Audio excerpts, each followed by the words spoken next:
My goodness, I am so excited for chat to see the new outfit. I really hope they like it. I'm so excited to play dating games. I wonder when they're all gonna show up.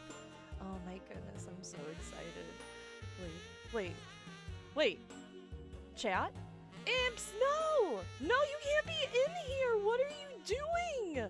No! Oh my goodness, no! I'm not even changed yet! What are you? Why? I raised you guys better than this! What? You guys are supposed to knock! This is so embarrassing. Hold on. I have to. No, hold on. I have to hide.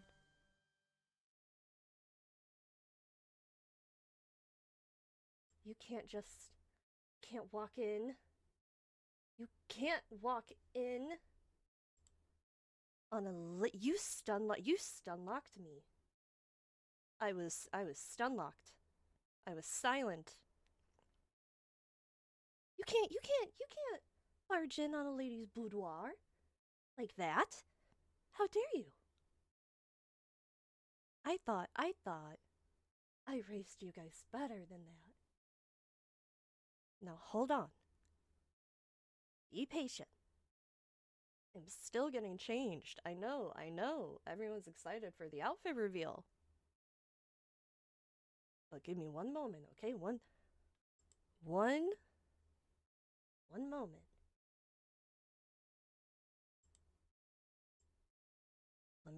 Let me go change. Let me change really quick. Okay. And let me put on, I don't know what that weird music was. That was weird. I don't know who chose that one. Here.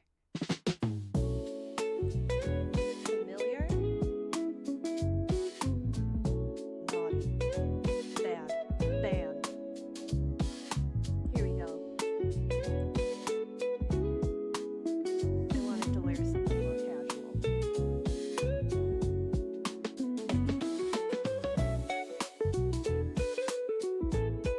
Hi? Oh wait. We're not gaming right now. There we go. This is much better. Music's a little loud.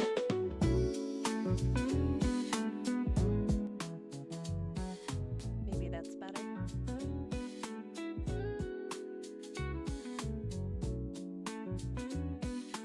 Yep, that's a little bit better. Hi.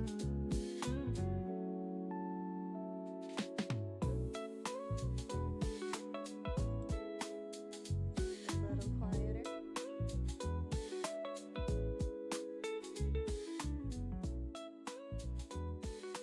You like this letter? I know, I just kind of popped up. Just whoop! Hi.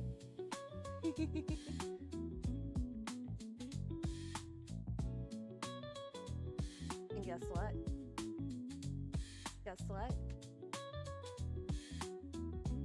The ponytail moves.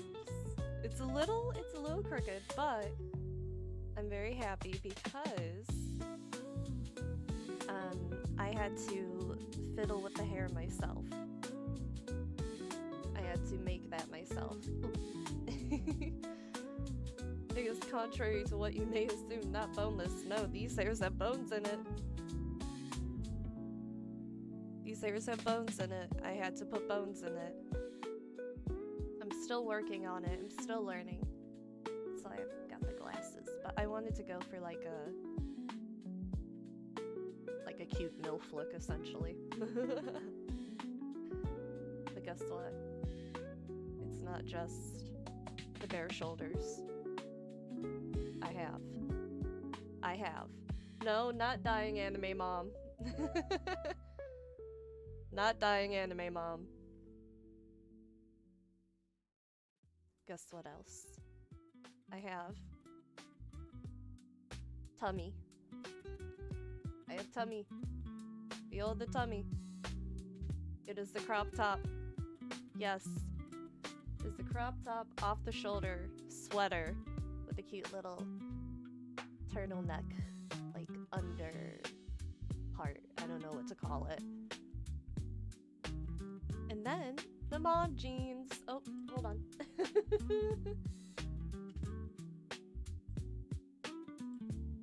There we go, the mom jeans with some kegs. Where's the rest of you? Yeah, right. The mom jeans. Here she is. I thought it was a very cute outfit when I was messing around with my model. And I decided to go for it. Look, it looks like they're Levi's. Look at the red tag. Look at the red tag. Not sponsored, by the way.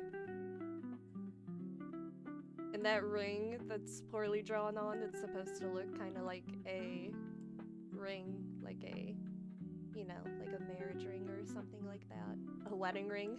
I couldn't think of the word. It was poorly drawn on by me. The red tag, that's where you're looking. I mean, that's where you have to look. Let's not talk about the back of the hair. Let's only talk about how it looks like directly from this angle and how good it looks right here from this angle, which I will be posting from now on anytime I use this outfit. I hope you guys like. I think it's very cute. Also, I'm sorry if I sound stuffy. I think I'm getting sick again. Unfortunately. Unfortunately.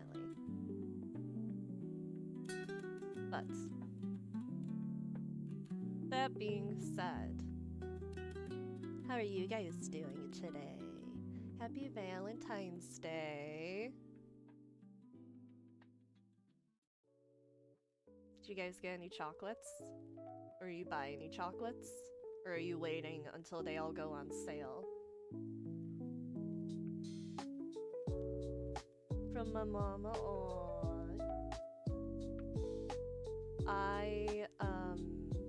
it's okay, I didn't get chocolates, but I'm not a big chocolate person either. I did get a gift. I won't say what, but that's very nice. I think it's very nice if you still get chocolates and Valentine's from family members. I think that's sweet. I think Valentine's is a day for you to appreciate all different kinds of love, not just romantic. You can do it like with your friends and also with your family. Papa Bun actually sent me a Valentine's Day text, and I sent one back. He was like, "Happy Valentine's Day." I was like, "Yeah, happy Valentine's Day, Papa Bun." Any good excuse to give loved ones something special? Yeah. I mean, you know, you don't need Valentine's Day for that. You should always appreciate them. Appreciate your loved ones. You know, that's why Valentine's Day is like where you just get like all the good money deals. That's essentially what it is. It's like the one day where they're like, "Hey, we're gonna give you guys, if you're a couple, we're gonna give you a deal." You know? Or if you say you're a couple, you don't even have to be a couple. There's been times where I'm sure friends have gone out and probably using the same couple deals. I went, little story time, I went to Disney with a friend a while back. That discount looking kind of strong, you're right. I went to Disney a while back with one of my best friends, right? And we had anniversary pins because we were celebrating the anniversary of us being best friends for so many years. And so many people, a lot of people assumed we were a couple, which was very nice of them to be non-judgmental as well, you know, just where we were with, like, you never know with some people, in certain areas, but it was very nice, and we kept getting a lot of free stuff because it was also my first time at Disney, so I also had a big pin that said that. And so I also got a lot of free stuff. If you ever go to Disney, definitely tell them it's your first time. Tell them it's your first time. Or that you're celebrating something. You will get free stuff. Even if it's just like a cute little piece of art. It's like signed by a character. Disney is so much fun. Disney is so much fun. Hold on, I have to mute because I have to make a gross noise. So hold on.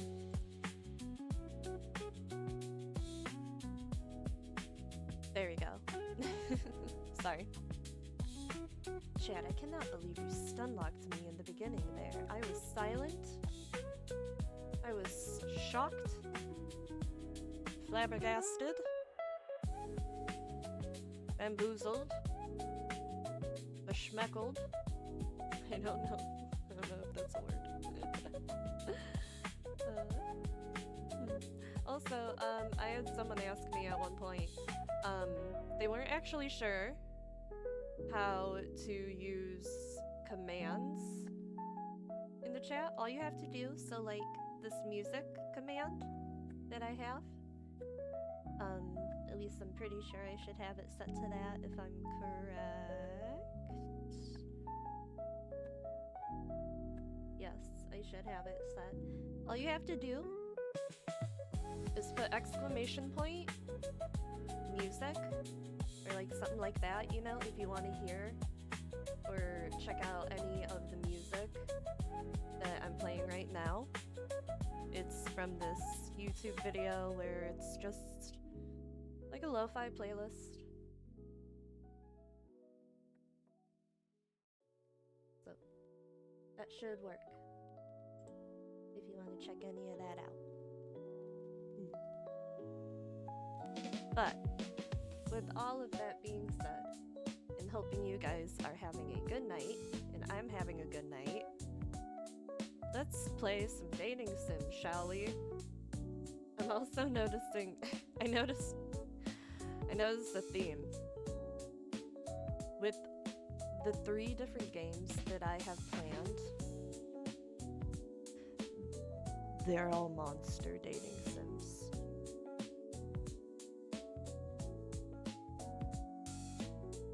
So, you know.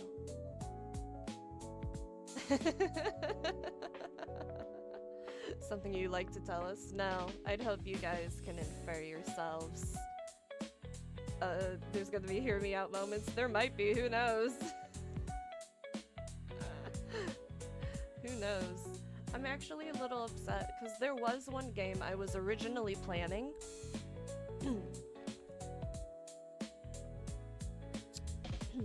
Sorry, sippa water. There was the game I was originally planning. You guys might have heard of it, and I'm pretty sure I alluded to it in the last stream where I was like, oh, there's a game I'm gonna be playing that I'm sure a lot of you guys already know about. And no, I can't actually. Unfortunately, it's on the list of banned games. I don't even want to like say its name just because I'm scared of getting banned, but I'm gonna say it rhymes with bunny hop.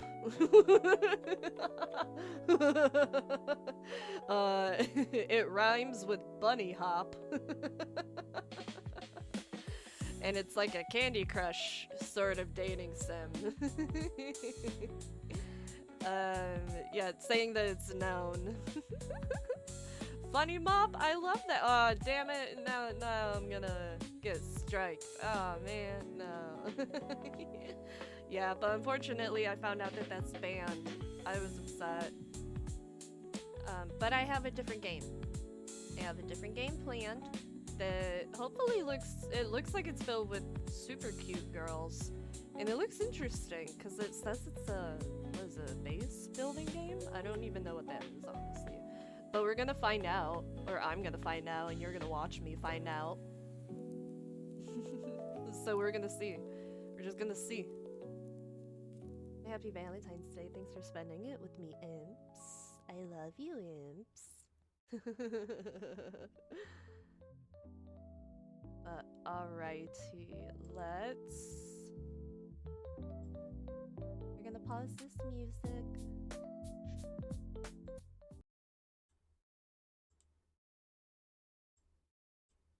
And we're gonna switch over to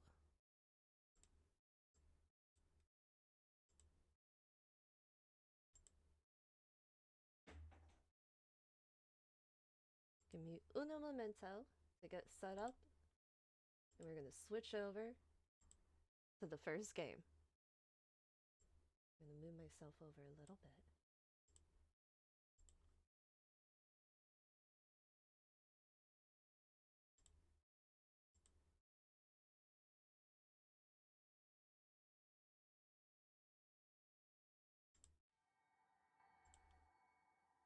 There we go.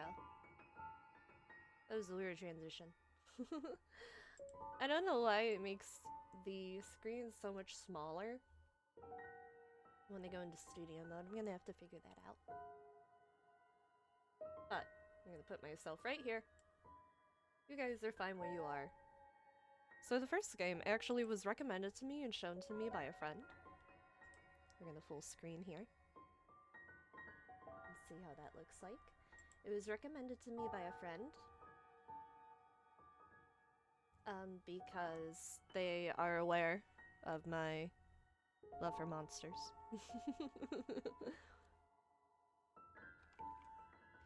But this is called How to Date an Entity and Stay Alive. I've only done 1 or 2 playthroughs of this, and both endings I'm assuming I didn't win. I don't know. I'm assuming. You know, to the average person, I would assume it would mean I didn't win, but in my case, you know. Like, hear me out. Look how cute she is. She looks very cute. Very, Onesan-esque. Can you hear the music from this okay?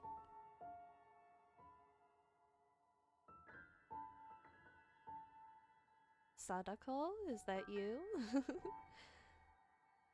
Hopefully the music isn't too loud, but there really isn't that much music in the game. My character's name? I'm Lenore.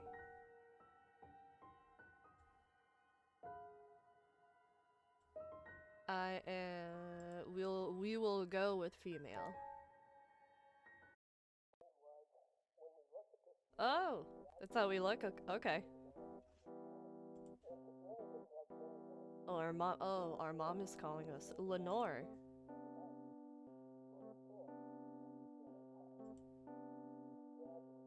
Are you seriously just going to sit there all day again?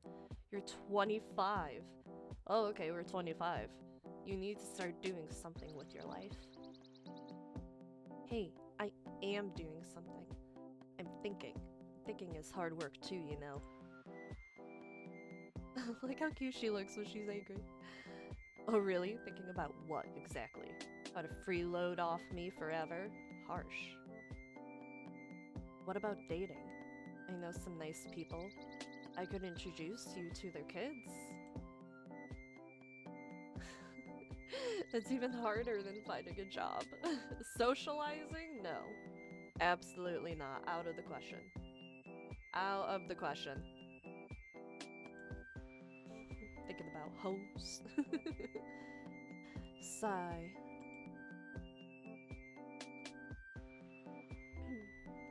Alright then. What is your type? Don't sell yourself short. I'll help.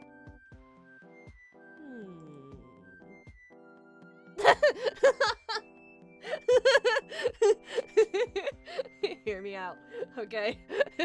Hear me out. Hear me out. Hear me out. Hear me out. Hear me out. Hear me out. Hear me out.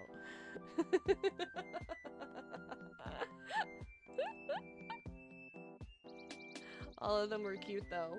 All of them were cute though. I don't have one. I know exactly what you're thinking. I'm your mom after I'm your mom after all? That's it. Wait, so does that mean that the mom knows too? That's it. Don't come back until you have enough money to pay rent. What? Oh, I didn't know. Oh no. You're serious? What? What? Bang. Oh, what the hell? Sigh. What do I do now? A brochure? Job opportunity, assistant at village grocery store. Position, assistant, perks, free accommodation, a friendly team, and peaceful village life. Apply now. Apply at villagegrocery.com, start fresh, live free, and join our community. Wait. Assistant at village grocery store. Free accommodation. This sounds easy enough. Alright, let's give this give this a shot. I'm applying.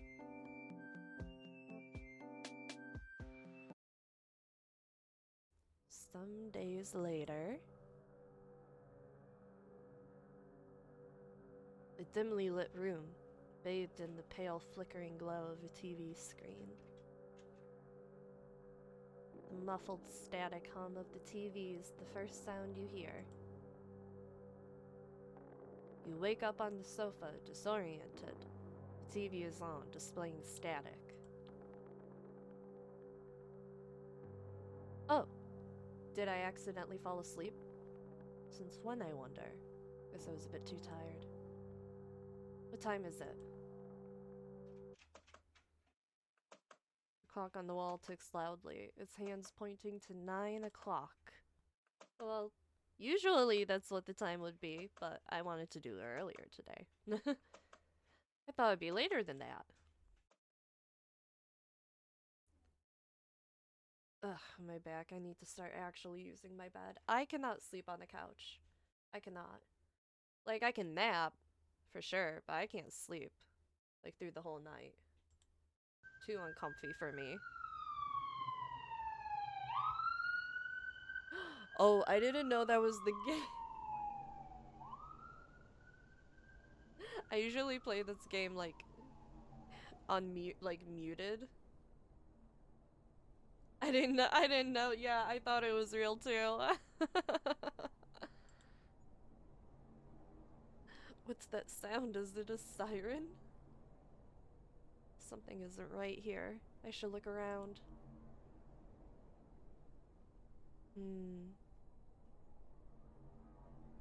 Newspaper. What does that say? Super clean. Is your home truly clean? At Spotless Clean, we go beyond the surface, ensuring every corner of your space is not only neat but immaculate. Our team specializes in thorough, deep cleaning techniques that leave no trace behind. Call now for a consultation. Perfect weather for the weekend. Meteorologists predict clear skies, a comfortable blah blah blah blah blah blah blah blah. This isn't telling me why it looks so creepy. Despite this, some residents claim an unusual chill has lingered in the air after sundown. Ooh, okay, here we go.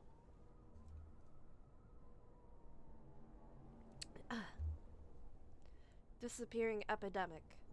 Authorities are baffled by the disappearance of 5 villagers in less than a month, adding to the growing unease in this isolated, storm-swept settlement. The missing, ranging from a little girl to a well-known singer, vanished without a trace, leaving no signs of struggle or departure. I never expected that buying a newspaper out of pity could help me calm myself down for a bit. You're like angry at that. Also, why did I move here again? This village gives me the creeps. boxes. I haven't had a chance to unpack yet. I'm not making excuses, I've been really busy. At the very least, I unpacked the clothes hanger. The TV, click to continue. Oh, okay. Did I leave the TV on? I don't remember falling asleep with it running. The Supernatural Force Registry. This is not a test. Oh? An anomaly has been detected in your area. Remain indoors and lock all entrances. Under no circumstances should you open your door. But what if they're like really cute though? Even if someone you know appears to be outside, do not respond to knocks, voices, or cries for help? Yeah, what if they a baddie though? We are working to contain the situation. Stay calm, keep all lights off, and avoid looking outside.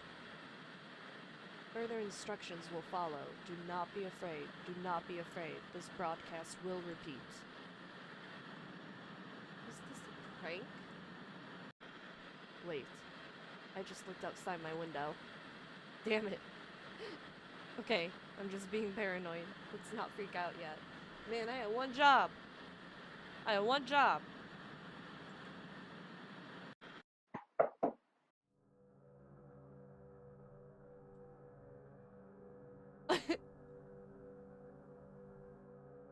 For real.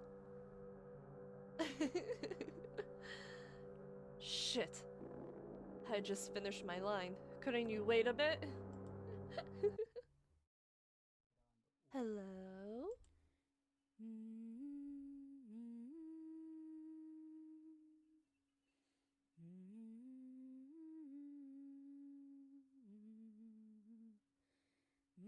Guys, hear me out. Hear me out. I know you're in there. Come out.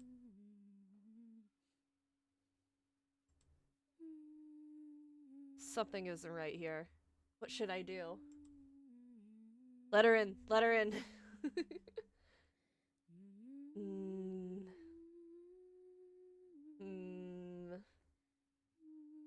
Remain silent. You can't hide from me, you know.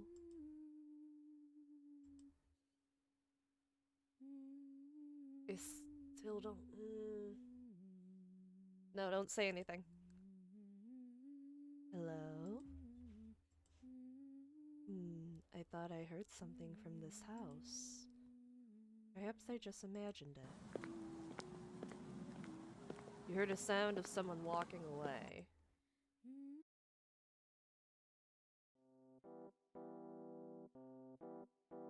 Hey! Well, okay, well. This night is the strangest one you've ever experienced. Even stranger than your wildest dream. Luckily, it's all in the past now. Nothing can hurt you anymore. At least, that's what you hope for. Ending 1 out of 10, the weirdest night.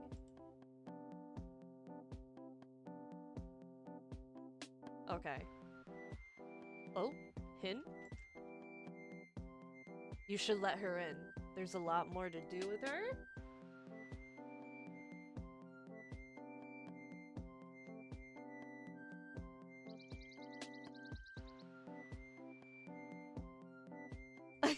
What do you mean by that? Let's find out.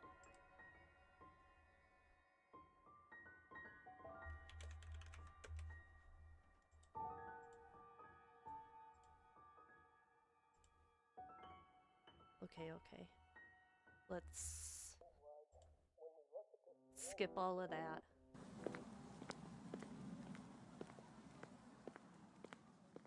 Well, you know, what if I just go directly to the window?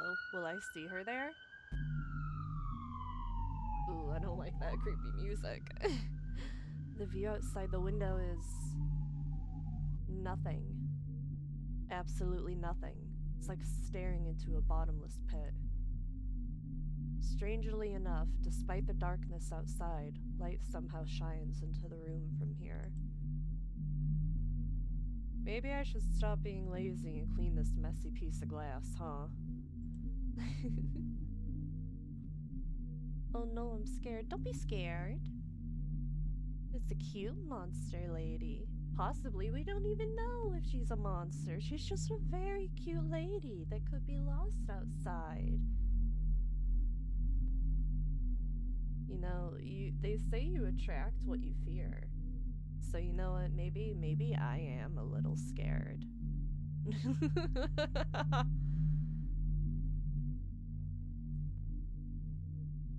It's just too weird. I decide to lock the window, just in case.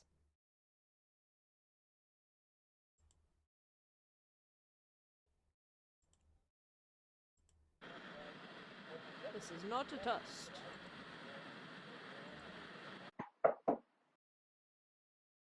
Okay, we're gonna go... Okay, hold on. So she spoke to us. Who are you? Why did you come here? It's me, your neighbor. I still don't know who you are. Well, well, well.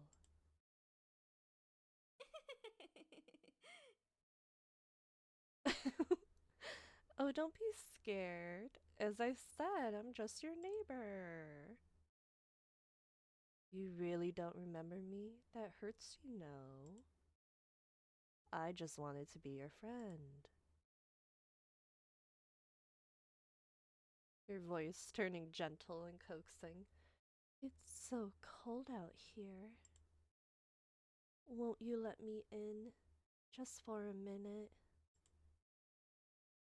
What should I do? I know not opening the door is the most logical option, but you just gotta hear her voice. You just gotta hear that voice. Hear me out. Open the door.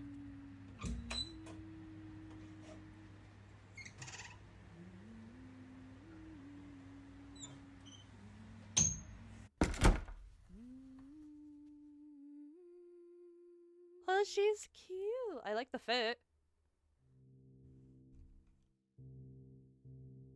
I'm not scared no more.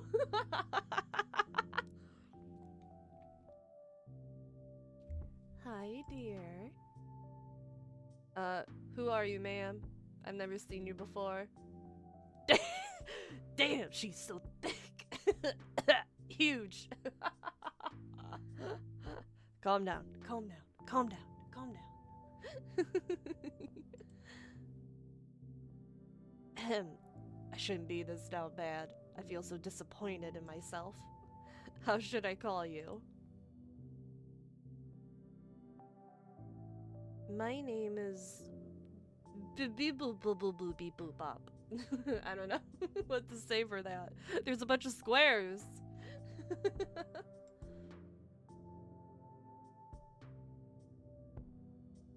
You can call me Mrs. I mean, if you want to. Ma'am, I'll call you anything. Okay.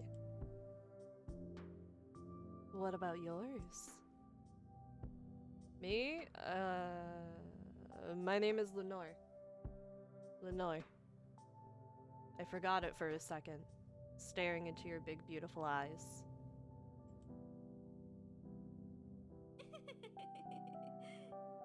Lenore? That's a really weird name. Oh, thank you, I guess. That's fine. Is that so? I don't want to hear that from someone literally named... That's how I imagine it, like, comes out sounding. My dear, looks like your words and thoughts got all mixed up. By the way, she looks normal. Maybe I'm overthinking.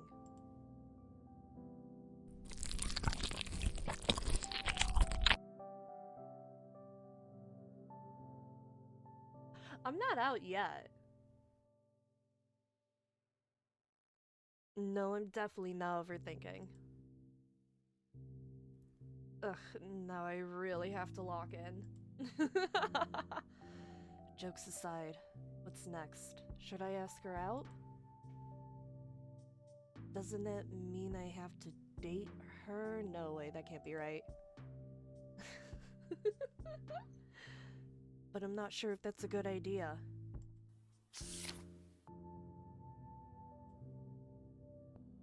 Hmm? Did I hear something?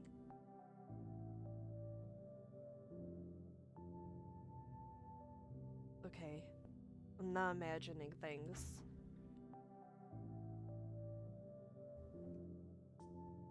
Oh?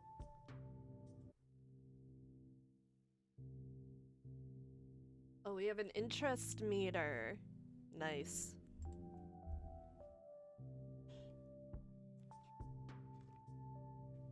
What's that paper? I'm not sure myself. Let's ignore it. You're much more important than this. Hmm. She looks happy? She likes compliments, doesn't she? Yeah, it looks like her interest meter went up. I'm curious who sent it. Do you have any names in mind? This dialogue is peak.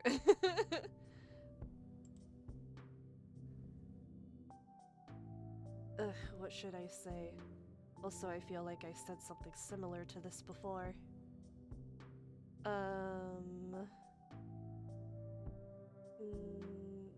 Maybe from one of the scientists?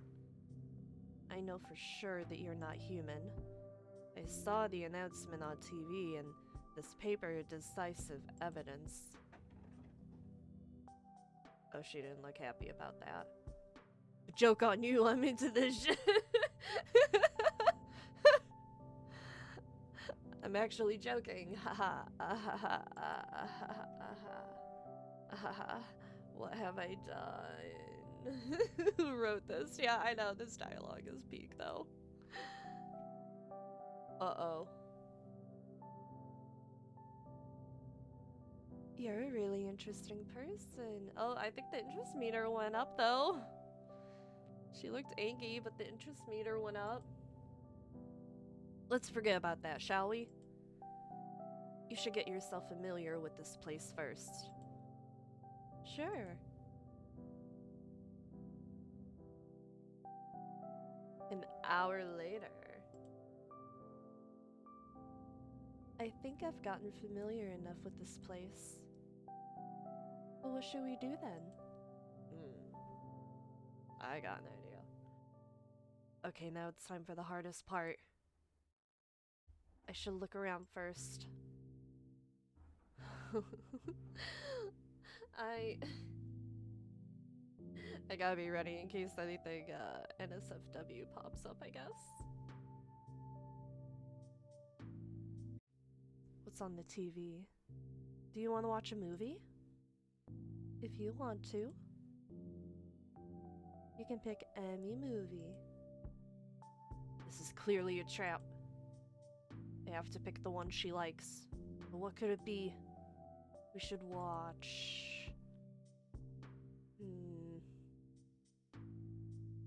Love Like Who, The Halloween, or Ape versus Ultimate Robot. That sounds awesome. That sounds up my alley. I love weird movies like that. But I'm gonna guess like, okay, obviously one would guess the Halloween, but she's probably a nice, sweet girl who likes romance.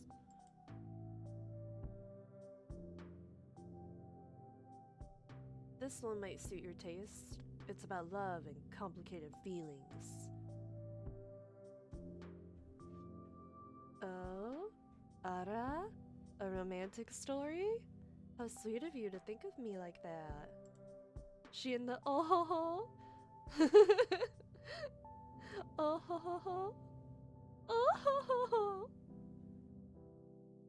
Yeah, sure. What? Oh, I see. I just have to. Oh, okay, okay, okay, okay, okay. Okay, okay, okay, okay, okay, okay, okay, okay. I win! Yeah, I was actually able to fix it. I don't even know how it actually works. Me with technology. Oh, she's so pretty. An hour later. It's cute, I suppose. But don't you think they're trying a little too hard?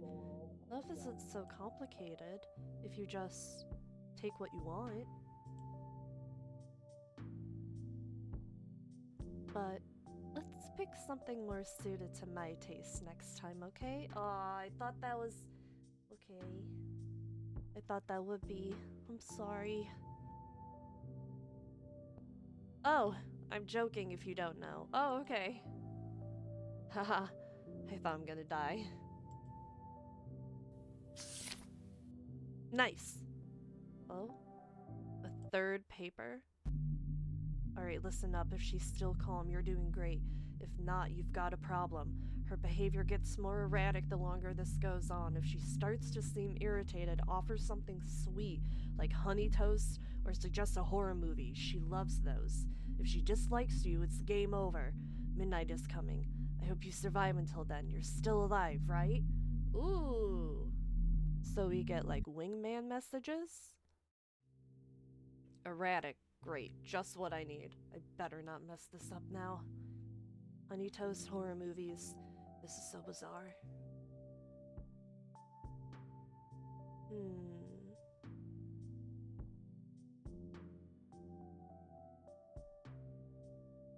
Can I go to the kitchen? Here you go, yeah.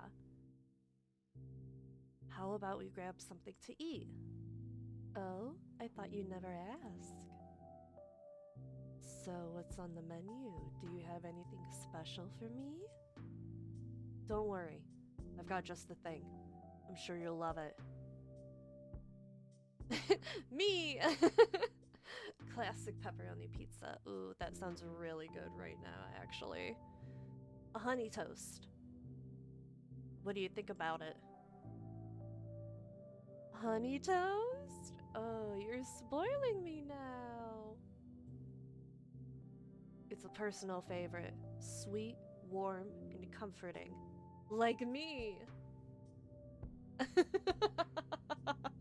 The wink. I love how it literally says wink in the game. Ugh, this is so cringe.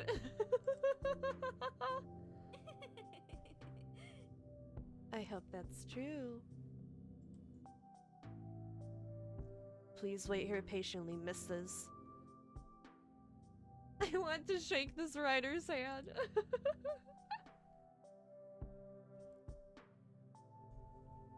I'm very thirsty, apparently. And not just in the metaphorical sense, in the literal sense, too. One moment.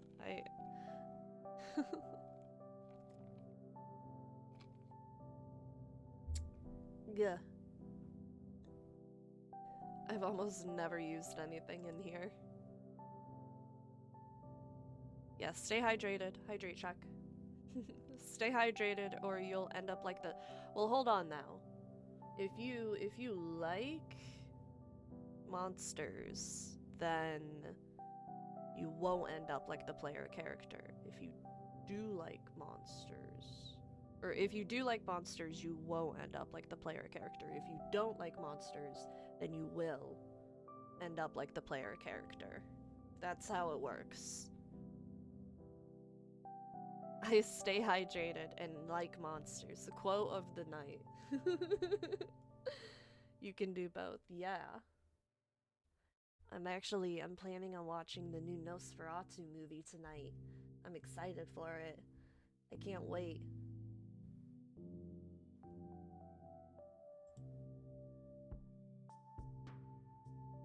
Maybe we can do a watch along of that at one point. It has to be the lighting, surely. Okay, enough with the yapping. Oh, hey, I'm allowed to talk to chat. I'm allowed to talk to my imps. Those are my little imps. What is that? Bye-bye! A knife. Should I pick it up? Yeah. And make food with it. Make the honey toast. Maybe it'll come handy in the future. I guess nothing can go wrong with this, right? I received a knife. Lenore, what do you have? A knife! Let's find the ingredients. I have to collect all of them. Bread, honey, icing sugar, and the ice cream. Bread. Honey. Ice cream. And icing sugar. 15 minutes later. Did you finish it? Ooh, that looks yummy. Of course, here you are. Thank you. Ooh. Okay. Okay. So what do you think? It was my first attempt, but I think I nailed it. It's not bad actually. A bit sweeter than I expected though. Sweeter? Oh no, did I add too much syrup? But don't worry, I prefer it sweet. Phew, that's a relief. I thought I messed it up. The tongue, right? I thought I was gonna die there. I feel like we're halfway there. Oh, I just noticed that you guys are... Here, let's move ya. Let's move you over there.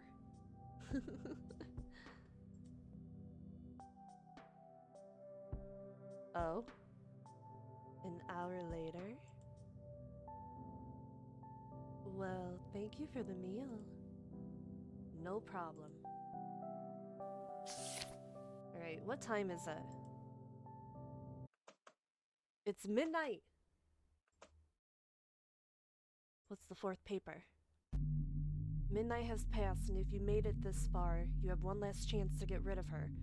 Tell her your parents are waiting. She may hesitate, but it's the only way to make her leave. It may sound ridiculous, but trust me, we've done extensive research, and this approach is most likely to work. If you fail, there's nothing more we can do. Good luck.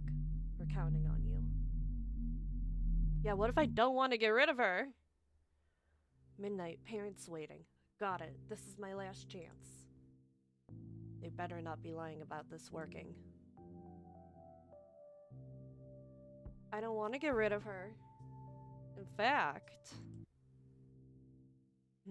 what could I do? Oh, I know. I should give her something that might calm her down even more.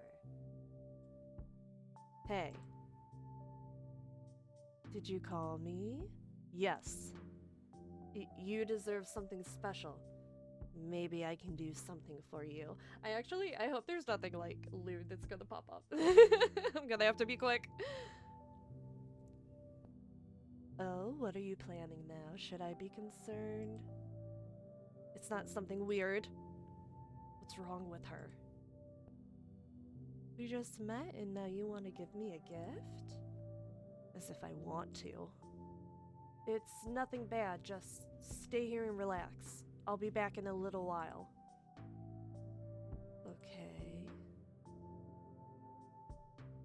Finally, some breathing room. Don't get me wrong, I like being around her, but sometimes she's just so sharp. We've been hanging out with her for 3 hours, although I guess that's enough to, you know, 3 hours is a long time to be with someone. It's like she knows what I'm thinking before I even say it. At least up here, I can relax for a second and think things through. Ah, my room. It's a mess, but it's my mess. There's something about this chaos that feels like home. It's dirty, sure, but it's comfy. No one's judging me here. Clean your room! Well, except for maybe the spider in the corner, but hey, spiders are cool, so I don't mind being judged by him. Alright, focus. I need to grab the thing I need. It's in this box. But first, I have to open it up. Spam click the box. Okay.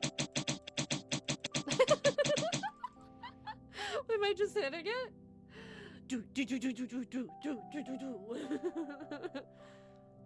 Now it's time for... Ah! Ah! La cucaracha! Damn it! What's wrong? It's a fucking cockroach is what's wrong. Nothing, I just tripped over my bed. I hope she doesn't mind about that. I hate that face that they gave it. Why? Why that face? Now it's time for the... No! Another one! Another one, but not in the good way. Again? Do you need some help? No! I need some raid. No, it's nothing. Yeah, no. There's 2 cockroaches around here. Don't you? Me.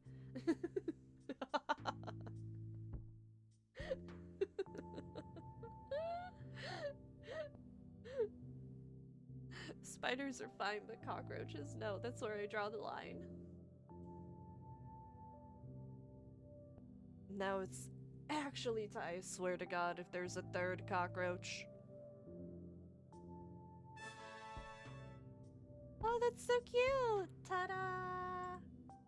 That's cute. Space shark. Oh, oh, I love it. He's a sharky. I love.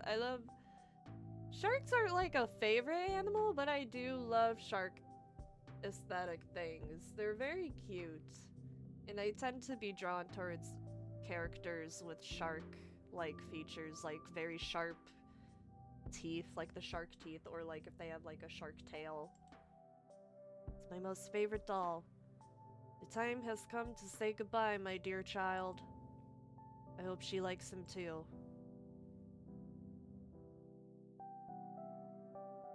I received a doll. What's that? Oh, is this for me? Yeah, I thought you might like him. He's so cute, thank you. I used a doll. Hold on, I gotta make a gross noise.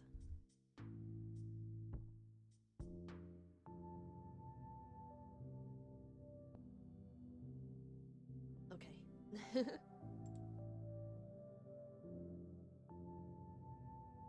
Phew, she likes it. Mission accomplished. But wait, did I hear you scream earlier? Nope, definitely not. Must have been the wind. The wind, huh? It's actually... cockroach, nothing, a rat. It was nothing! Nothing, huh? She doesn't seem convinced, but at least she's not pressing further. Oh, look how cute! Is that her shadow? I can't tell what that is, but that's so cute. Look how cute. See?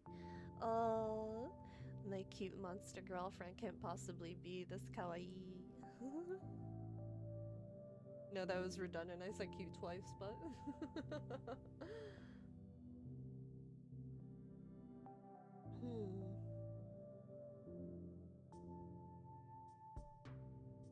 Let's see. I don't know. Let's talk to her one more time. I haven't gone this far. How can I help you? I want to talk with you more. Oh, really? What should we talk about then? About you. How about that? Ara, you want to know more about me? That's right. You're so pretty. Everyone wants to know you more. Really? What about? This? Yeah. Exactly that. You're still pretty. Do you still want to know more about me? Yeah. That's... That's really hot. What?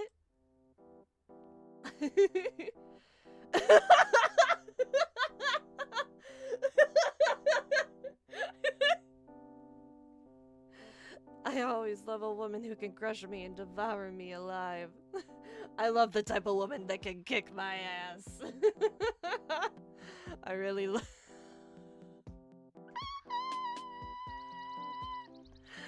I really love Dobby Bobby Lovecrafty and Eldritch Horror Wife. Cough cough, sorry. I will tell you more about myself then. I love this game. I love this game of the game. Game of the game. Game. Game of year. Just game. Game 2025.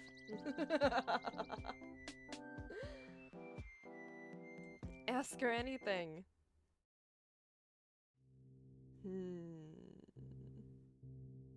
What are you? Yeah, what are you? You mean who am I? I'm just teasing you. Don't be too serious.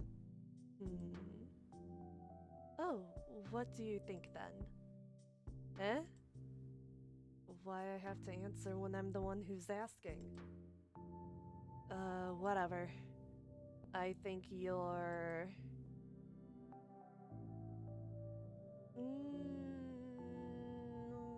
What? I don't know. I don't think she's a devil. I don't think she's an urban legend. Some sort of alien, maybe. Some sort of alien. That's a really fun theory. So it's wrong?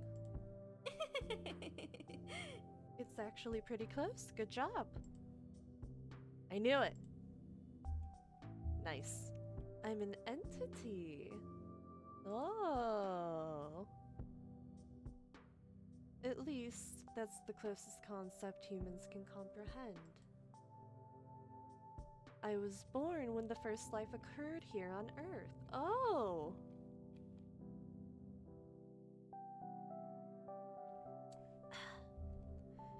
I am shaped purely by the desires of organisms. Aspiration, hunger, thirst, impulse. I see what you mean. And lust. Cough, cough. I thought you would be smaller in terms of power scale. I'm not sure if you get what I mean. You underestimate her?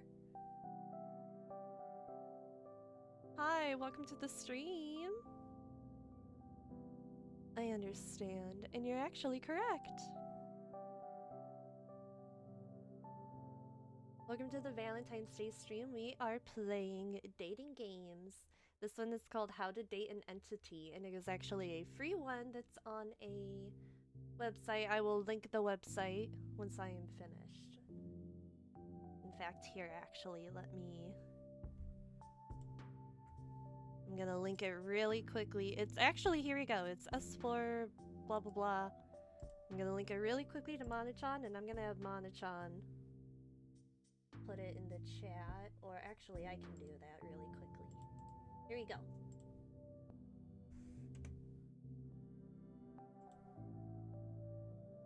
We're gonna pin it.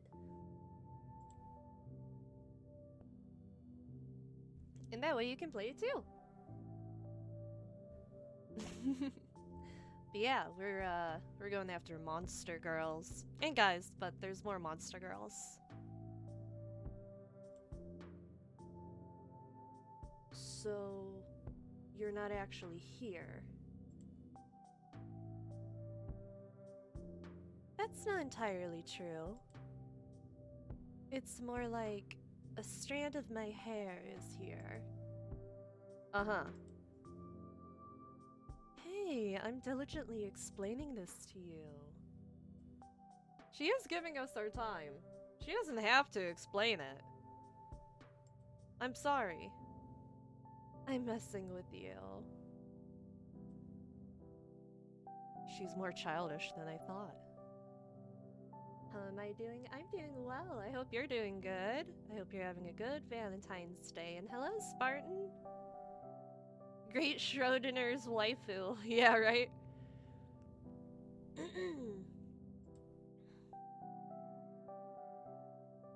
Since this is just a manifestation... Oh! Ah! I can do this! We're winning! We're winning!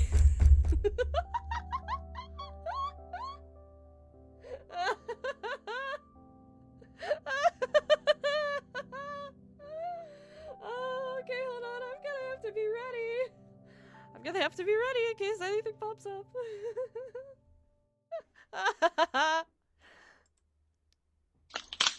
Oh! Oh god, oh god, oh god. Oh, okay. Oh, okay.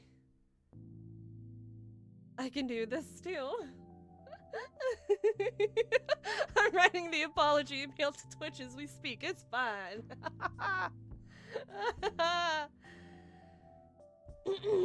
Okay. I can do this too. Oh god. Oh god. Okay.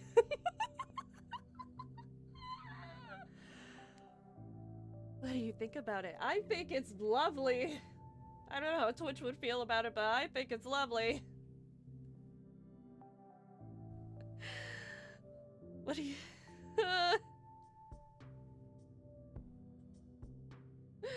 Sorry to headphone users. Good. I don't want to be rude, but... Damn, boy, is she hot!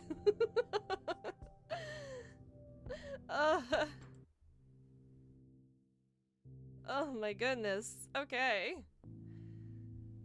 Why Mrs.? Mrs., why are you Mrs. instead of Miss? Do you even know the definition? Why? Because I like how Mrs. sounds better. Also, I'll have to change it eventually, won't I? Change it? What do you mean? Isn't it obvious? You humans insist on assigning labels and titles to things you don't fully understand. Well, yeah, but Mrs. specifically, you know, tends to refer to a married woman. Yeah, exactly. Then it fits perfectly, doesn't it? Oh, is she insinuating something? Wait, what? Who? I think we're straying from the point here. I'm just teasing. But really, I like Mrs. It carries a certain charm. Why does everything sound ominous when she says it? I'm into it. Why me?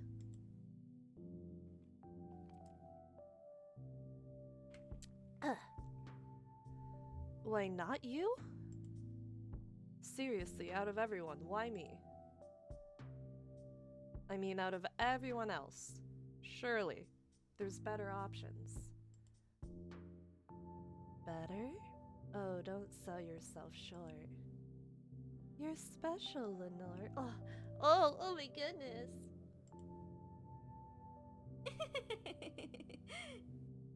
If I'm honest, it was just chance. Chance? That's it? Well, at first, but now I'm intrigued. You're different, and that makes this fun. Fun? That's not terrifying at all. It's not. Relax. If it weren't you, it'd be someone else. Great. Totally not ominous. Well, I'm done with asking, I guess. Is that so? Okay then.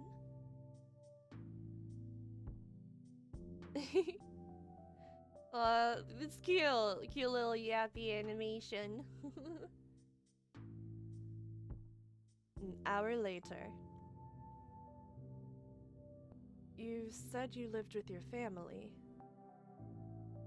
Yeah, right, she think.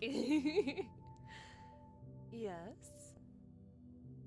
And you have sisters and brothers? Correct. Her story actually sounds more normal than I thought. But I'm not sure if there's any truth in it or not.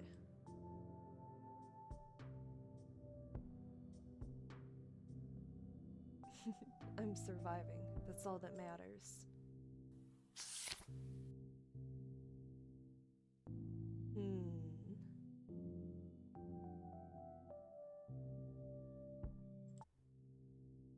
It's past midnight already.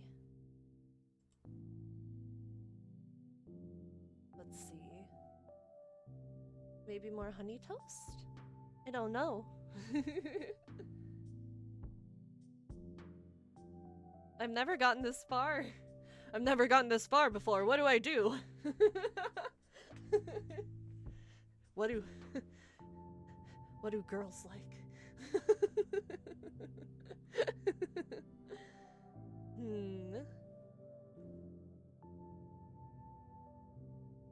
Let's see. Maybe we can... No, she's done watching TV.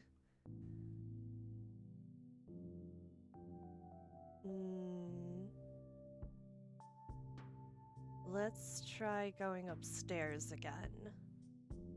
No, she's done with the doll. Darn.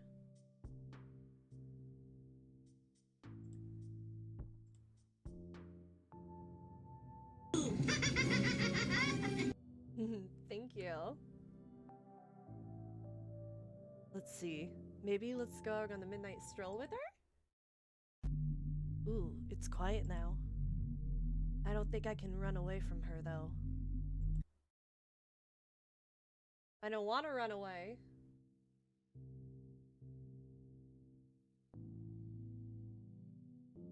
The kitchen? She's done eating. Let's talk to her a little bit more. I have nothing left to entertain her. Oh! I almost forgot about the knife. Ooh, I almost forgot about the knife. What does that mean? Should I use it? No! Like on her? No! That's a bad idea. I think it's better to have her sparing me herself. Yes. Right? Yes. Well, well. I've had my fair share of fun, but you're something else. Wait, what does that mean?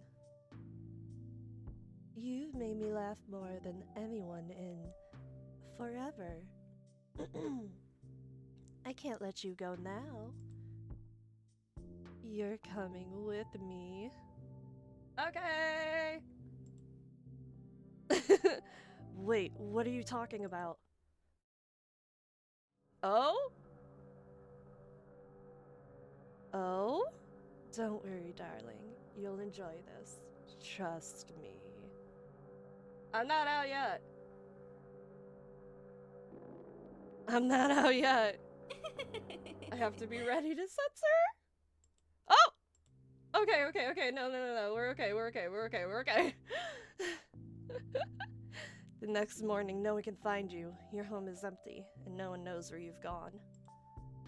Some swear they hear faint laughter echoing in the distance. Ending 6 out of 10. Missing. I say we won! Hint. You almost got the best. I almost got the best ending? Oh. I'm curious. I'm curious, but I'm also worried that that might be a little too much for Twitch. However, I have to do more than this to get it. You have to pick all of the choices perfectly. Ooh. Also, there are 2 things I shouldn't touch for the entire game to show my sincerity. I think I shouldn't have picked up the knife. I think maybe there's something with that, yeah. Yeah. I think if I do the perfect ending, I might get a lewd scene. So maybe, maybe not on stream. Maybe I'll do that in my own time. But that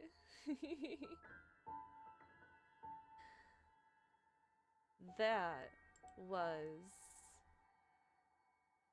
how to date an entity and stay alive. And I did not stay alive in the end of that one, but I feel like I won.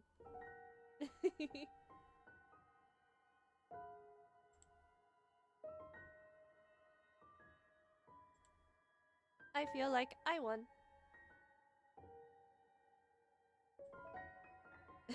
We don't know. Yeah, we don't know if I died. Yeah, I hope that was a good one. I enjoy that. I enjoy that very much. And I'm gonna leave that pinned up there for, I think, we're gonna go... I'm gonna pin it after, like 5 minutes, okay? You guys got 5 more minutes of that.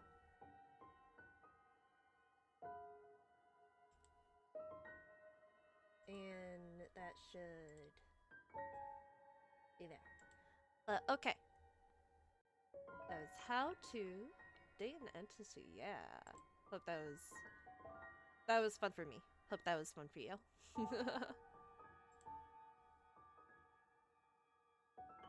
So now, we're gonna move on to a different game.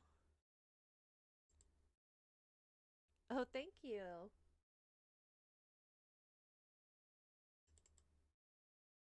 Thank you very much.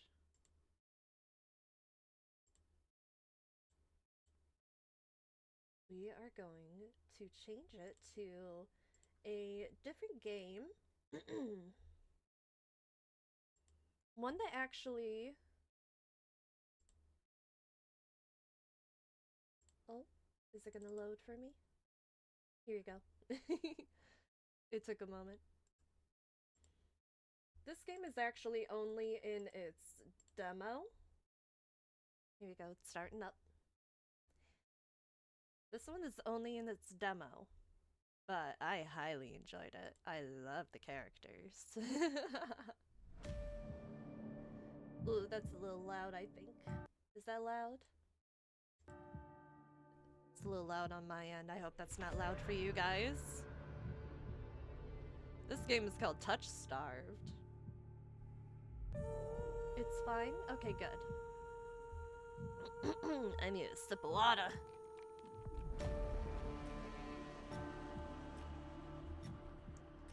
So this game, again, monsters, but this looks like it's monster boys. We got husbandos this time.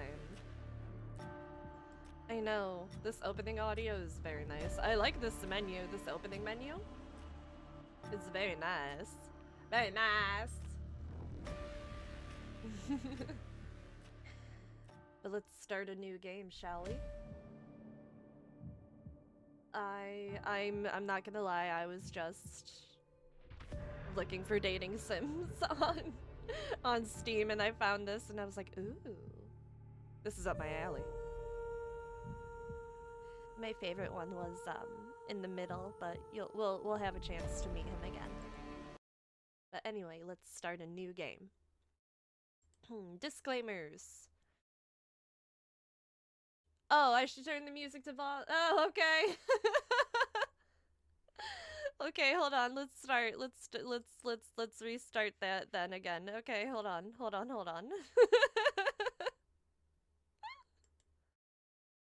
If I accept, please click to proceed. Okay, hold on.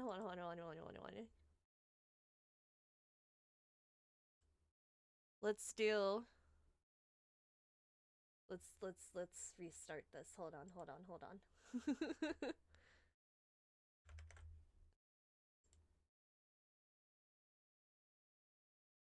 Let's try this again. I'm sure it would, but I don't want to take any chances.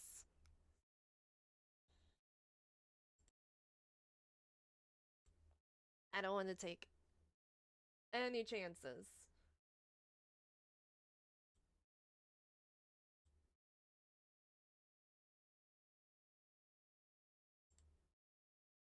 It's loading. It's loading. Okay.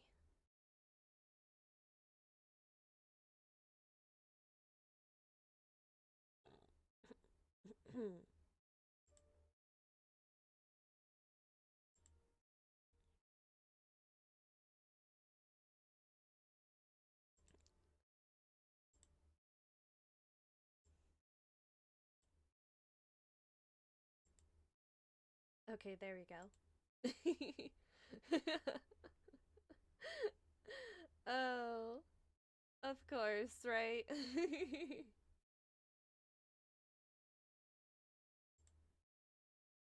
There we go. So this game is called Touch Starved. I swear I'm not doing anything wrong, Mr. Twitch. I swear. Here, let's put on some, we'll put on some of that lo-fi again.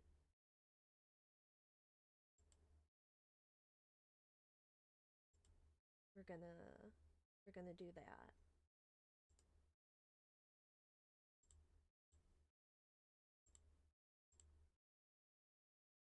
And then that way we have a little bit of something.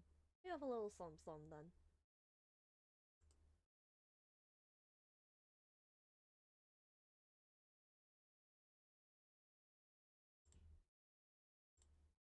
If I can. I got new contacts and they're kind of messing with me. All right. Oh no, did I close the window? Oh, you fool. Well, no, you fool. That's okay. I have it recently saved. Alright, this isn't gonna be as good as the game music. But that's why you should all download the demo. All of you should download the demo and check it out. Still a vibe? Good. Good. All of you should download the demo. I don't know when it's gonna come out, honestly. But the demo enough is fun. Very, very fun. Yes, there we go. They should give that warning beforehand. I don't know if it includes the title screen. Or graphic violence, strong language, alcohol and drug reference. I don't remember any of that. Injury and dismemberment? I don't remember any of that. I don't think that's in here yet. Playing through the demo more than once and choosing different options, you might even uncover a secret ending. And remember, there are no wrong choices, only interesting ones. Choose wisely and save often.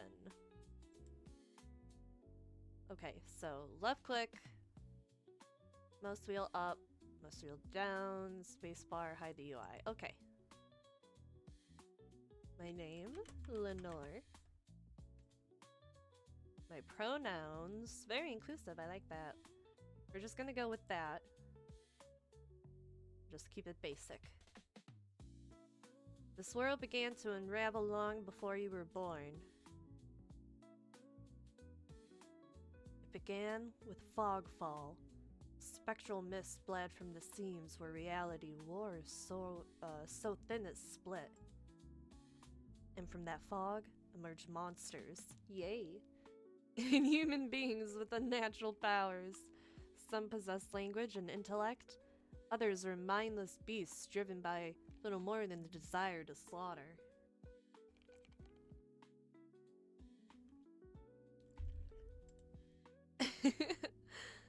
As cities fell and unrest spread, humans united in their fear while monsters thrived in the chaos. And then there's you! You're not even sure if you're human. Oh, you were born cursed, with hands that alter the minds of anyone you touch. Choose your backstory. I only played this once before. I forgot about this part. Okay, so we have 3 different options. Ooh, this is interesting. This is an RPG dating sim. The Unnamed, a fallen oracle. You were raised as an oracle in a remote temple. The priest claimed your touch bestowed enlightenment, but a visiting mage revealed your curse for what it is. Following the mage's world, you fled in search of the cenobium. You regularly experience unnatural premonitions that rattle your body and soul. Ooh. And the innate sixth sense gives you a heightened awareness of hidden supernatural presences around you. That is interesting. So I'm essentially a medium, but I don't have any control over my powers. Of choosing backstory in Morrowind? Yeah. The Hound, a forsaken thief. You were raised by society's outcasts, criminals who accepted you when nobody else would. Your partner in crime, a friend since childhood, helped you steal enough money for a cure, then betrayed you. Judas, no. Then left you with the only enough coin to travel to Cenobium, your last hope. Right, so apparently Cenobium is like the best place you can go to. You have sharply honed social intuition. You can survive and even thrive in the violent underbelly of any city using your experience with the underworld to get ahead. Okay. The Alchemist, an abandoned mage. An exiled Cenobian mage took you in as a child, raising you as her apprentice. She seemed to take pity on your curse, but you discovered that she was cultivating you as a test subject. You fled to Cenobium seeking a cure. You're an experienced spellcaster with an encyclopedic knowledge of alchemy, spellcraft, and history. With a little observation, you can identify the subtle effects of magic. Ooh, alright. What should I want to go with?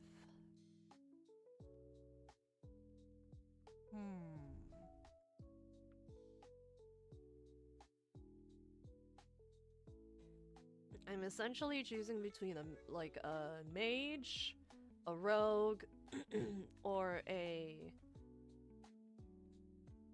medium, I guess. Yeah, I don't know what else to say it.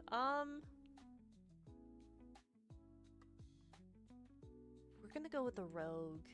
We're gonna go with the Hound, a forsaken thief.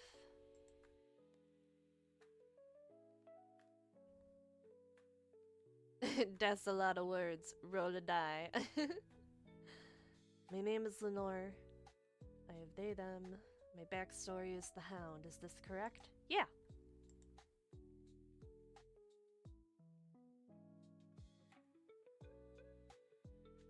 I'll do they, them, or she, her. Either one.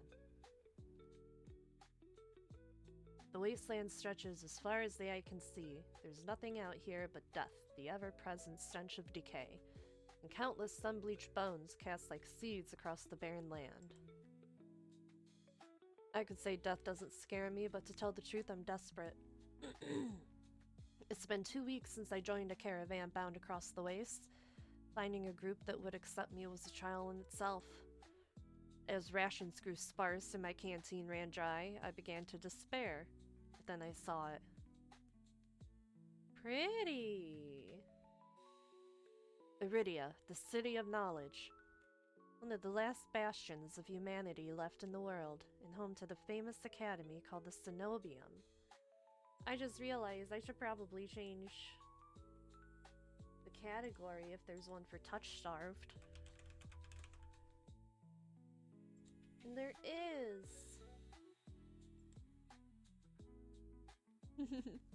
Whoopsie! There we go. All the world's knowledge gathered in one place. If there's anywhere I'll find a cure for my curse, it's there.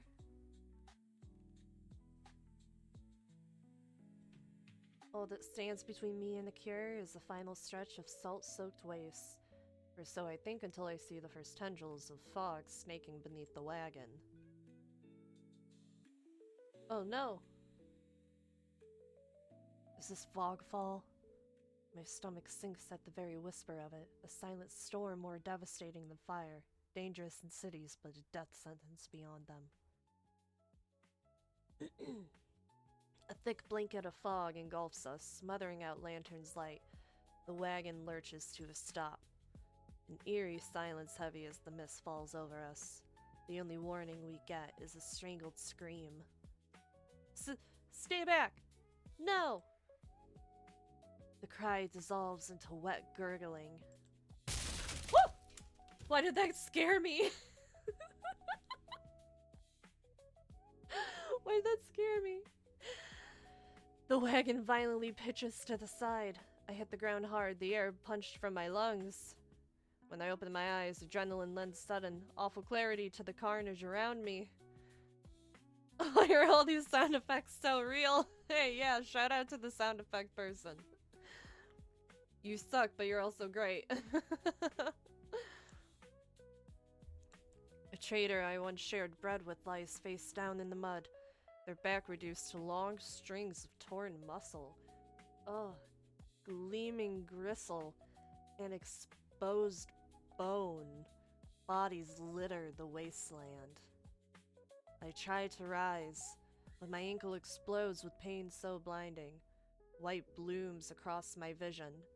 Only when my eyes adjust do I see the dark shape in front of me. Oh! Hello.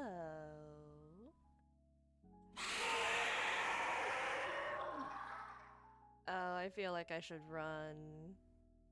Unfortunately. But you have beautiful eyes that are all over your body. The soulless lets out an ear-splitting shriek and runs at me. But right before it reaches me, the beast barrels past, vanishing into the mist. Distantly, a horse screams in the dark. I need to move now.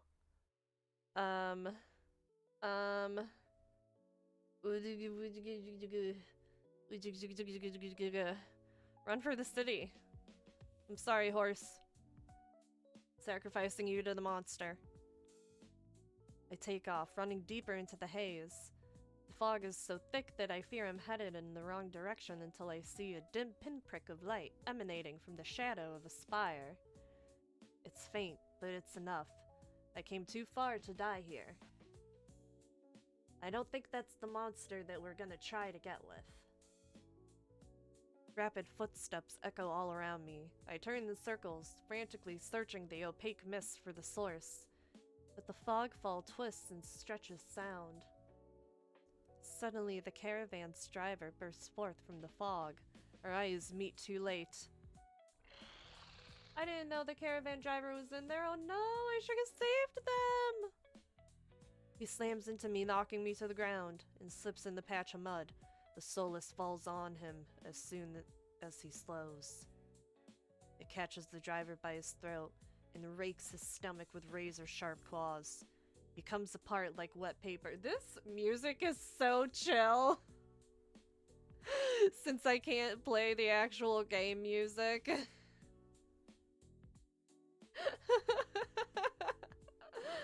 He comes apart like wet paper, spilling intestines and viscera in the steaming tide. Fighting the urge to heave, I claw frantically through the slippery muck for a handhold. Shit! My hand catches on the jagged edge of a rib jutting up from the water. Bandages unfurl around the gouge, torn deep into my palm. The pain's quickly forgotten when the hand closes around my wrist. Can you stand? One of the travelers from the caravan leans over me. Oh no, don't touch my hand. We need to run. They reach for my hand and I realize it's too late that my bandages have come undone. No, don't touch me. The sensation of their thumb brushing the back of my hand sends a shiver down my spine. All it takes is one touch, and in the space of a breath, my curse takes hold. Oh no! Oh no! They got that Joker venom. Their lips peel back into a deranged grin. I'm the Joker, baby! No, I've seen this face countless times before. This is my curse. Madness of my own making. Their grip on my hand tightens until pain radiates from my knuckles. Let me go! Suddenly, clammy hands crush my throat, choking off my breath. Die! Die, die, die, die, die, die, die! Oh, that didn't sound good. Spit bubbles at the corner of their mouth and flecks my face. The edges of my vision darken as my lungs scream for air. Fight them off! Fight them off! My nails gouge deep into the traveler's wrist, but no matter how much blood I draw, they don't flinch. The more I struggle, the tighter their grip grows. I don't think we're making it out of this one, guys. My pulse hammers in my ears, slowing with each thudding beat. This can't be happening. I'm gonna die. And not because of the fog fall or the solace, but because of my own curse. Tears sting my eyes. No, no, no, not here. Not like this. The hands drop from my neck, leaving me wheezing for air. Oh? My lungs burn with each ragged cough. My vision clears, and the traveler's face takes shape, hovering inches from mine. Lips still split in that macabre smile, even as blood seeps between their teeth. They give one last shuddering breath, and then slump over, the claws hooked through their stomach. Oh, shit. The Solus shoves the body aside and the glowing eyes studding its leathery skin thin as though grinning. Uh-oh. There's a flash of claws. Red spills across my vision. I thought there'd be pain, but as I sink into the murky water, all I can feel is the grit of silt filling my mouth and the icy embrace of shallow water. Distantly, I notice an arm resting among an outcrop of reeds. Mine neatly severed at the elbow. I should have taken both arms. Without them, maybe I could have survived. Maybe I could have had a home. Instead, I'll die cold, alone, and face down in a desolate wasteland. A fitting end for a monstrosity like me.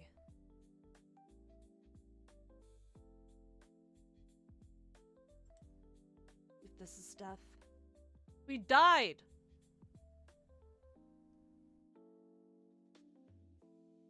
Did we? Did we though? Anyway, time for a new route. If this is death, it's not as bad as I feared.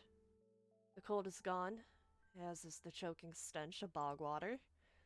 I could drift forever, cocooned in oblivion until all thought and sensation vanished. No curse, nobody howling at me in madness and terror. Nothing at all. The thought has terrible appeal to it. But the next moment I take a reflexive breath. Oh! Oh, we're alive!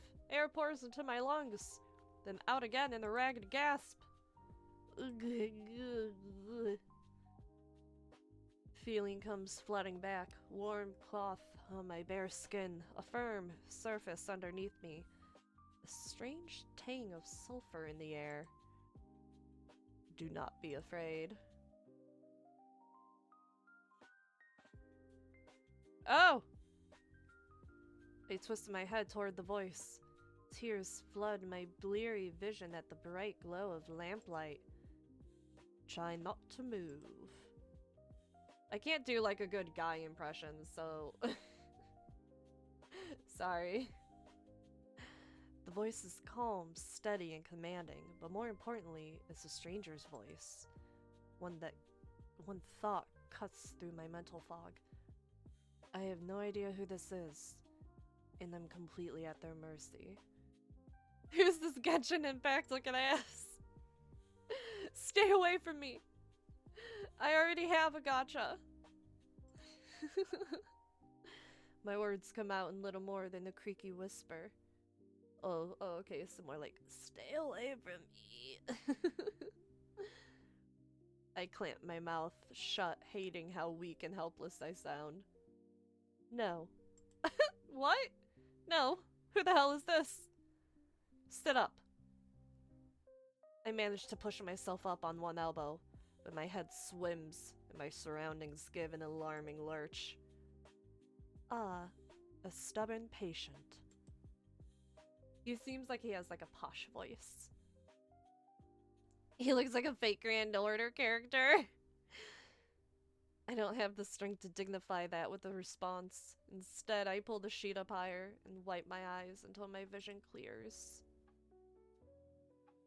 Oh no, he's hot! He's pretty. The stranger towers over my prone form. Warm light reflects off his pristine medical coat. That's a medical coat? Looks nicer than any medical coat I've seen. I instinctively shrink back, and that's when I notice that I'm completely naked, except for a thin linen sheet. Oh! Just like earlier, except without the sheet. Imps.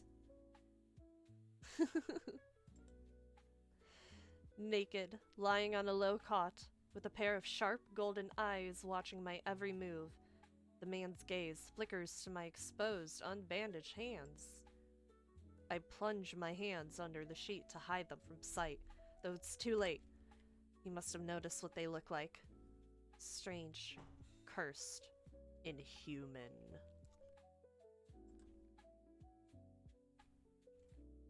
I brace myself for his inevitable suspicion and disgust, but his expression doesn't even flicker from that courteous smile.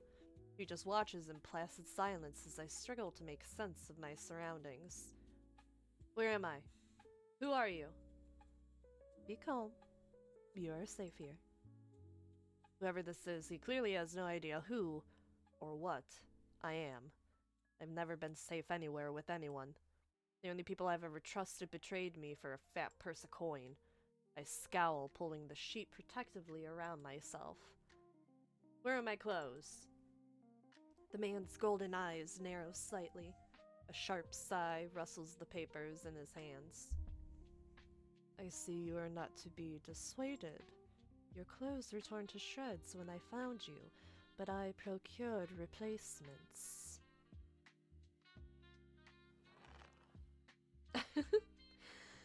The sound of the leather.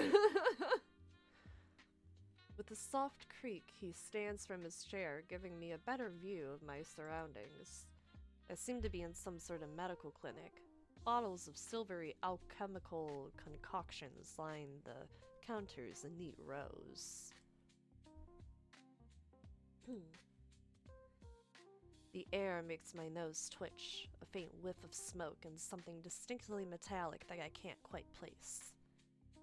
The doctor produces a large, dense bundle of cloth, which he sets at the foot of my cot.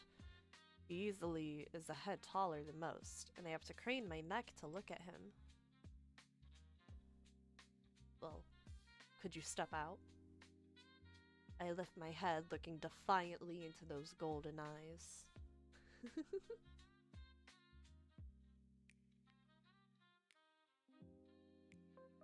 Could you step out first? I'm not getting dressed with you standing here. To my surprise, the man's mouth quirks. I was not planning on watching. That doesn't matter! Still smiling to himself, he disappears through a narrow door. I hear a soft click as the lock turns behind him. I count to 3 in the sudden silence. When I don't hear any more footsteps, I reach for the bundle of clothes. An itch on my elbow stops me short. I reach down absently to rub at it, then freeze when my fingers meet a neat line of stitches. I know what I saw. That beast took my arm clean off. And yet, my arm shows no sign of injury apart from the black stitches poking through my skin. I gingerly flexed my fingers, feeling my heart race at the sensation. This is impossible. I should be dead, or at the very least, gasping out my last breaths.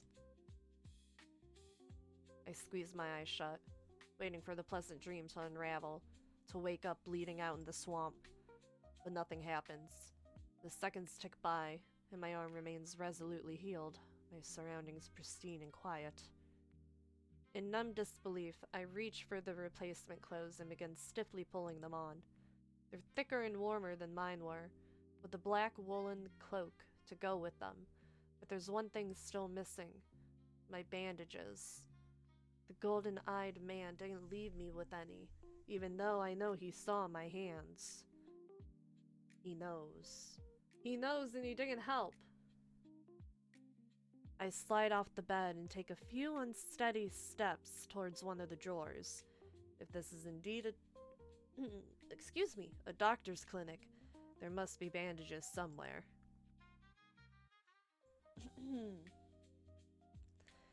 I start opening drawers at random, and of course, that's when the door swings open once more. Are you looking for something? I whirl around, clutching a thick roll of clean bandages. I try to step back from him, but my legs bump up against the edge of the cot. Your caution is understandable, though if I meant you any harm, you would know. That doesn't make me— that doesn't make me feel better in the slightest, but he makes no move toward me, so I quickly wind the bandages around my hands. The glowing scars and mottled skin disappear under a layer of clean white cotton. May I ask why you need additional bandages? I clench my jaw. I knew it would only be a matter of time before he asked about my hands, though the way he does it is strangely roundabout. All of those seem... my hands... You know, glare at him. I fix him with a dead-eyed glare, the one that used to send my fellow thieves into shuddering silence. He doesn't even blink, meeting my eyes serenely as I finish tying my bandages. I am not easily intimidated. I can fix him? I hastily break eye contact, but he says nothing more. At least he doesn't seem angry. But if he wants answers out of me, I'm still going to need some from him first. Who are you? You may call me Kuraz. And where exactly am I? Iridia, which I assume was your caravan's destination. I can think of nowhere else for a group of travelers to go. Iridia. So I made it to the City of Knowledge after all. I should feel relieved, but all I can manage is a vague sense of increasing unease. How did I end up here? I brought you to my clinic, of course. You were the only survivor from the caravan, barely clinging to life. You needed immediate treatment. Which you provided. Yes. He says it so simply, as if I'm a small child and he's explaining basic addition to me. I frown and flex the fingers on my recently healed arm. Aside from being a bit stiff, it feels fine. Thoroughly attached to me. You're saying that you stitched my arm back on. Pardon? A Solus attacked the caravan. It ripped everyone to shreds. It tore my arm clean off. But when I woke up here, it trailed off bewildered. I've never heard of any magic that could heal a mortal wound like that. What kind of person could do such a thing? The doctor, Kurus, pinched the bridge of his nose. He sits back down in his chair quiet for a long time. I do not know where you come from, but Iridia is the city of knowledge and deadly secrets alike. Information is power, and it is most unwise to give or receive it freely. Since you have refused to divulge your secrets, I will not divulge mine. I do not even know your name. You were new to Iridia, so I will overlook this specific breach of etiquette. However, you should not expect others to extend the same courtesy. Do you understand? He looks pointedly at my freshly bandaged hands. Loath though I am to admit, he has a point. I'm also a complete stranger to him, and if he's telling the truth, he saved my life. They take a deep, steadying breath. This time when I speak, I sound a bit more like myself. Lenore. My name is Lenore. Lenore! It's a pleasure to meet you, Lenore. There's a little more warmth in his smile, his polite demeanor back in an instant. Yes, Daddy? Oh, you have not met him yet. Thank you for saving me. For saving my life. I chance a smile in return. Even if you won't explain how he did the impossible, there's no doubt in my mind that I'd be dead if not for Kurus. Think nothing of it. I'm not sure if he's just being excessively courteous, but his words only raise more urgent questions. But I have to ask, why did you save me? You don't know me. The question seems to startle Kurus. Ooh, he said. I could hardly leave you to die in the wastes. Assisting those in need is the very essence of a doctor's duty.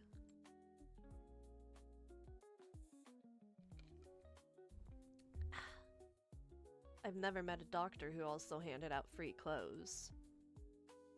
My fingers find the edge of the cloak. There's a subtle but delicately embroidered pattern around the hem. I try not to think about what kind of price Kurus might ask for such well-made clothes. No, I suppose not. Forgive my presumption. I rarely come across so fascinating a patient. I blink. What did he just say? Ah, I simply meant that few would cling to life so resolutely or brave such a perilous journey to Iridia. I could not help being curious about you, Lenore. His voice dips to a soft murmur, and he abruptly looks away from me. Oh. I don't know what to say to that. If you knew more about me, you might not like me as much as you think. I'm a monster. I have a curse. I'm dangerous. Doctor or not, he wouldn't want to risk his life or sanity over me. No one ever does. A peculiar thing to say. Why would I have cause to dislike you? And here we are, back at my curse, the thing I've been desperate to avoid discussing. A loud knock at the front door stops our conversation cold. It spares me from having to say anything else. Duty calls. Unfortunately, you are not my only patient today. The knocking grows more insistent, and Curris lets out a tired sigh. Please wait your turn. Though he says it quietly, the clamor on the other side of the door abruptly stops. Do you need anything before you leave, Lenore? Came back to this royalty. Yeah, this is Curris. He's our doctor. Oh. Between the soulless attack and my miraculous survival, I'd almost forgotten why I came to Iridia in the first place. I need directions to the cenobium. The cenobium? The look on his face is downright chilling. He pauses, choosing his words with cold deliberation when he speaks again. Whatever you seek, it is very unlikely you will find it there. The cenobium gates open for precious few visitors. Even if they did, you would not like what you found inside. My heart sinks. Is he saying that I came all this way for nothing? Risk life and limb for nothing? Nothing? No, that can't be. I've only just arrived, and Iridia is the largest city that's standing. There has to be a cure for me here. Then if not the cenobium, where would you suggest? Do you know anyone else in Iridia? I shake my head. Then I suggest a local guide. Head to the Wetwick and ask for Leander. Excuse me? The what? The Wetwick. He sounds deeply unamused. Follow the postings advertising Leander's bloodhounds. They are difficult to miss. When you meet Leander, tell him I sent you. This isn't much to go on, but Curris points towards the clinic's back door. You will be safe so long as you do not draw attention to yourself.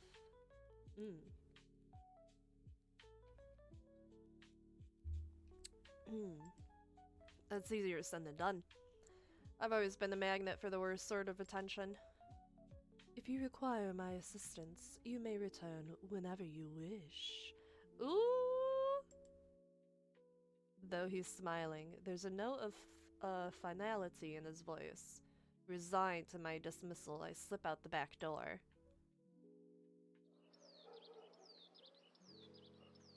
I find myself standing in a narrow and rather gloomy alley. I pull the new cloak up over my nose, stepping over the contents of chamber pots that have been emptied into the street. Gross! Gross, that means I'm stepping over shit. Disgusting! Something weighs heavily inside one of the cloak's pockets. My coin purse. Everything is still inside, every last coin that I scraped together for the journey to Iridia. It doesn't look like it was opened. There were so few coins to begin with, they probably weren't worth stealing anyway. I glance back at the clinic's closed door. Curris didn't take any payment. He didn't even ask for a future favor. But he also said in Iridia, secrets are power. Does he expect me to give up mine at some point? Ooh. Are you sure this isn't Florida or New Orleans? Oh no. I hope that's not New Orleans. I've always wanted to visit New Orleans. I've been to Florida. And let me tell you, I've seen, there were a lot of geckos and lizards. They were very cute. It's not exactly a comforting thought. Still, no matter why he did it, Curris gave me a second chance on a lead where I might find help. I better get going before he changes his mind. I squeeze out of the alley and into the crowded main street.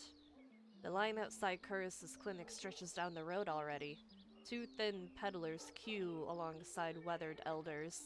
If any place is in desperate need of a free clinic, it's this one.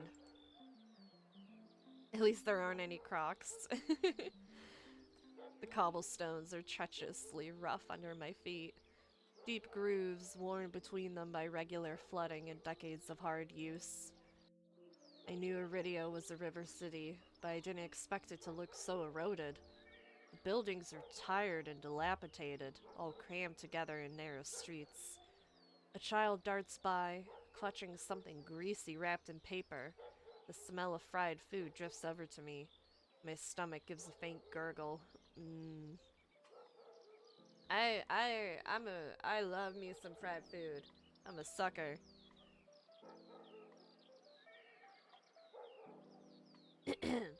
This morning's catch. Fried up. Hot and fresh. Hot and fresh. Not too many eyeballs today. That sounds disgusting. But I'm starving, so I duck my head under the stall's grubby awning. Now we made it to New York! A large fish leers up at me. It's 3? What? Bulging eyes still visible through the thick layer of crispy batter. The vendor gives me a gap-toothed grin.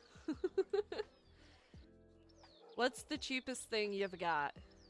The vendor points at a metal basket of what looks like savory or long strips of savory fried dough. Ooh! Fresh long lads, 3 copper apiece, don't burn your mouth. I take the coins out, counting them gingerly. At this rate, I might not be able to even afford my dinner. Reluctantly, I drop the payment on the counter and take my meal. Thanks for shopping at Longlands. 2 streets later, I pass under a wrought iron archway adorned with dangling garlands of red and pink lilies. Ooh, pretty. The buildings in this quarter are a dizzying riot of color, painted walls and tinted glass everywhere I look. Thirsty. Make sure you hydrate. Sheer red and pink curtains flutter in the open doorways. Musical voices call out invitingly.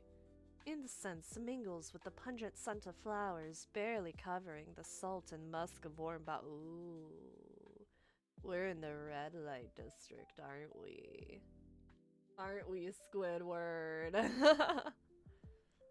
This must be Iridia's entertainment district. Yes.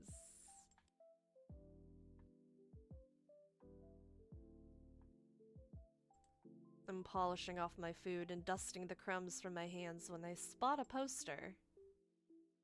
It features the silhouette of a smiling man wearing a single dagger-like earring and the word Bloodhounds printed above his head. A motto, as above, so below, circles the artwork. That's that Leander guy we gotta find, probably. If Leander is the leader of the Bloodhounds, then the face printed on the poster is likely his. I wonder if we'll find that teacher from Persona 4. Wait, teacher? We haven't finished Persona 4, so I'm not sure. Is there a teacher? That, like, is in an entertainment district? I know we have the... Oh, the one that called everyone home. I see, I see. I thought I was gonna say, like, well, I remember in Persona 5, there's that one teacher that you can call as a maid, which was kind of awesome. Anyway.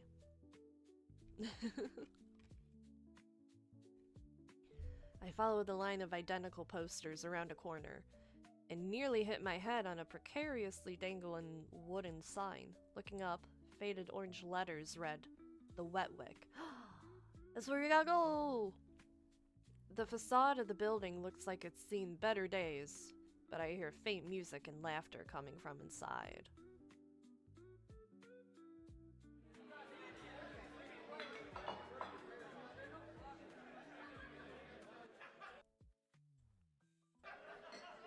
Oh, I didn't mean to skip that.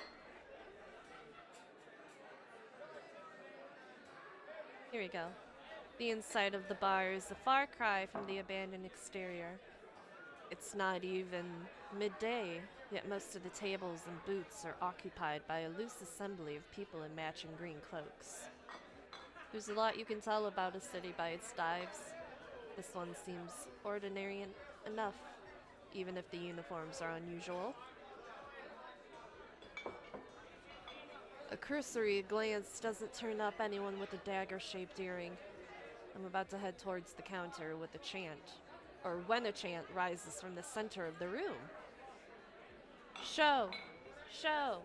Show! Show! Show!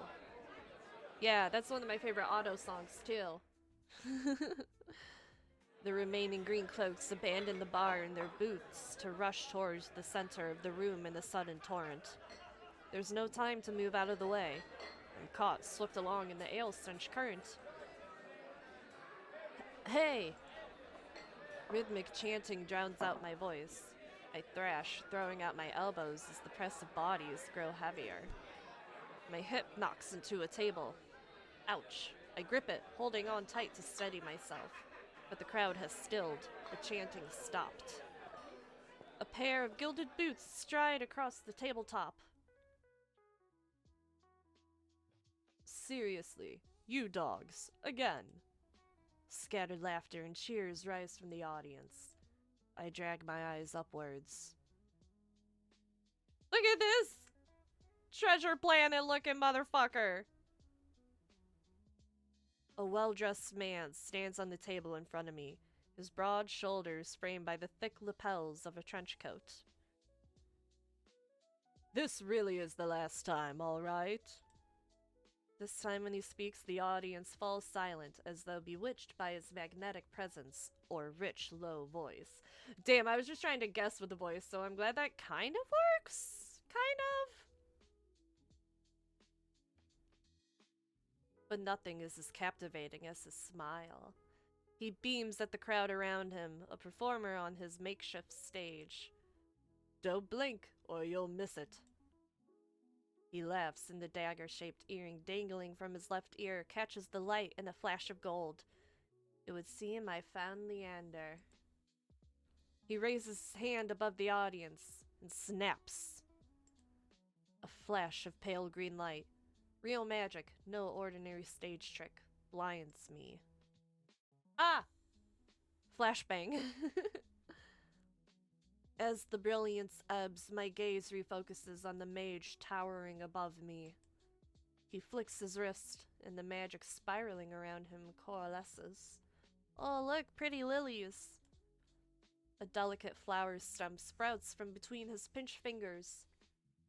One by one, glowing lily petals spring forth. With a flourish, the mage presents the conjured flowers. The audience bursts into clapping and cheers. A genuine magic show is the last thing I expected from a place called the Wetwick. Leander plucks the iridescent bouquet out of the air and turns in the slow circle, giving his audience a good look. Now, who could use some good luck? Eager onlookers scoot closer to the table. Some reach for the lilies, while others whistle and call Leander's name.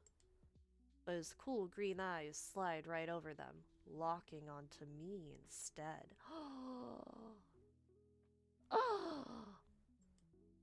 How about you? My chest tightens. Every person gathered turns to stare at me. Ooh. Yeah, let's take 'em. Free flowers. I reach out, all too aware of the way my fingers tremble as I carefully take the flowers from him.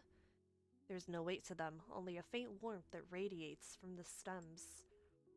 As soon as the flowers leave Leander's hand, their light dims. They fade away in a shower of opalescent light. To my surprise, Leander laughs under his breath. That's the problem with flowers. They don't last long, but they leave an impression, right? He grins at me, and I find myself smiling back.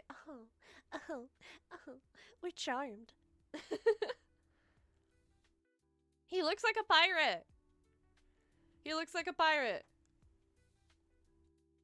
Leander steps off the table, dropping among the excited crowd with an audible clink. He looks like a pirate! Yarg! Alright, bloodhounds, get back to your drinks. Show's over. Boo! The green cloaks dispersed at his command, returning to their tables and booths. Before I can make my way towards Leander, his eyes find me. He gives me a friendly wave, then beckons me over to the crowded counter. I manage to squeeze beside him, but there's so little room that his broad shoulder presses against mine. I tense, but he doesn't seem to mind at all. Is this your first time in Iridia? Yes, papi. He says it lightly with a genuine air of curiosity. Do I stick out that much? No, but I'm certain I'd remember seeing a face as lovely as yours around Lowtown. I can't think of like a voice, so I'm thinking of like what's his face from Futurama? Zaft. I don't something Brannigan. The guy that's like Leela. Leela, Leela. The one that's obsessed with her. Zap Brannigan, yes, thank you. My eyes flickered to the polished countertop. I'm not used to flattery, and being this close makes eye contact difficult. As if on cue, the bartender approaches us. What can I get you? Surprise me and add anything my friend wants to my tab. I wasn't expecting the generosity, but I have to admit, I do feel a little thirsty after all that fried dough. I'll have what he's having. While the bartender leaves to fix our drinks, Leander leans his elbows on the counter. I'm close enough to notice the purple shadows under his lower lids. Oh, he tired. He eepy. His eyes wander over me in return, but when they lock on my bandaged hands, a sour taste rises in my throat. Here comes the questions. So, what brings you to the Wick? Kura sent me. He pushes his hair back from it. See, I feel like it would have been fine if you just didn't mention Curtis then, maybe.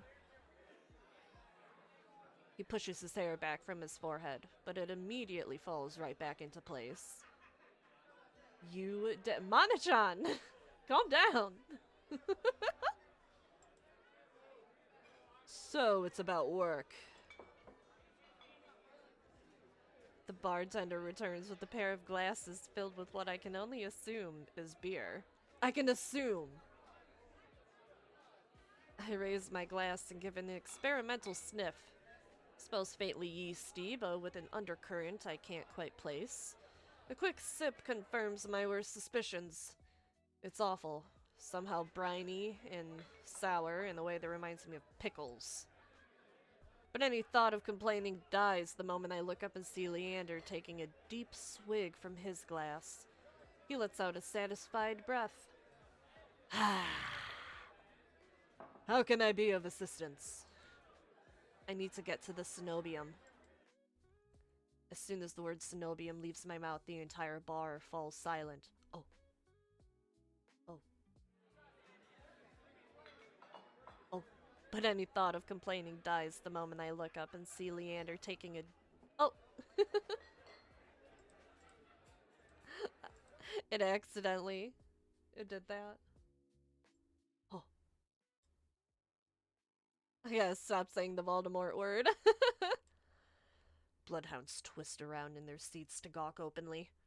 Finally, an especially drunk one speaks up. The hell are you bringing up the Shinobi here? Throw him out. Oh, that's not the drunk one. Throw him out. This is Bloodhound territory. The vitriol catches me off guard. From the angry looks thrown my way, it's clear I've broken some unspoken rule just by mentioning the cenobium. When I glance at Leander, he's drinking as though he hasn't noticed the uproar, Only when he catches me looking does he lower his glass. For the love of... He drags a hand down his face. He's tired. Hey, keep it down, will you? This is business. And the bar goes back to normal. The power he has. I tense, expecting an argument, but the outspoken bloodhounds silently return to their drinks. Only a handful continue to watch me warily. Sorry about them. The Cenobium's a bit of a touchy subject in these parts. Mix in enough drinks and, well, you saw. How about we continue this outside?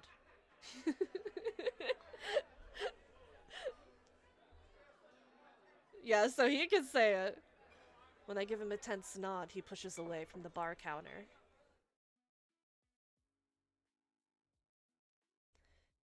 I follow Leander. Oh, let me turn the background music up a bit. There we go. I follow Leander to an alleyway tucked behind the wetwick, where layers of frayed bloodhound posters have been plastered to the walls. Seeing them side by side, the resemblance between Leander and his likeness on the posters is impressive. Curus didn't send you here for help with the Cenobium, did he? From the look he gives me, he already knows the answer. I glance away.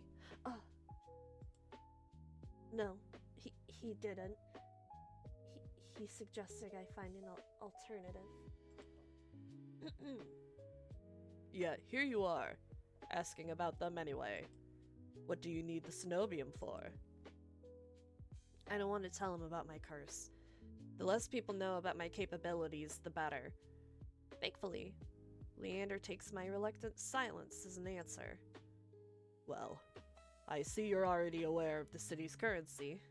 Information's worth its weight in gold here. Curus told you the truth. The Cenobium's dangerous. Get on their bad side and they'll imprison you, if you're lucky, or torture you, if you're not. But the Cenobium's supposed to be a place of learning, a sanctuary. The Cenobium has always been heralded as the last bastion of human knowledge, a shining beacon of hope in a world steeped in nightmares. If any place held answers, it would be the Cenobium. That's why I came here. That's what they want you to think. But things that seem too good to be true are often just that. Such a simple statement, and yet it leaves me reeling. Ugh. How can I handle that? If it's true, if I staked everything on a lie, then what now? Leander clears his throat. But as I always say, there's solutions to every problem, and alternatives to every solution. He claps his hands and turns to me with a brilliant smile. That's why Curus pointed you to the Bloodhounds. Let us help you. Whether it's hunting Solus, finding people, or recovering stolen valuables, we could do it all, and free of charge. I'm shaking my head before he's even finished his practice speech. My patience is wearing dangerously thin. Listen, I appreciate the offer, but my problem can't be solved by a group of good Samaritans. To my chagrin, Leander nods slowly.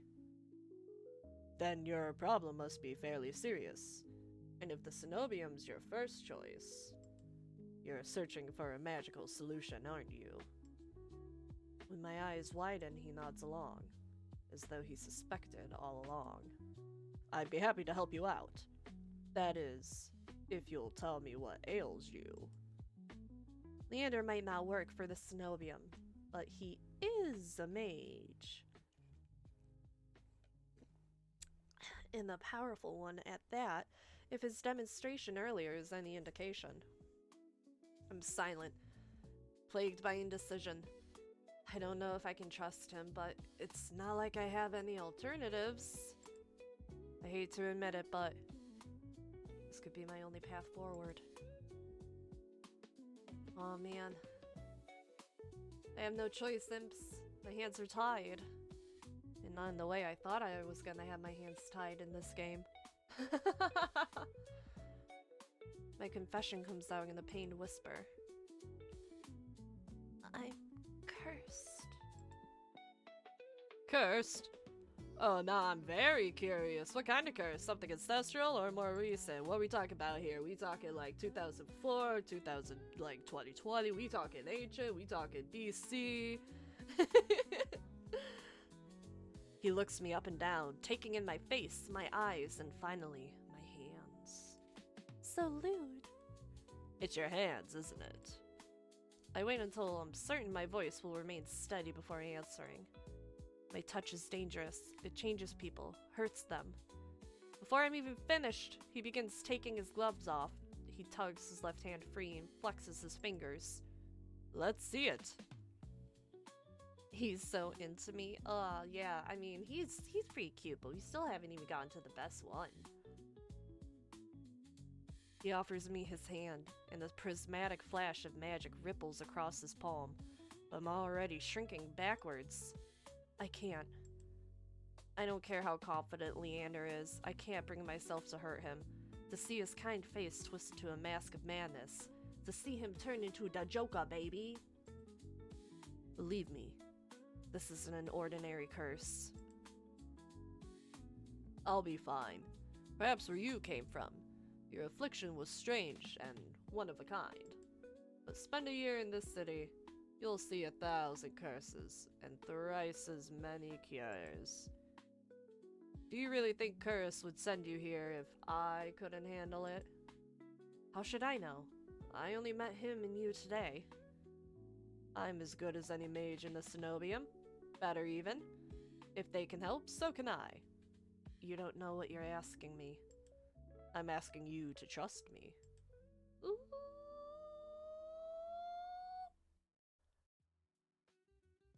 He's so into you. He's so.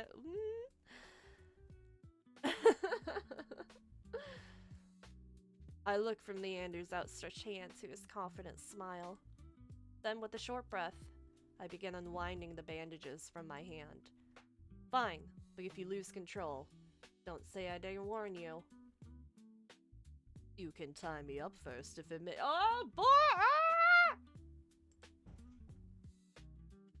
With each joint I expose, I grow more and more certain that this is a terrible idea.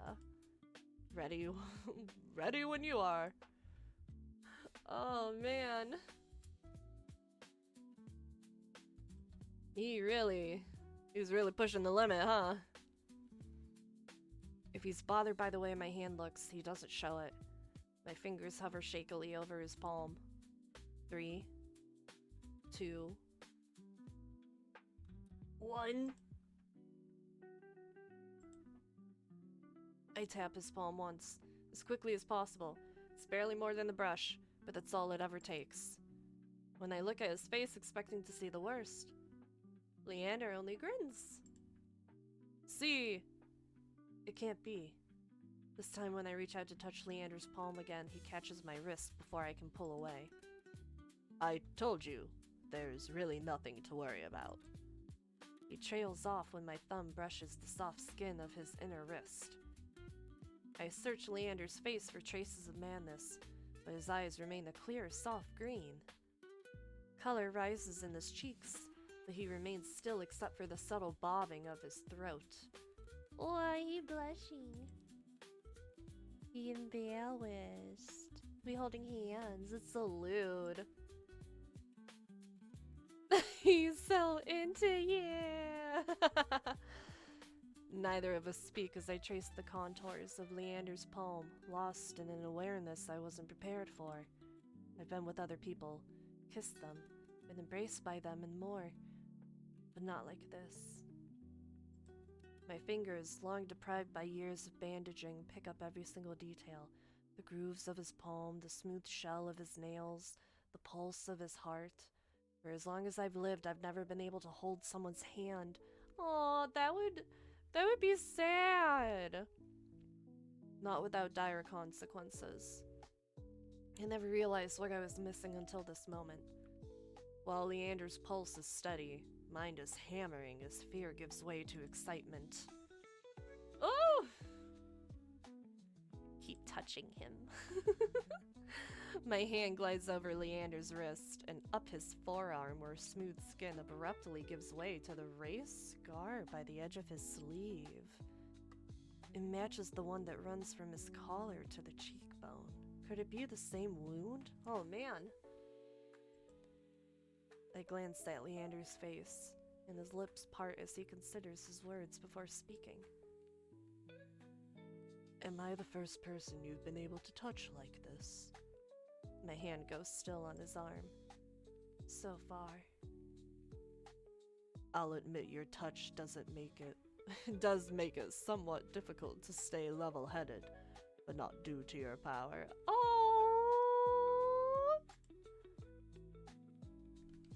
It's so cute!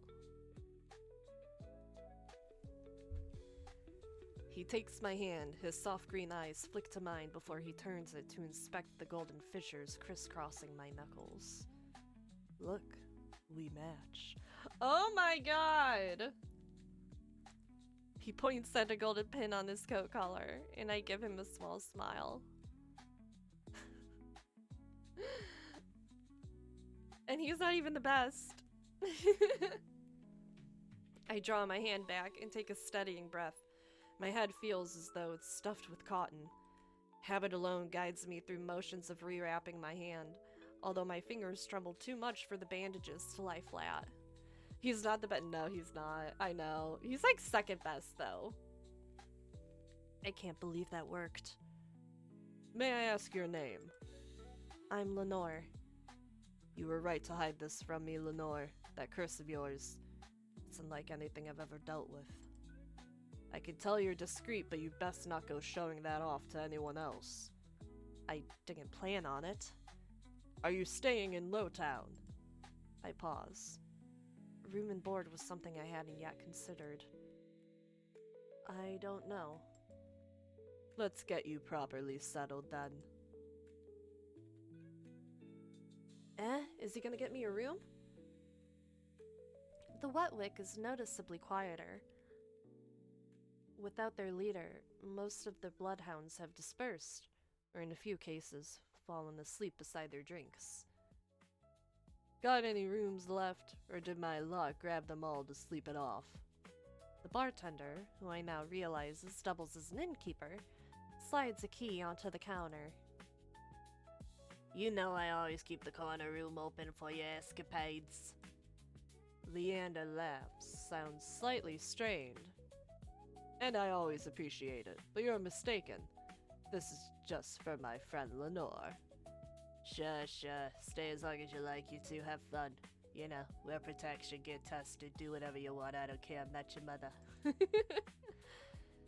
Escapades, huh? Leander clears his throat and then holds the key out to me. But I hesitate. My coin purse barely holds enough for a day's worth of meals, let alone a room. How much do I owe you? Nothing. Bloodhound rates. My treat, since you shared your secret. Food, drink, and a warm bed. Anything you need. Carefully, I take the key from him. It's small, but weighs heavy in my palm. I never expected to have a warm bed in Iridia, let alone free meals. I planned to steal whatever I needed to get by, no matter how dangerous. Thank you. Thank you.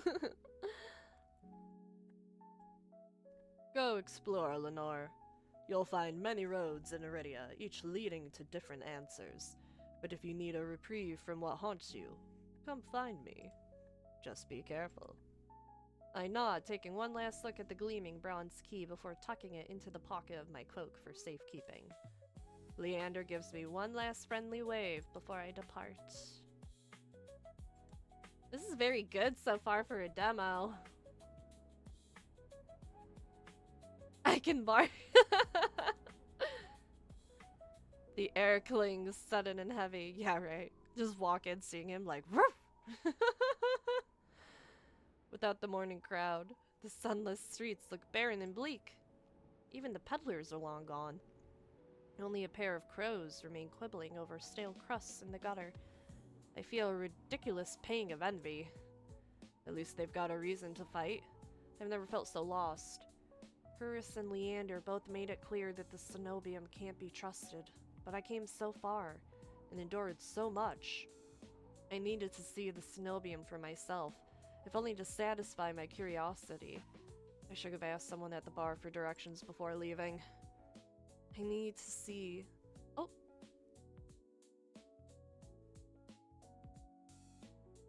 Oh, yeah, okay, sorry. I had it right. I'm about to turn back when the shadow passes over me. A cloud, I think, until a puff of hot breath tickles the back of my neck.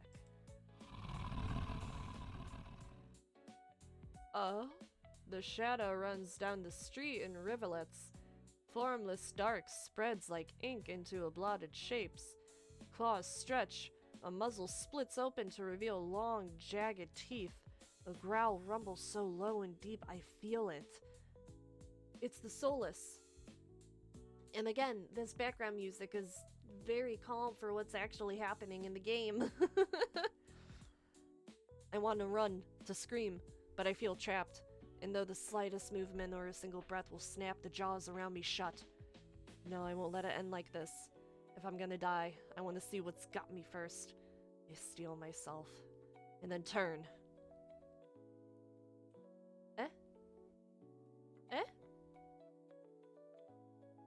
Doko? Nani? The shadow vanishes as quickly as it came. I'm left standing in the middle of the street alone, except for a figure reclining in the shade of a nearby stoop. Huh? Oh! It's another pretty boy. A monster. That much is clear from a glance. One that could nearly be mistaken for human were it not for the tufted ears, the tail curled around his ankle. Or the dusk pink eyes with pupils that sharpen like needles when they fall on me. Our eyes meet and the monster uncrosses his long legs. Oh no, it's Grahatia! What are you talking about? Grahatia already is a husbando. He's adorable. He's precious. I love him. He's just a twink. His hair gleams a shade of red that reminds me unsettlingly of blood where it curls around his collared throat. Oh, what should his voice be? I don't know.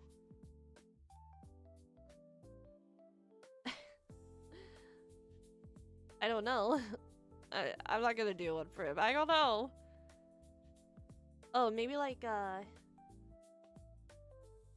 jumpy, aren't you? His tone is so light and carefree that I glance over my shoulder to make sure he's speaking to me. When I look back, the stranger props his chin on his knuckles and regards me with an inscrutable little smile. Didn't you see that shadow just now? It was massive, moved like a beast. Grahatia is, yes sir, I'll have your daughter home by 9, but this guy is your daughter calls me daddy too. Even as I speak, I'm aware of how ridiculous I must sound, but the stranger's smile doesn't falter. The only beasts I've seen are the week's drooling regulars, though this did catch my eye. No, he has the key! That bitch! Look at him showing off his thighs. And those man titties. The bar titties. With a flourish of his hand, my in-room key appears dangling from his finger. It turns on its chain, glittering when it catches the light. My hands fly to my cloak's pockets and, sure enough, find them flat. He crooks his finger, beckoning. I've already taken 2 steps forward before some stifled instinct stops me. Something feels wrong. I'm still on the edge, thrumming with so much adrenaline that the stranger's shadow flickers at the edges of my vision. I always attract the worst kind of attention, but I can't get rattled now.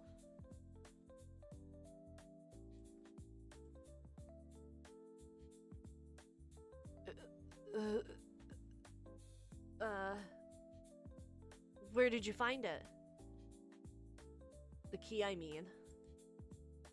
What can I say? I'm a sucker for shiny things.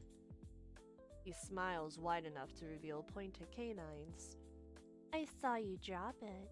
You really should be more careful. City like this, somebody might take advantage. I know it's like not too much of a guy voice, but I can't really do guy voices, I'm sorry. A bald-faced lie said without a hint of irony. There's no way I dropped that key, but I can't think of an explanation for how it went from my pocket to his hand. Is he wearing booty shorts? It kind of looks like it. It looks like he's just wearing... Oh, I see. One side is shorts and the other is pants. I see, I see. What a pretty boy. What a pretty boy. I approach the man, careful to keep an arm's length away. He doesn't look dangerous, but the most deadly ones never do. The stranger's chain softly clinks with the tilt of his head. His ears flick. Keeping your distance? Until I figure out how you managed to rob me? Yeah, I am. You think I stole your dinky little key from all the way over here? He gives an exaggerated sigh. I'm good with my hands, but not that good. Ah! Ah! Do I really look like a common thief to you? He's got me there. Yeah, he is on his own shit. The sheer fabric of his sleeves alone would be too expensive for most street thieves. Ella shoes look like they cost more than they spent traveling here.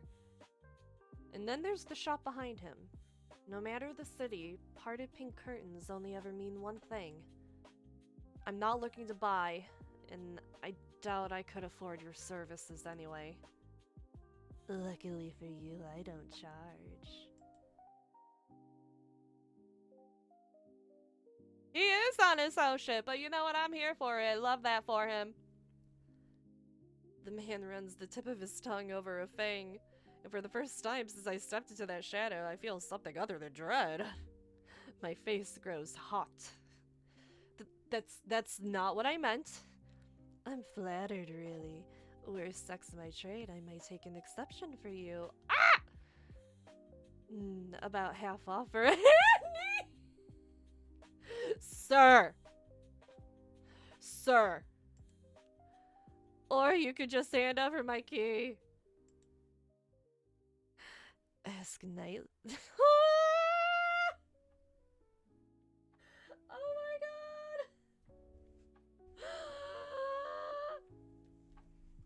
Ask nicely, they might keep it like you took my tail. What does that mean? You know what it means. Something you can hold on to.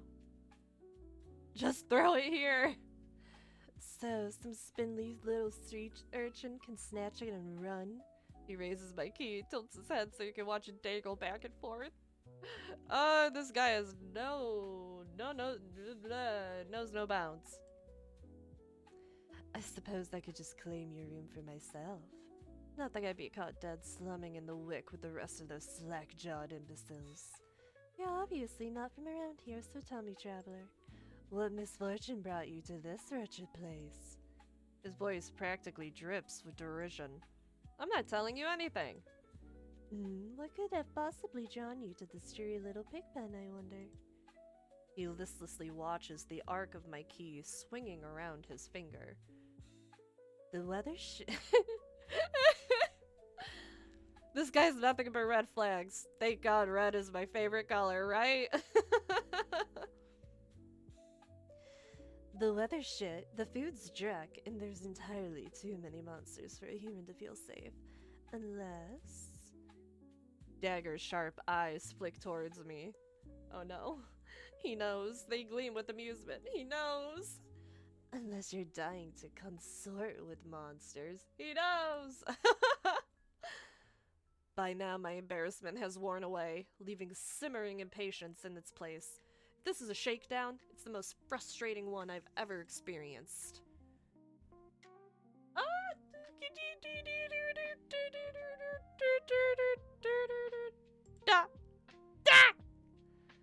How'd you know that I spent all my money, starved, and nearly died in a swamp just so I can crawl into bed with the first thirsty monster I saw?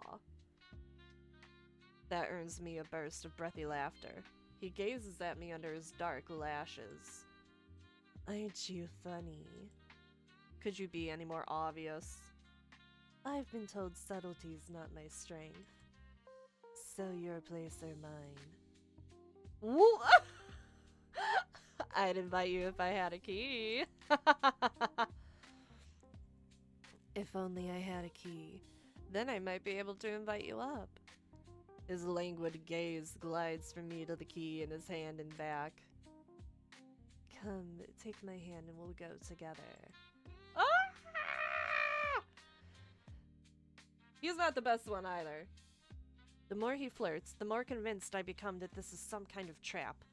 No matter how innocent monsters look, they always have tricks up their sleeves. As something tells me that this one's more dangerous than he lets on, even if he has a lovely laugh. I don't know what you want or why you're messing with me, but I'm not coming any closer until I know you aren't going to attack. Or bite. I won't bite hard unless you beg me. This guy. Now he's just being difficult. No matter what I say, he finds a way to twist my words into innuendo. Even when I'm silent, he goes on as though we're having a conversation, not a standoff. Do you like dancing? There's a traveling troupe performing in Hightown tonight. Their luteus is utterly exquisite, truly a performance to die for. There's a life in this dreadful place, if you know where to look. You sound like you know the city well. The man's gaze flickers from me to the key dangling from his finger. Naturally, this stump was a little more than a miserable little smear when I first arrived. High town, low town, I know Iridia like the back of my hand. What about the cenobium? Do you know where that is? His smile vanishes. Girl, stop bringing it up! Surely you've seen it, that absurdly large tower looming over the rest. It's a little hard to miss. You must mean that spire I noticed when I first caught sight of Iridia. The cenobium's overrated. Forget about it. I can show you things those stuffy boars and their limp dick tower couldn't even dream of. I love that. I've already got plans. Oh, have you some pressing matters at the cenobium? Lunch dates with librarians, tea time with the most esteemed abbess?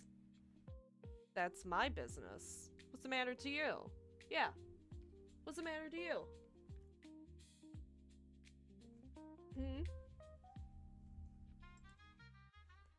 I square my shoulders and the amusement bleeds out of him. Your loss.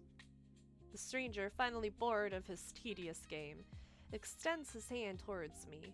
The key rests on his palm, neatly dividing skin and leather. When he makes no other move, I reach for the key, but as soon as my fingers graze smooth brass, his hand springs shut around my elbow. Hey! Hey! He yanks me down and I stagger, my soul slipping on the steps. For a sick moment, this music is so calm. My goodness. For a sick moment, I fear my bandages will unravel under his touch, but he's careful not to disturb them even as his fingers dig into my arm. I know I smelled blood. You reek of death in the road. And that fucking doctor. Oh, shit! Okay. So apparently, him and Curtis do not get along, apparently. Oof. His voice, once silken, lowers to a smoky growl. The shadows around him seethe and boil as he pulls me closer. And something else. He murmurs against my throat, nose grazing my jaw. Let go. I try to twist away, but he doesn't budge. His breath trails down my neck, sending a thrill of dread through me. But just when I fear he'll bite, he takes a deep whiff instead. His wide, flat eyes gleam with naked hunger as he gazes up at me. Not quite human, not quite monster. Seems we're both. Veer? Ver? Veer? Ver? Veer? Veer, ver? Veer, ver, everywhere. The stranger's ears flatten, and he releases me with a short breath. I yank my arm back, massaging it where his grip left grooves in the bandages. The stranger twists around to watch a woman duck out from the curtains behind him. Her pressed uniform bears the insignias of the Cenobium. Sad little meow meow. I leave a scolding cleric. Oh. I leave you for all of what? 10 minutes. And you're making trouble again. Will you quit harassing the tourists? The stranger, Veer, I take it, rolls his eyes and flashes the cleric a withering smile. So suspicious. Can't you see this is a friend of mine? A natural liar. He grins at me and his tail swishes minutely. The woman purses her lips at me, clearly unconvinced. I open my mouth to correct him, but Veer cuts in. I was graciously offering my dear friend some free advice. Though his voice remains light and cheerful, his expression darkens. Danger is drawn to you like a moth to a flame. It will always find you given time. The woman clucks her tongue, as though she's heard this recital 102 times. Word of advice? Don't take free advice from lazy foxes lounging in the streets.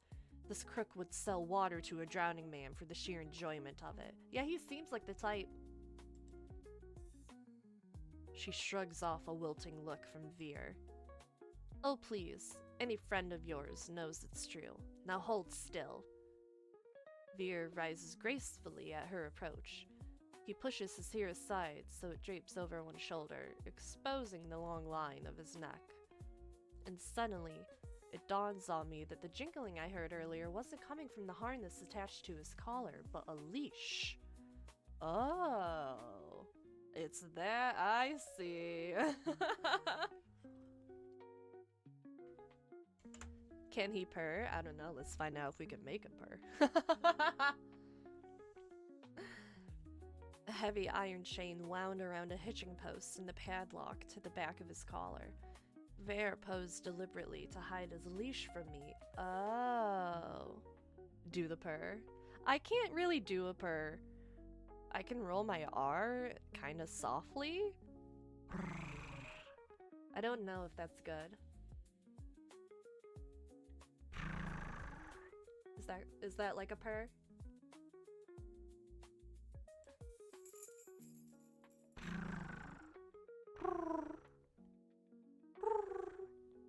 I don't know if that's, I don't know.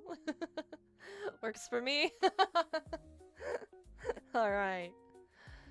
The woman produces a keyring from her pocket. She rifles through a dozen identical keys before selecting one and slotting it into the lock. Come on, unless your friend's tagging along on their merry little soulless hunt. Oh, they're hunting for soulless inside the city. Words momentarily fail me. The woman regards me with a polite, if tight smile before marching down the stairs. Veer lingers. Oh, so he's like a soldier. He's like an actual bloodhound. Like the dog, like the hunter dogs. He stretches his arms over his head with a yawn, and I try not to stare at the way his stomach flattens when he arches his back. Ooh, he got that tum-tum. Your little secret's safe with me. Try not to get yourself killed. Veer hops off the stoop and bounds after the woman. His tail sways merrily, as though he hadn't just lied and threatened me. Did you try that thing I mentioned? The Leventian knot? That the one where you take 3 fingers and... Actually, don't tell me. Knowing you, it's disgusting. Veer's airy laughter echoes down the street. It's only after he and the cleric have vanished from sight that I realize I'm still missing something. Wait. Reflexively, I shove my hands into my pockets and find it. The room key. Oh, okay. That's good.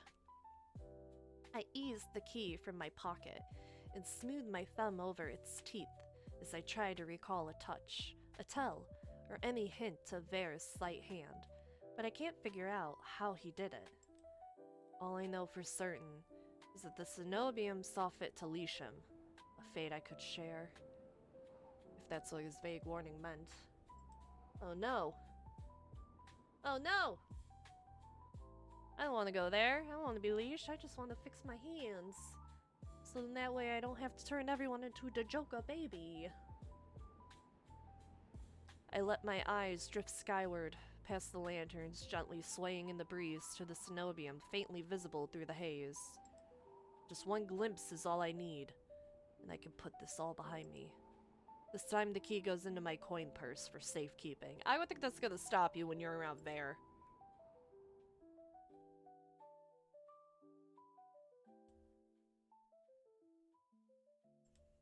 It's easy enough to follow the sluggish river that splits Iridia in two. A colossal bridge arches over dark water below. I cross as quickly as I can, climbing ever uphill towards this distant tower. Hours later, legs aching, sweat beading on my forehead, I finally find what I was searching for. The Cenobium of the Luminous Void. Ooh, sounds fancy. It stands at the highest point of Iridia, surrounded by cold white walls. Well-dressed people stroll down the walkways, paying no attention to the massive tower in their midst. I'm the only one standing before the gates. I crane my neck up and up until the top of the Cenobium tower disappears into the clouds overhead. I frown up at the gates, wondering what horrible traps they might contain. Despite their delicate beauty, there must be more to them than meets the eye. Right? Right? Knocking seems like a terrible idea, but I don't see any other way of making my presence known. I'm halfway up the steps when something moves in my peripheral vision. Is it another cute boy? A shadowy figure crouches beneath one of the white walls. They reach out and tug on a vine as if testing its strength. Another one. Oi! You there! The shadow vanishes as quickly as I spotted it, and the gaunt-faced man in the crisp charcoal uniform marches up the steps towards me. Ugh, another tourist. Get out of here once you're done gawking. I choose to believe this one is British, yeah. A dismissive wave accompanies his equally dismissive words. What? I can't think of voices or accents. I'm running out. And he turns on his heel without even waiting for an answer from me. I look back at where I saw the intruder, but there's nothing. Just the leaves blowing gently in the cool breeze. Oh? I step away from the gates, hopelessness washing over me. We didn't do it. We came all this way to the Cenobium. And we can't do it. We're gonna be cursed forever, chat. Hello. A whisper so close I can feel the warm brush of breath on my skin. I instinctively jerk away, but there's no one beside me. Halfway down the staircase, I spot a woman swaying in the breeze. She's gaunt as a rail, her blouse moth-eaten. I'm unable to take my eyes off her. Not because of the way she smiles a little too widely, or the way her tousled braids look unbrushed for days, but because her eyes shine a vibrant, unnatural crimson. Ay! I'm both entranced and unsettled by their subtle glow. My eyes glow a little bit. And they're crimson. Is it me? Is the woman me? These days, you need a miracle to get in there. I'm unsure how to respond or if I even should. Respond sarcastically. Seems like I'm in the market for a miracle. Know anyone selling? She's like, yeah, right here in my pocket. She beams at me like I've said the greatest thing she's ever heard. Oh, she actually is. Oh, she is actually. Lucky for you, I have them for free. Whatever she's selling, I'm not interested. My words come out in a tired breath. No thanks. No. No, I appreciate it, but no. I start down the stairs, but she abruptly steps into my path.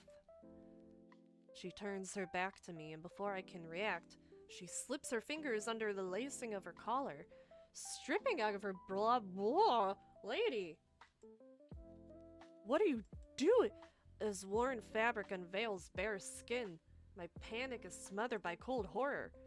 A misshapen, sunken scar carves into the woman's body.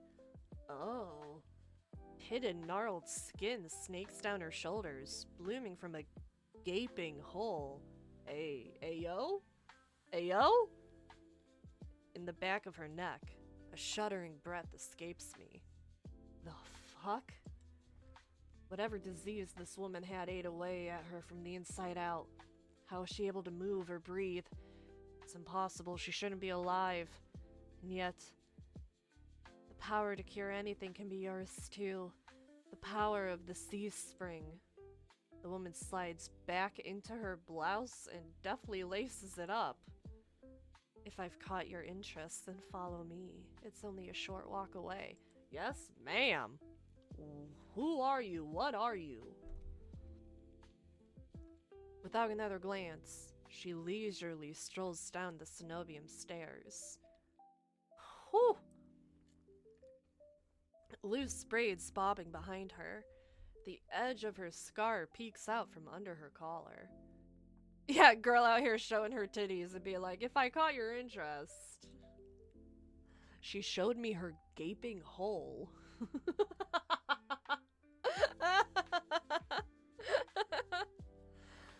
I stand there wordless until I manage to regain my bearings. It's a twisting miracle, but a miracle nonetheless. This could be the stupidest decision of my life, but what choice do I have? I take a final look at the cenobium's shut gates, then follow her down the steps. We descend from the higher streets, leaving behind their gilded decadence as we cross the river. The wet, derelict districts feel more familiar to me. But the crimson-eyed woman takes me farther, then farther still, until I'm met with an all-too-familiar sight. My gut lurches when I face the open horizon. Oh no. The city's outskirts are hardly recognizable in daylight, and probably safer for it, but venturing beyond Aridia's walls is a gamble I wasn't prepared to take so soon. Keep going straight, and the sea spring will reveal itself to you. I bark out a bitter laugh, loud and involuntary. Ha! This is a setup.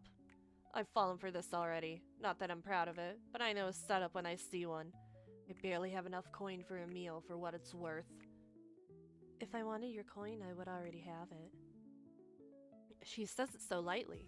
I almost believe her, even if she looks as physically capable as a toothpick. You're safe inside the city as outside of it. Truthfully, the territory before you is the safest of all. What do you mean, territory? This region belongs to ice. Ice? Ice? Ice? I don't know exactly how to pronounce it, but it's time to return by death. Most people know him as a gang leader, but he's much more than that.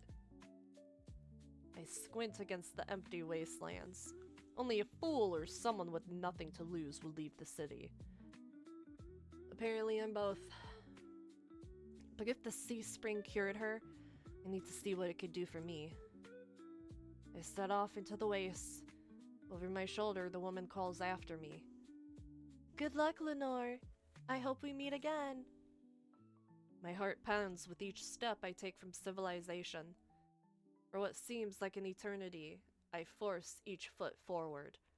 One step, then another, till a realization hits me.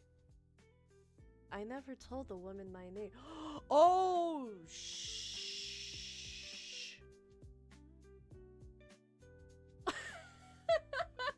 The music changed. It's more like upbeat lo-fi, but it's not.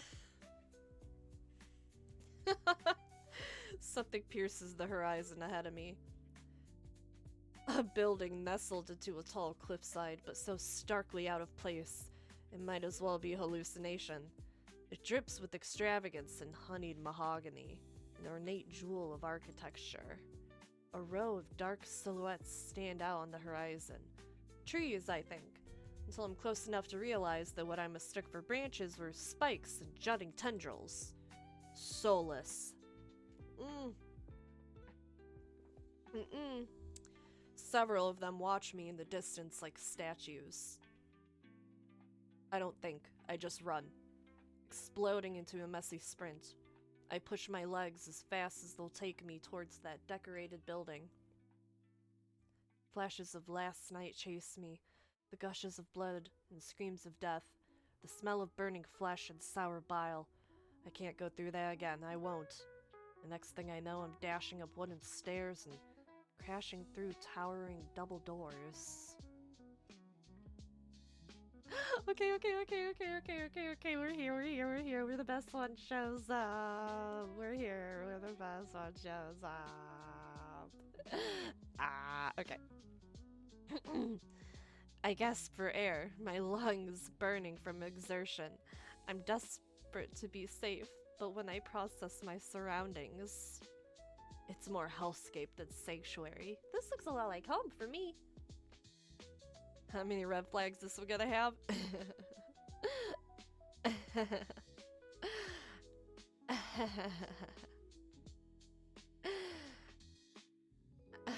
A lot. Blood flows all around me, overwhelming my vision with a lurid, unholy red. Instinctively, my hand leaps to my mouth, but the rotten stench of blood never comes. Instead, a smoky scent hangs in the air, sharp and spiced. I swallow thickly, convincing myself that it's not as gruesome as it appears.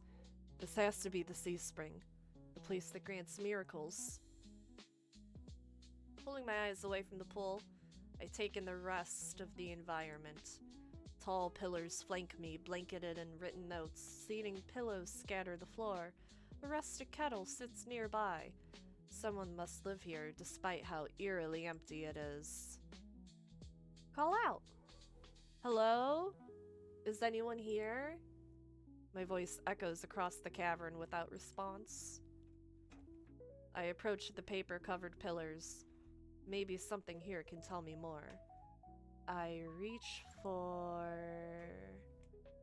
the closest. Reach for a note in front of me. It reads, Dear Mother, don't cry for me. I'm sorry I didn't say goodbye, but we'll meet again in another life. I love you very much. From Oh. Well, that sounds sad.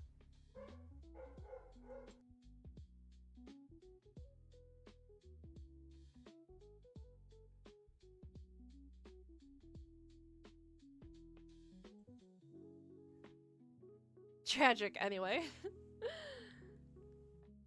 Oh, sorry, the dog was barking. P.S. If you ever see me, never speak to me again? Harsh. It's written in perfect cursive. Never seen such beautiful handwriting.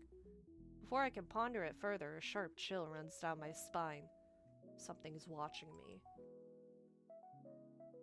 I quickly set the note back. My eyes darting around the wooden deck, but it's still empty, vacant. Here he comes. Finally, I look towards the Sea Spring. That stillness hides something deeper, something wrong, or something so, so right. Hey. I'm not even gonna try to do a voice because it's not gonna do him justice. So I'm just gonna do a regular voice. Hey. Yeah, Miles Morales voice, actually. Hey. I spin around and come face to face with the pack of Solus. Oh no. They chitter and growl, tendrils and spikes flaring threateningly. All different sizes and species, but sharing one identical trait. Glowing crimson eyes. Wait, like that lady! She was the Solus! Oh! I try to back away, but my heel teeters over the sea spring. I'm cornered. Watch your step. It's deeper than it looks. That voice again. At the sound of it, the Solus freeze, their snarls quieting.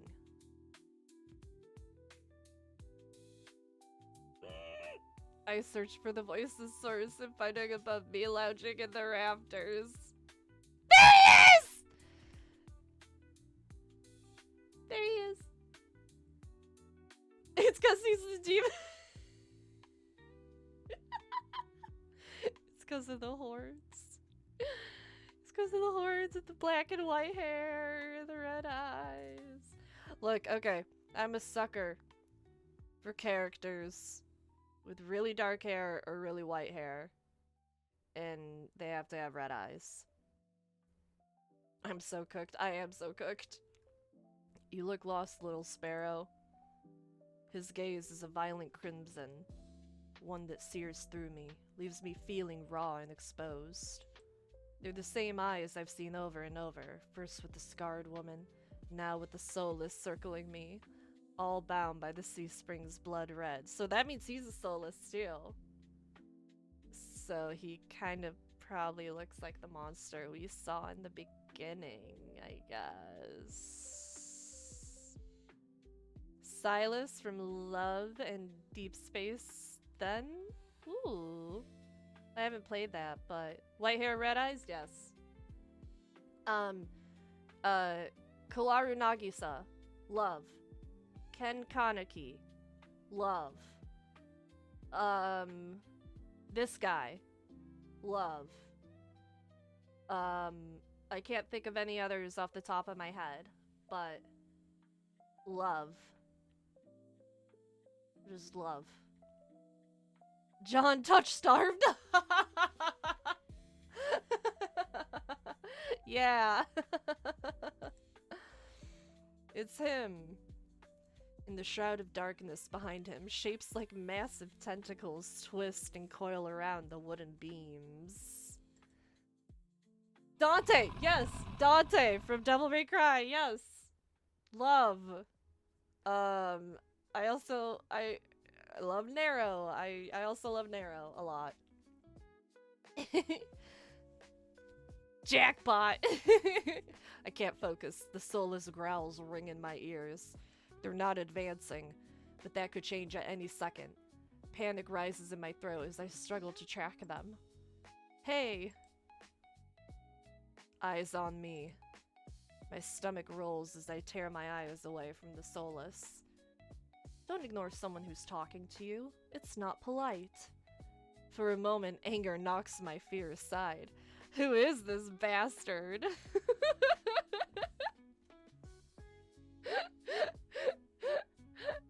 Fuck you.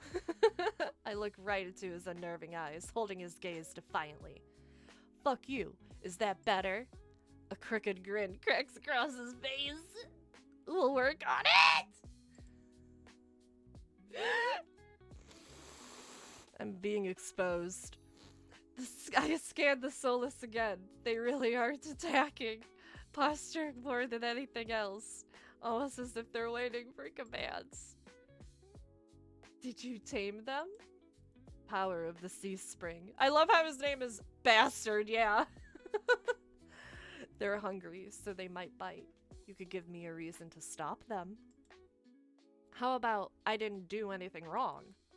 Trespassing. He's got us there. He's got us there, imps. And that's punishable by death? I mean, in some places. He gives a non-committal shrug.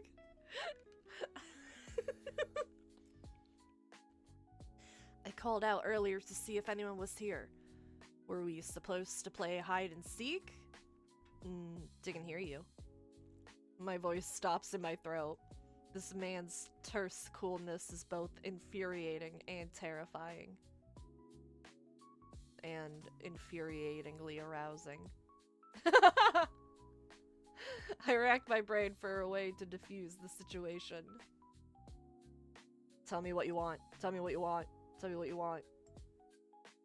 Your hands? Oh, that's not gonna be good. See, there's an issue with that. See, there's a little bit of an issue with that. That will turn you into a Dajoka baby, and then you will no longer be as attractive. Alarm jolts through me. I hide my hands under my cloak.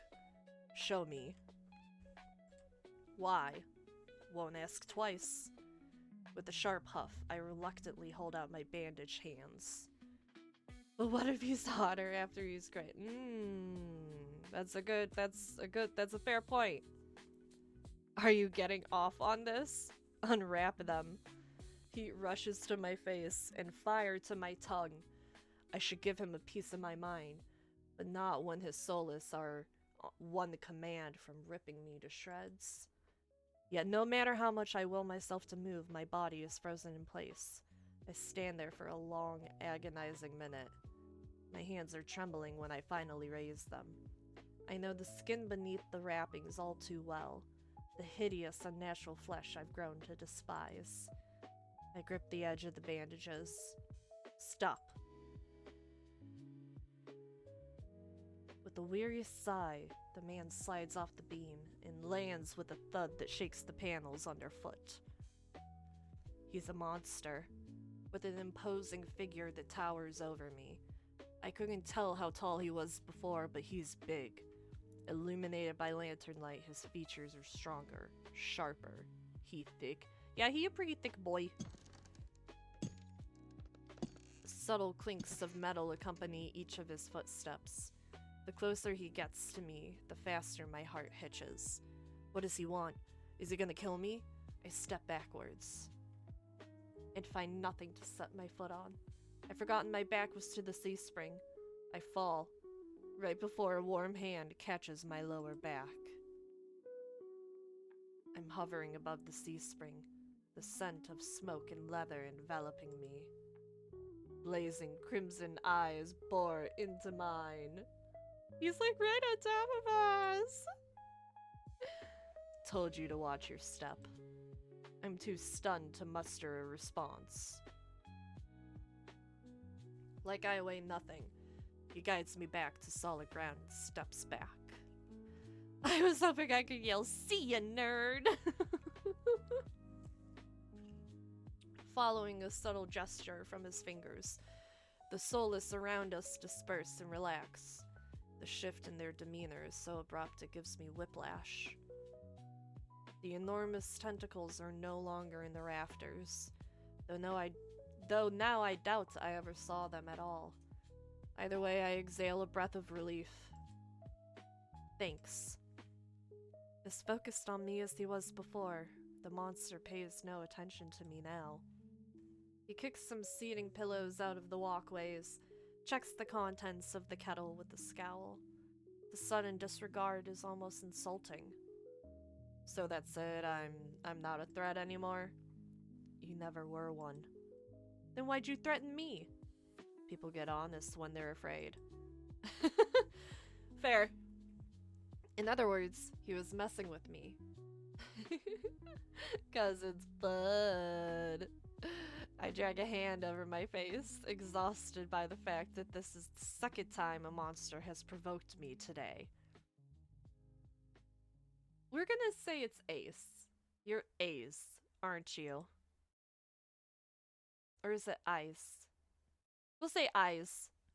Depends who's asking. One of your friends told me this was your territory. She also said you were a gang leader. Gang.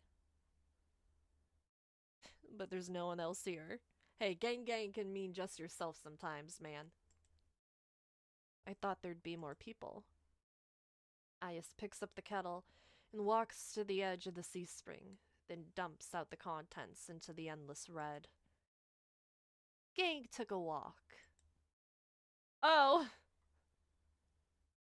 I think he killed them, guys! His pleasant smile stretches across his face, ear to ear. Then in an instant, it drops. I get the sense that I shouldn't ask about his gang again. Something must have happened. I've learned to recognize a real leader when I see one. Ice, regrettably, fits the type perfectly. He knows how to scare people, and he expects submission. Yes, Daddy.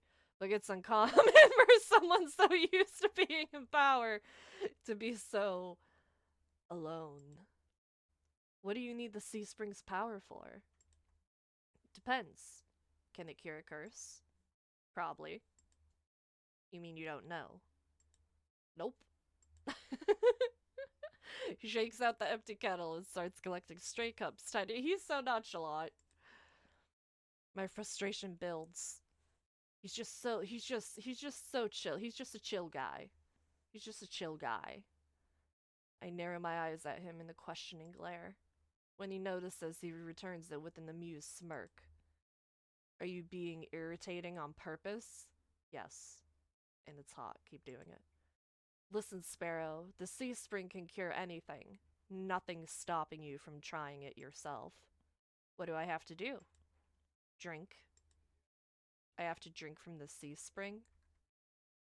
I just noticed the background music stopped because I've been so distracted by this guy. Let me restart this here. Here we go. My eyes glide to the blood-like pool beside us. The idea of ingesting the strange liquid makes my guts churn. Is there a price? Always. Eyes taps his temple with a finger. You lose it a little bit. That's it. Might have already beat it to the punch. My humor earns me an amused, fanged grin. Oh yeah, okay, double points if they have fangs or like shark teeth. This is a little different. When you drink from the Sea Spring, you forget who you are. Okarun in his transformed,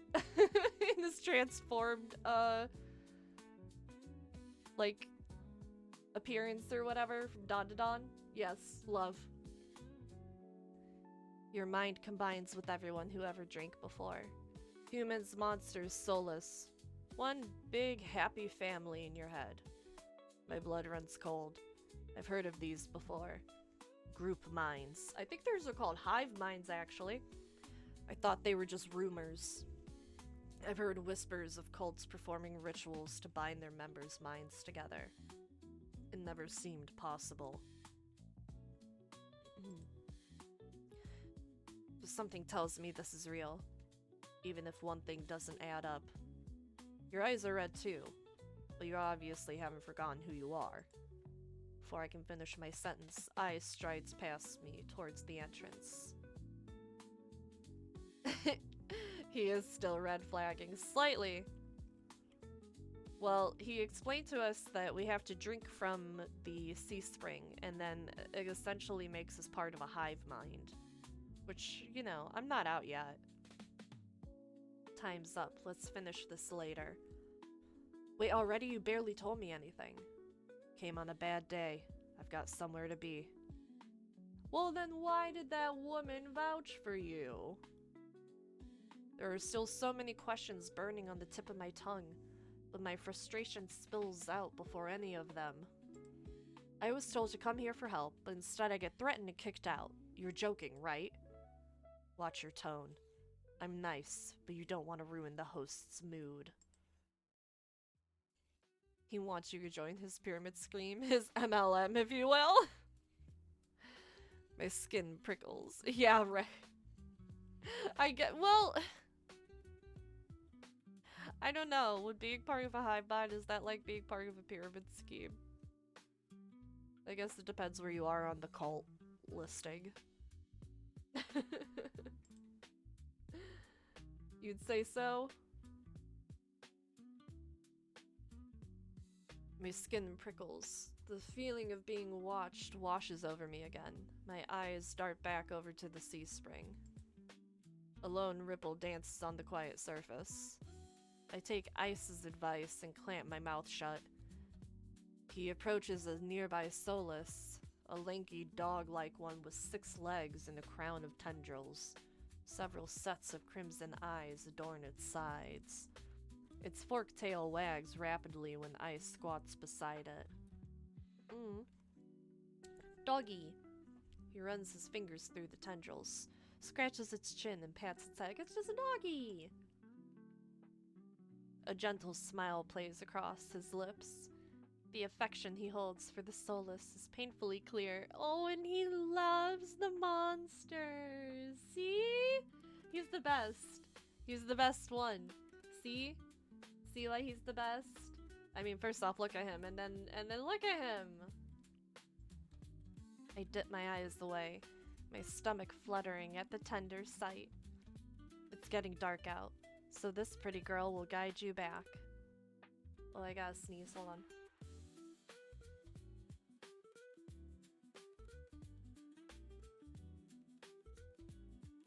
I gotta blow my nose 1 second.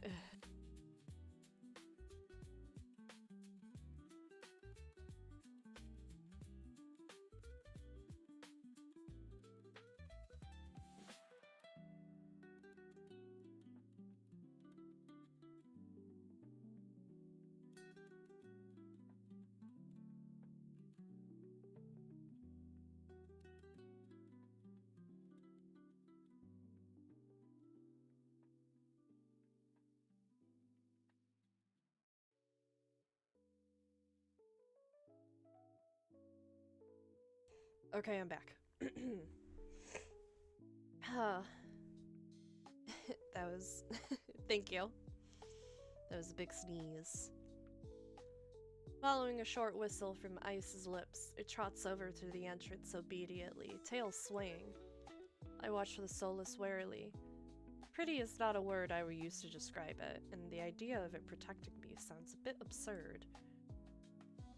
If I decide to drink, how should I find you?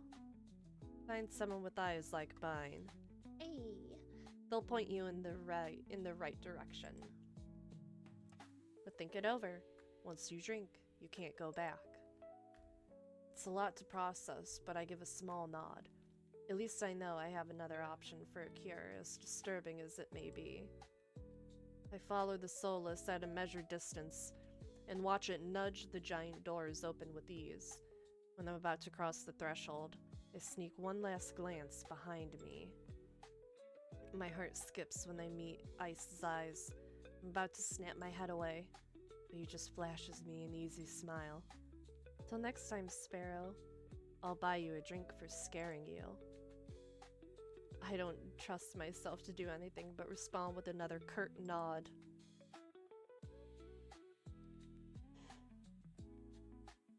He's so cool. Outside, more crimson-eyed Solus scuttle about. It's hard to believe it's the same threatening pack from before. They chase each other in circles, roll around in the bog's mud. They pay no attention to me as the dog-like one escorts me away. In an uneventful trip. Oh, sorry, it's an uneventful trip.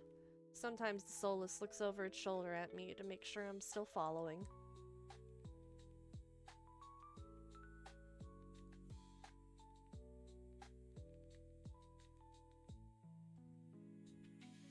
Dusk darkens the sky by the time we reach the city. The Solus sits and looks at me expectantly with familiar crimson eyes. Back to where it began. Yeah, this is a very, I will say, for a demo, this is very well. And I'm curious to see how the full game will go. Like a Digimon. I'm gonna pet the Solus. This is a doggy. As nervous as I am, I carefully glide my fingers through the Solus's tendrils and scratch beneath its chin, just like Ice had. It pushes its pushes into my palm in response, rumbling with a sound akin to a purr. Maybe. I don't know. The vibrations are soothing, almost healing my fatigue. When it's satisfied, the Solus spins around and scampers back in the direction we came, vanishing into the darkness. It's barely my first day in Iridia, and I've already encountered so many things I thought were impossible.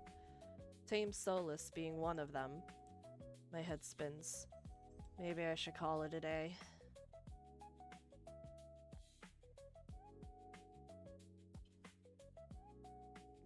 Nightfall creeps across the streets of Iridia. The city labyrinthine. I don't know how to pronounce that word. Even in daytime has become a warren of treacherous alleyways. The streets are completely deserted. If I hadn't been here earlier, I would have thought this part of the city abandoned. I make my way through the winding streets, doing my best to keep my bearing towards the wet wick. Ugh. What is that? My steps slow when I hear rustling in the dark. I strain my ears, but everything is still. Is the silence playing tricks on me? Something's wrong. The fine hairs on the back of my neck prickle. A frisson of discomfort running down my spine. Something's wrong. Something is terribly, terribly wrong. My eyes start from one side of the street to the other, searching for movement, but the shadows are as deep and dark as pools of ink, and I see nothing. I can't stay here. I need to reach a busier part of the city. Drawing my cloak tighter around my body, I hurry on my way. Though I keep my eyes sharp and listen intently, there's only the sound of my own footsteps. As the moments pass and nothing happens, I begin to wonder. Maybe I really did imagine that noise.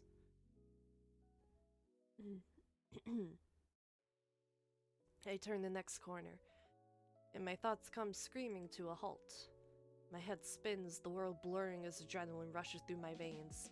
Only one thing is clear amidst the haze. Oh shit! It's the Solus that attacked the caravan! Oh shit! It's crouched over a dark and distinct shape, a body. A garland of intestines spills for pallid flesh. Blood grouts to the cobblestones. For mercy, the Solus is too distracted by its meal to have noticed me. My feet feel heavy as stones, but I can't just stand here. Holding my breath, I take a step backwards. When the wet slurping sounds don't abate, I take another, then another. Then a shard of glass crunches under my heel. Oh no! The world seems to slow to a crawl as the Solus raises its head. Blood dripping from its tendrils. Every single one of its bulging eyes fixed unblinkingly on me. It's really here. It's come back for me. Run! Yeah, that's the only option!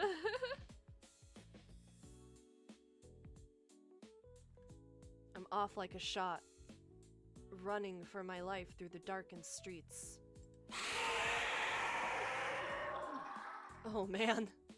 Behind me, a piercing bass splits the silence, and heavy footfalls pound after me. My heart thunders in my chest. I take turns at random, trying to lose it in the maze of streets, but I can't seem to shake it. I can hear its breathing now, a wet, fluttering rasp, growing closer and closer. The same claws that severed my arm swipe out. I duck, saved by pure reflex, and skid around a corner. I take 3 running strides before the bottom drops out of my stomach. A wall twice as high as me bars my way. A dead end. Well, at least we got to meet Ice, right? When I turn around, the Solus looms in the entry to the alleyway. It's no longer running. Doesn't have to. As it prowls closer, my thoughts race. Some of the buildings lining the street are lit. There must be people inside. It's a long shot, but try the nearest door. I whirl, grabbing at the handle of the closest door. It turns completely, the hinges creaking as I push, and I feel a flash of hope, before a weight hits the door from the other side and it slams shut. Damn it! The click of the lock turning is grimly final. Oh, you bitch. You bastard bitch. In this wretched world, a few people will stick their neck out to help their own flesh and blood. Never mind a stranger. The Solus gives rasping hiss. It's the only warning I get before it lunges me with a flash of claws. I hurl myself to one side, but the slick cobblestone betray me. I fall, sprawling over the rough stone. As the Solus looms over me, I scramble away from it. Until my back hits the wall, there's nowhere left to go. It descends on me for the kill. No! Oh! But the impact never comes. Eh?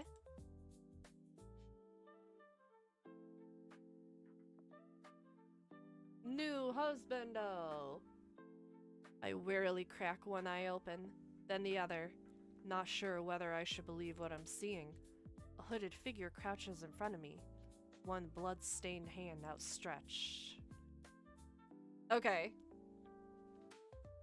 So he's another close second. The art for this is so good, isn't it? It's so good. It has no right being as good as it is. Moonlight silvers the edge of their stiletto knife. Their face and hands are splattered with blood, and the Solus. My eyes dart past my unexpected rescuer to the misshapen form behind them. The Solus's many eyes, once restless and vibrant, now look dull and waxy. A red pool spreads slowly from under its body. Numb with shock, I can't help but stare. It's dead. After all the people it's killed. After nearly killing me twice. I can hardly believe it. Well? I gingerly take the offered hand. The stranger's gaze dips to my bandages. Pale lips part on the brink of a question, then close again. With the strength belying their slight frame, they pull me to my feet. As soon as I'm on my own 2 feet again, they pull away from me and start wiping the blood from their face and hands. Stay there. They turn away from me stiffly, leaning over the Solus's gangly body. He's, like, kind of a pretty boy, too. I like the, leather buckled collar thing. It's a nice aesthetic. With their back towards me, I realized that I saw their hooded silhouette at the cenobium. This one is very twicky. Yeah, he's very twicky. Oh yeah, you were at the cenobium. Seen you before. They cast a wary look at me. So what if I was? Their harsh response takes me back. But before I can formulate a response, they continue. What are you thinking traveling alone at night? This is far from the worst thing haunting Lowtown. I can't make heads or tails of them. First they save me, now they scold me? Lesson learned. I could do without the lecture, though. To my surprise, they break eye contact. Their attention glides back to the Solus's corpse. They examine it with an inscrutable expression. I clear my throat to fill the silence. I'm Lenore. Min. Suddenly, Min tenses. Their blade flashes as they drive it into the back of Solus's neck. Ooh, crunch. Snap, crackle, pop, Rice Krispie.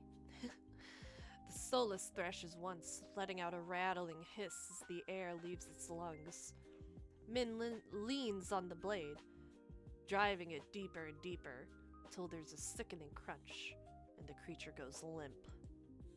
My heart thuds in my chest. I must have been clinging to life by a thread.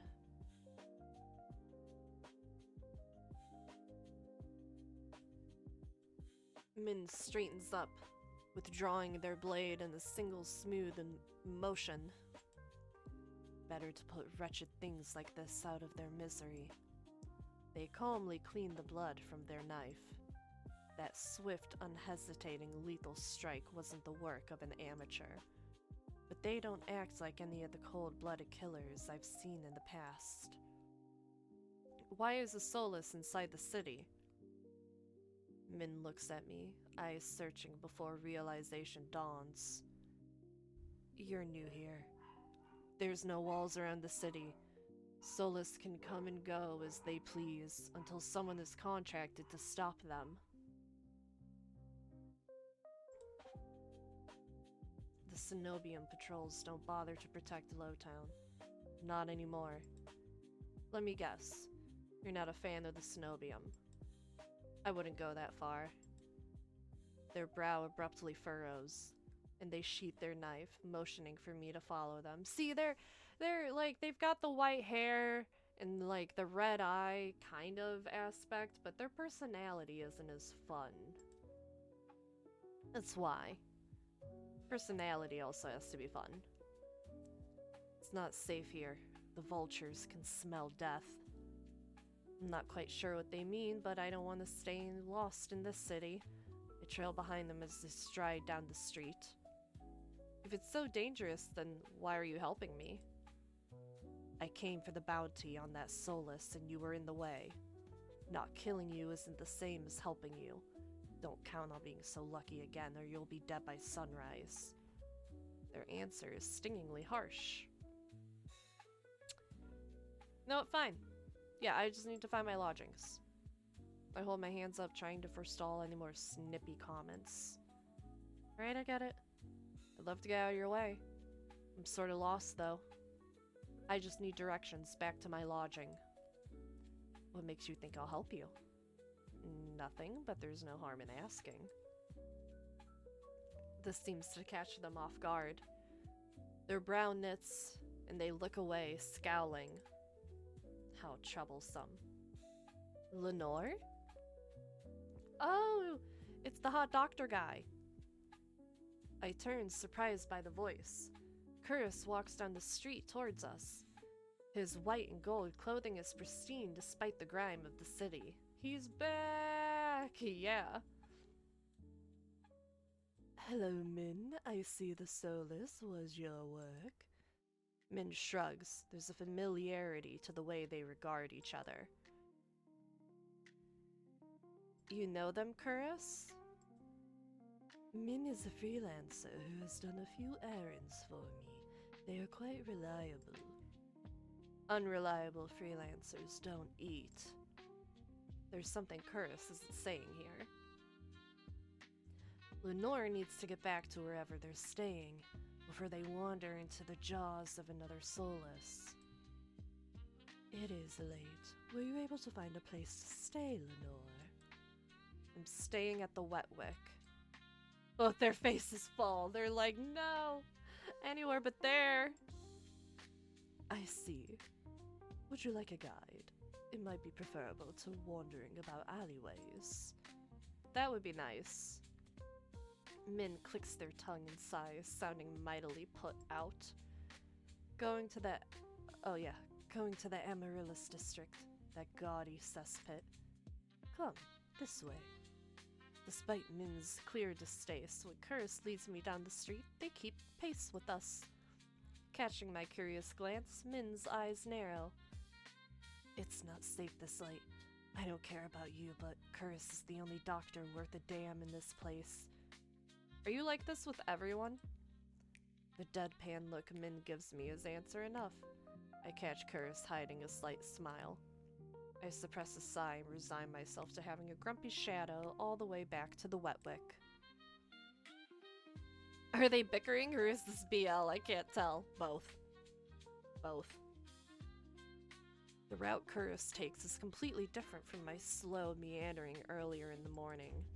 In no time at all, he cuts through the darkened streets and twisting alleys.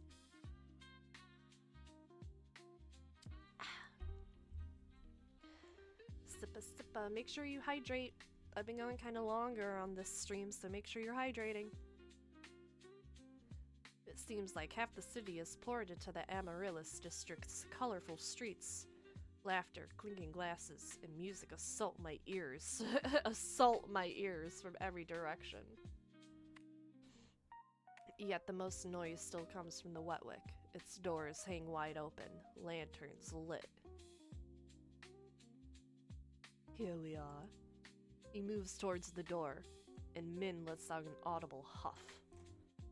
Don't tell me you're going in. I have some quick business with Leander! He still owes me for yesterday's work. Oh, and Min knows Leander!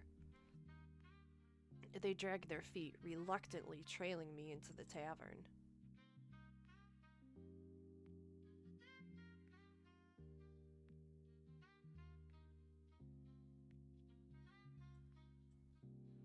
As soon as the door is open, a wave of sticky heat rolls over me. In the hours since I left, the wick has grown suffocatingly crowded. Curris stands out, easily a head taller than most. Even so, I nearly lose sight of him amid the sea of swarming bodies. Pardon me. The crowd parts as though answering his request. Curris glances over his shoulder at Min and me before gliding through.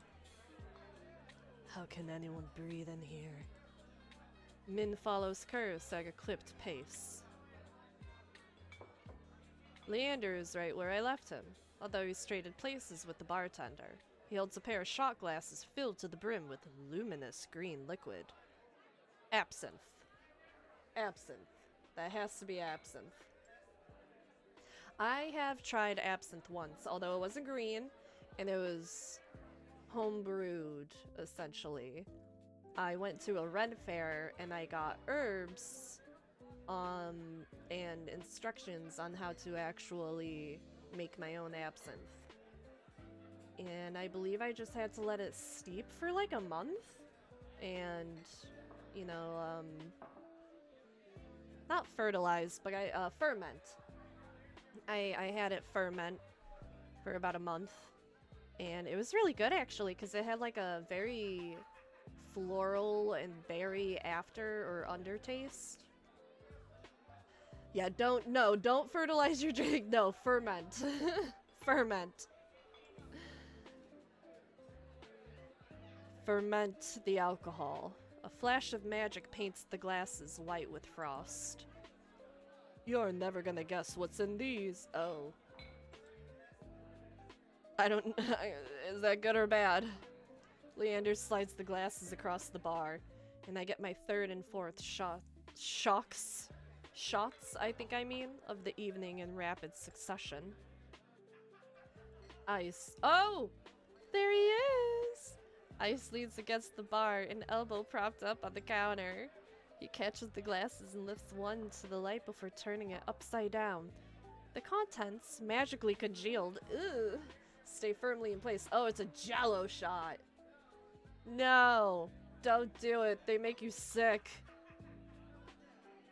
You're supposed to make drinks, pretty boy. Don't tell me you're wasted already. Hey, everybody, the whole gang is here. The whole gang's here.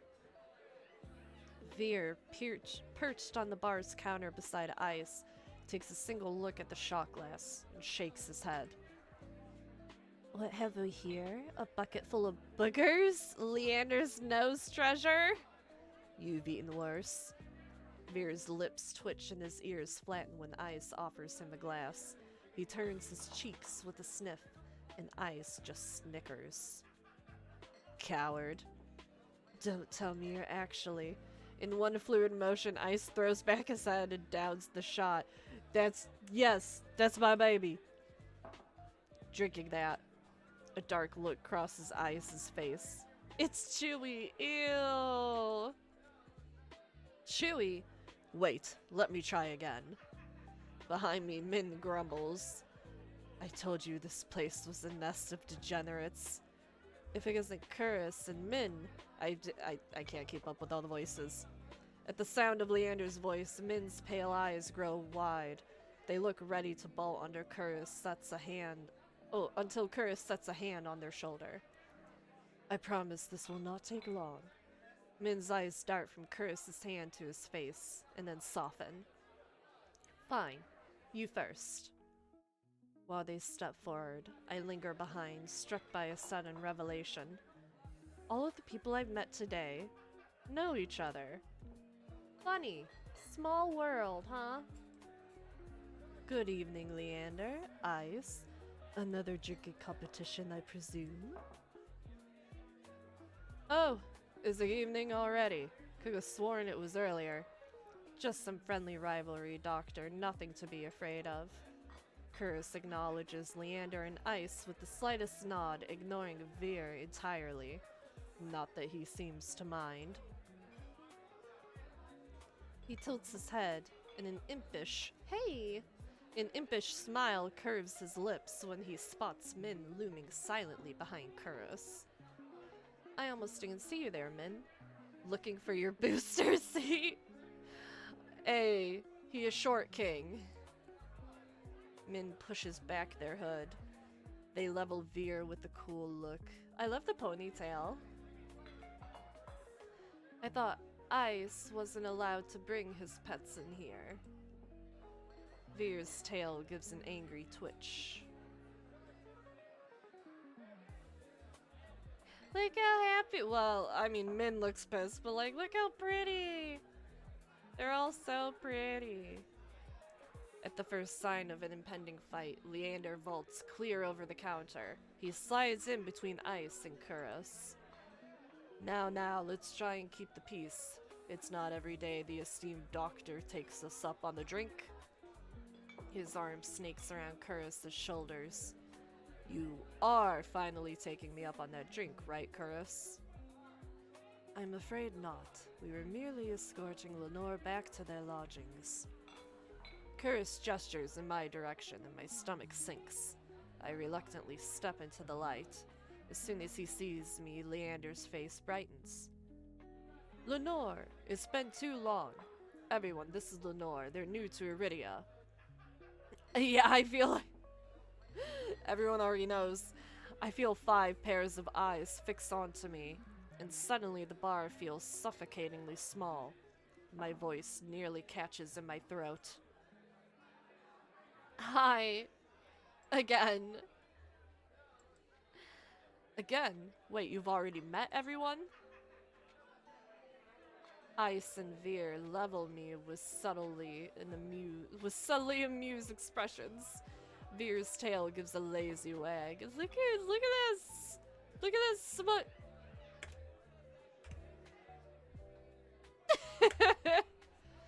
That smug look.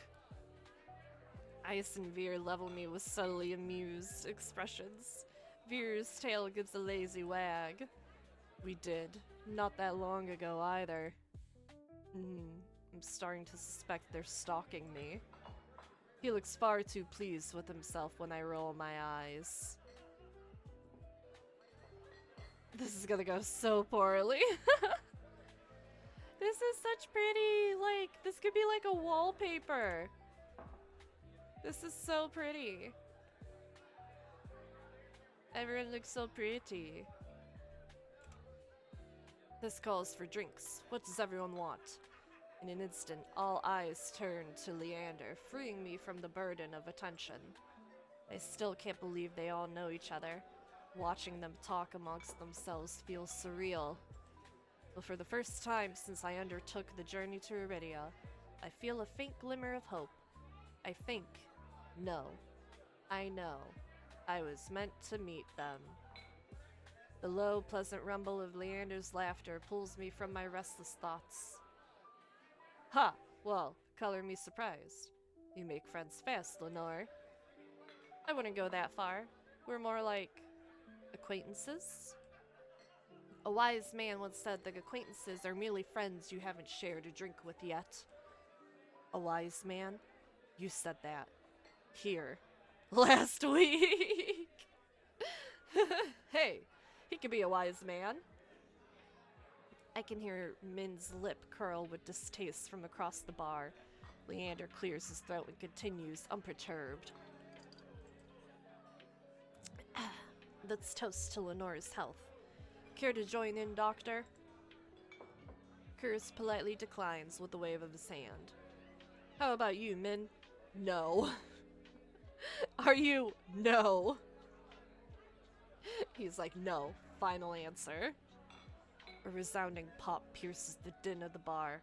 We all turn in the direction of the noise. Veer looks almost bashful as he accepts an overflowing flute from the bartender, poured from a bottle so old its label has been worn blank. They serve champagne here? Since when? Veer pauses in the middle of licking champagne foam from his fingers with a coy smile. You don't mind, do you? In the transformation as impressive as his magic trick, the concern on Leander's face vanishes. He laughs softly. No, be my guest. I know you've got expensive taste, haha. Then he shoots the bartender a frantic look. He's like, give him the bottom shelf stuff. Unbothered or uninterested in his company, Ice cants his head at me, a light smile on his lips. How about you, Sparrow? I did say I'd buy you a drink earlier. No, my treat. Ice regards Leander over the lip of his glass. In the dim light, the glint in his crimson eyes looks downright dangerous. What'll it be, Lenore? I'll take the drink. This is as long as it's not one of those green shots. Don't knock 'em till you tried 'em. They taste better than they look. Somehow I doubt that, but I hold my tongue long enough for Leander to go behind the bar. He's lying, isn't he? When I glance at Ice, he only shrugs. Like I said, they were chewy. Probably poison, too. He considers his own drink, a tumbler of amber-colored whiskey. Leander's tried to kill me a dozen times by now. It's always a gamble. Oh, like a spy versus spy kind of thing, I see.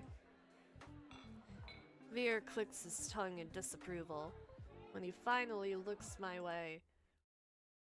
Oh. There we go, sorry. When he finally looks my way, it's with a half-lit gaze softened by his third glass of champagne. Were I you, I wouldn't let Leander put anything in my mouth. Phrasing! He fans his fingers over his chest, voice dripping with fake reverence. The Wet Wick is one of the finest drinking establishments in all of Iridia. While you're here, you may as well partake in the signature watered-down drinks and stale nut leather. He sweeps his hand towards a chipped ceramic bowl filled with spindly, speckled jerky that I can only assume is nut leather. What is with the food in the city? As abysmal as you make it sound, this place is completely packed. It's not all bad. Depending on the day, the food's edible. Eyes takes a measured sip of his drink. Gotta stick around for the real attractions, though. Before I can ask what he means, Leander returns with a tumbler that he sets in front of me. Uneven chunks of ice bob in the pool of reddish-purple alcohol. I sniff the drink suspiciously. To my relief, this time all I smell is the sharp, clean scent of gin with an undercurrent of fermented fruit. Relax. It's just the local specialty. Plum gin. Although if you're feeling more adventurous... He's like, if you want something stronger... I shake my head. Leander raps his knuckles against the bar until the group falls silent. Alright, everyone. Let's toast. May Lenore's stay in Iridia be full of bright adventures and discoveries. Cheers! Leander, Ice, and Veer raise their glasses in unison. Min only crosses their arms, and Curris watches with polite indifference. I tip back my drink. The plum gin is eye-wateringly strong. Despite a sharp medicinal edge, it goes down smooth. One sip softens the edges of my vision. The next fades the din of the crowded bar into a low, persistent murmur. I find myself unwinding for what feels like the first time in years. Aren't you the popular one, Lenore? I'm guessing you met Curris first. It would be more accurate to say that I found them. He saved my life. I merely performed my duty as a doctor. Although I must admit that I was confused when I woke up missing all my clothes. Phrasing! Leander makes a choked noise. Somewhere behind him, Min sighs. It's not what you think. Lenora was in grave condition. I could hardly treat such injuries through tattered clothes. The silence that follows stretches uncomfortably long. It's not what you think. I look away, unable to face Curris's disappointment, and catch Veer snickering behind his hand. That's my cue to change the topic. Curris isn't the only one that saved me today. Don't you listen? I didn't save you. You were simply there. That's Min for you. Leander reaches for Min, but they duck under his arm with practiced ease, without so much as looking his way. A massive train wreck, and I love it, right? As reliable as they are moody.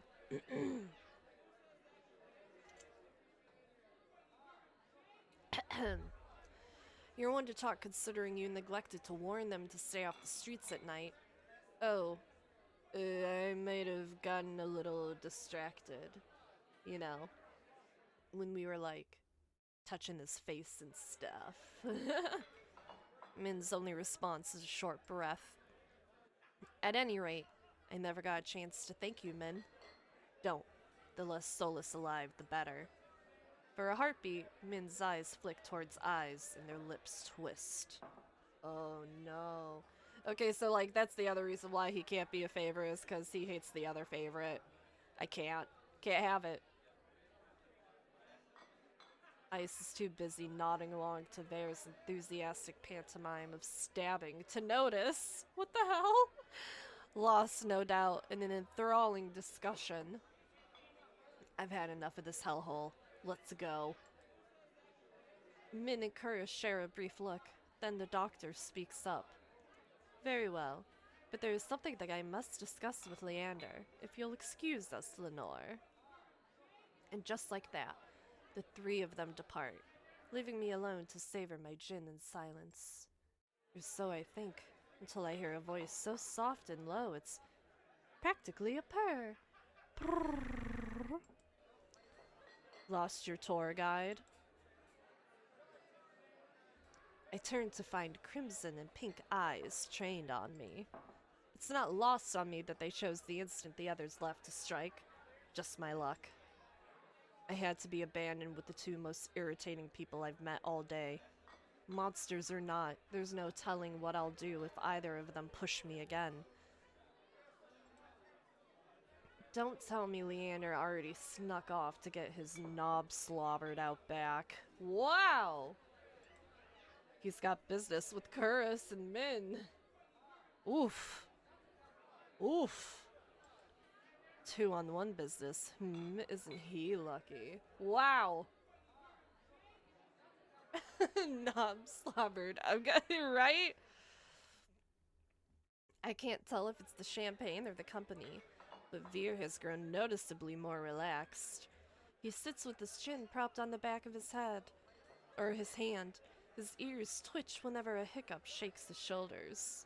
Who wrote this? I don't know, but I love it. I'm here for it. Why are you so far away? Come, join us. He pats the empty bar stool beside Ice, but I hesitate. The smile Veer wears is sweet and distinctly sly, and with drinks in the mix, I dread how he and Ice will mess with me next. We don't bite. Aww.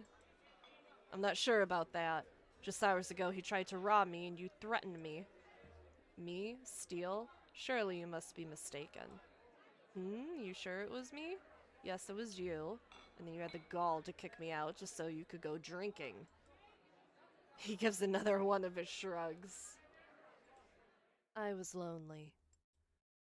A simpler answer than I expected, but I guess I can't fault him for that. Veer suddenly slumps forward, gossamer sleeves pulling where he rests his elbows on his knees. This is... not that I mind, but this is longer than I expected for a demo. Ice sets his hand on Veer's waist. narrowly preventing him from tipping off the counter.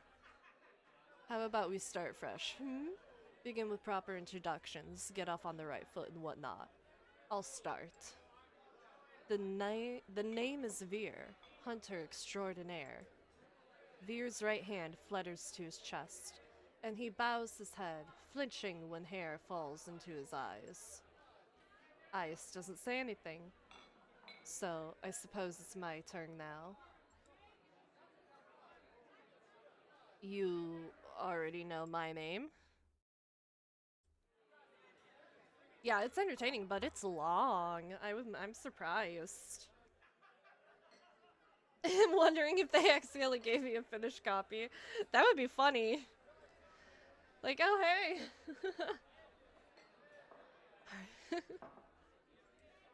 Veer tips back his head and drains the rest of his champagne.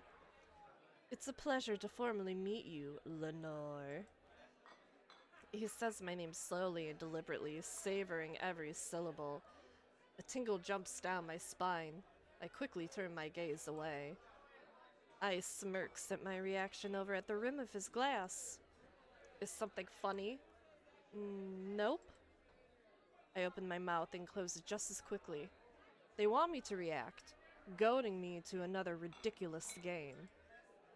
While their sharp, cat-like eyes keep me on edge, something about this tension is fun. It must be the gin.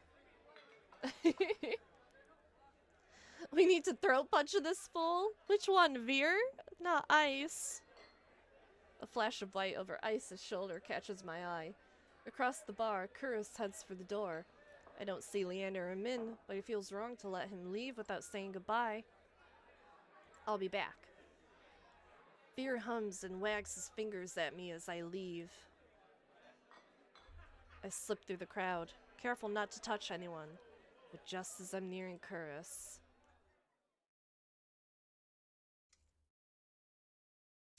Gah!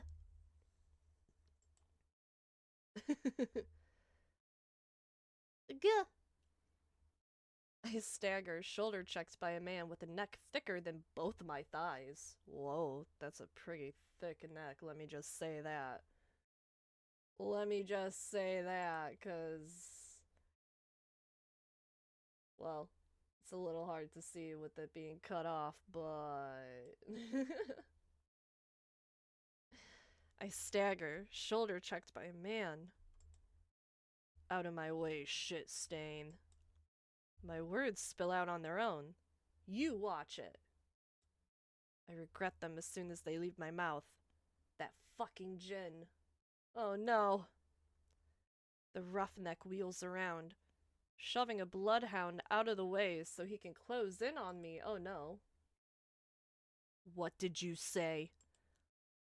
He shoves me backwards, sending me stumbling to the sticky floor.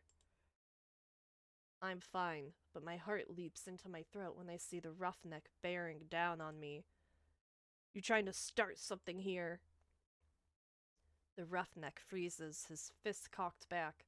A group of bloodhounds called by the commotion circle him, sizing him up.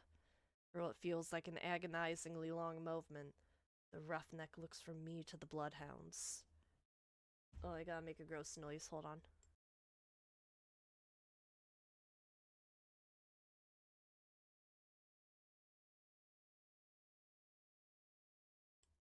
Okay, sorry.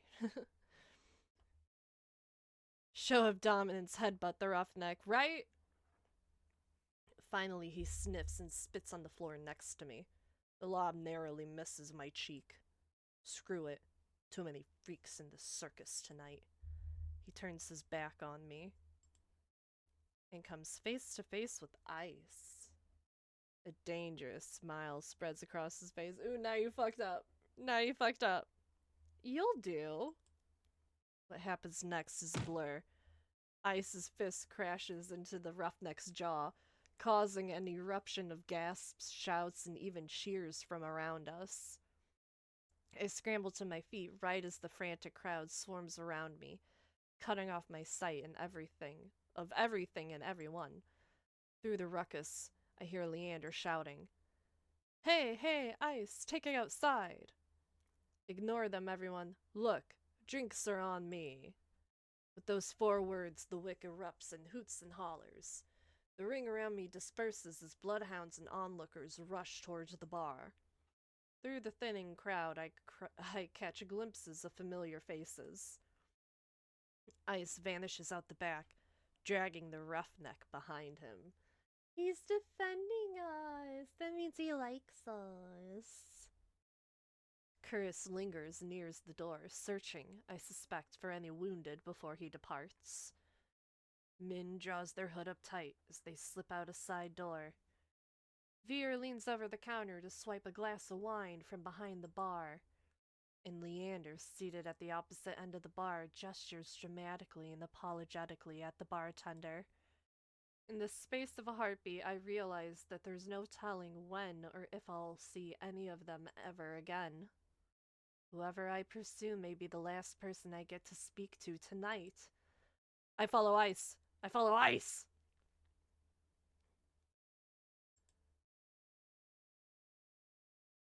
Morbid curiosity draws after me.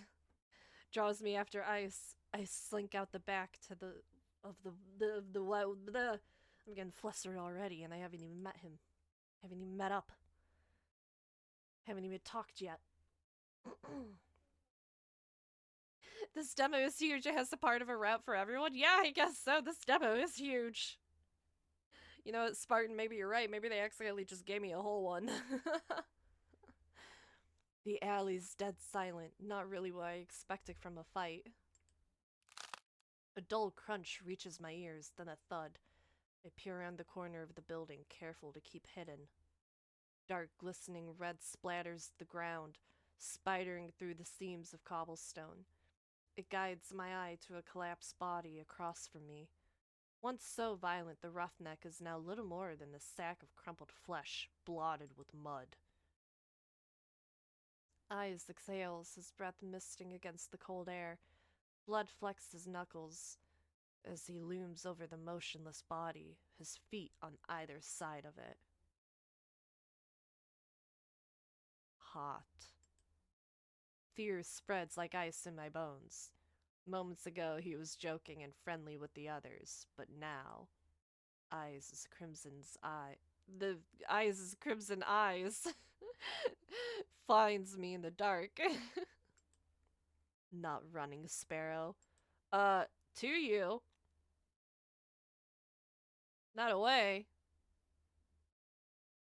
I warily rise to my feet, moonlight illuminating my face. I thought I was out of sight.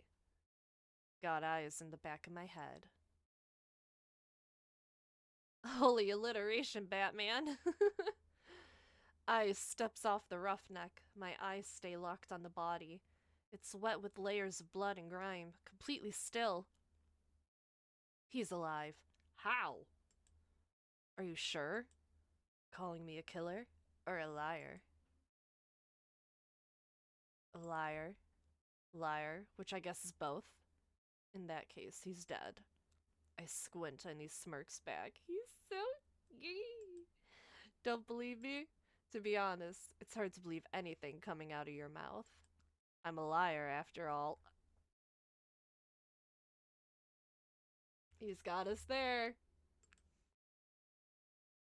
His bloody knuckles catch his attention. He tries to rub them clean, but ends up smearing the blood around more. I keep making bad impressions on you. I didn't know you cared about my opinion. Just prefer you didn't piss yourself when we talk. Annoyance bubbles in my chest.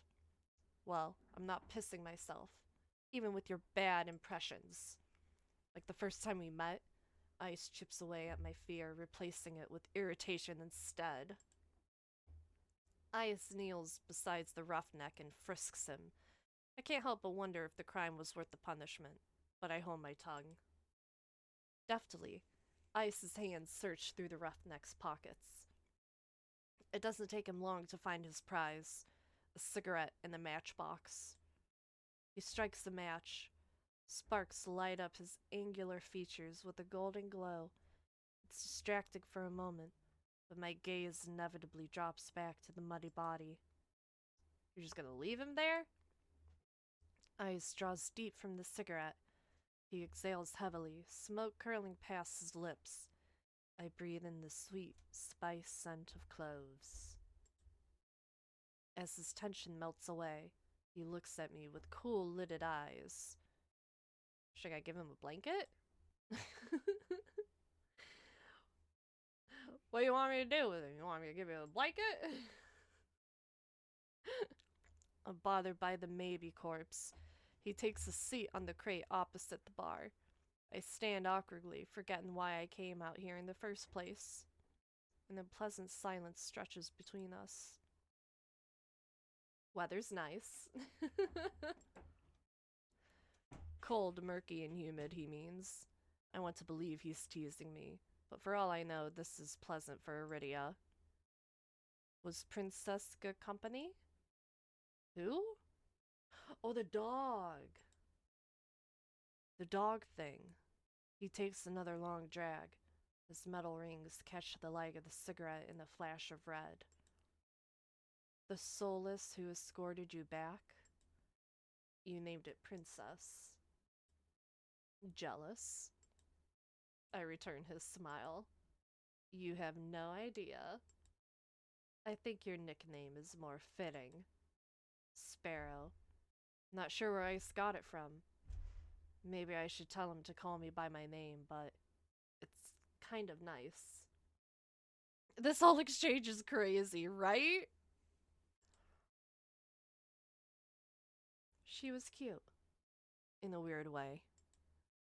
I glance absent-mindedly at my hand, remembering how she nuzzled into my palm at my touch. Ice's eyes softened for a brief moment. Her tail wouldn't stop going when she got back. The group of them didn't get much attention. Think she's cute now? Wait till you see her tricks. You taught her tricks? Princess is a smart one. She'll learn anything if you have the right rewards. Sounds about right. The idea of a tamed soulless is still so outlandish to me. I was mauled by a mindless, bloodthirsty beast, and he's talking about them like they're pets. But it's possible, all because of the sea spring. I need to get the answers he wouldn't give me before. I carefully take a seat beside him on the crate, contemplating my strategy. He doesn't seem to mind. He closes his eyes, tilts back his head against the wall, relaxed. Without the pressure of his intense gaze, I feel myself ease up too, as long as I keep my attention away from the bloody heap across us. I glance over at Ice and allow my eyes to linger. A sea glass-colored tattoo spirals up his arm, painting over grooves of muscle. Silver jewelry glints in the moonlight. It draws my eyes to his bare chest, rough hands, carved jaw. His ears, his horns, his pupils, everything about him is sharp, even the fangs that only show when he grins. Not many scars, though. Strange. Save for the one cut through his brow, Ice is unmarked for how seasoned he acts. What's your verdict? I whip my head in the opposite direction. We both have horns. You have horns. I have horns. I'm sensing a connection here. What verdict? Got a long, good look. Are you impressed, or do I need work?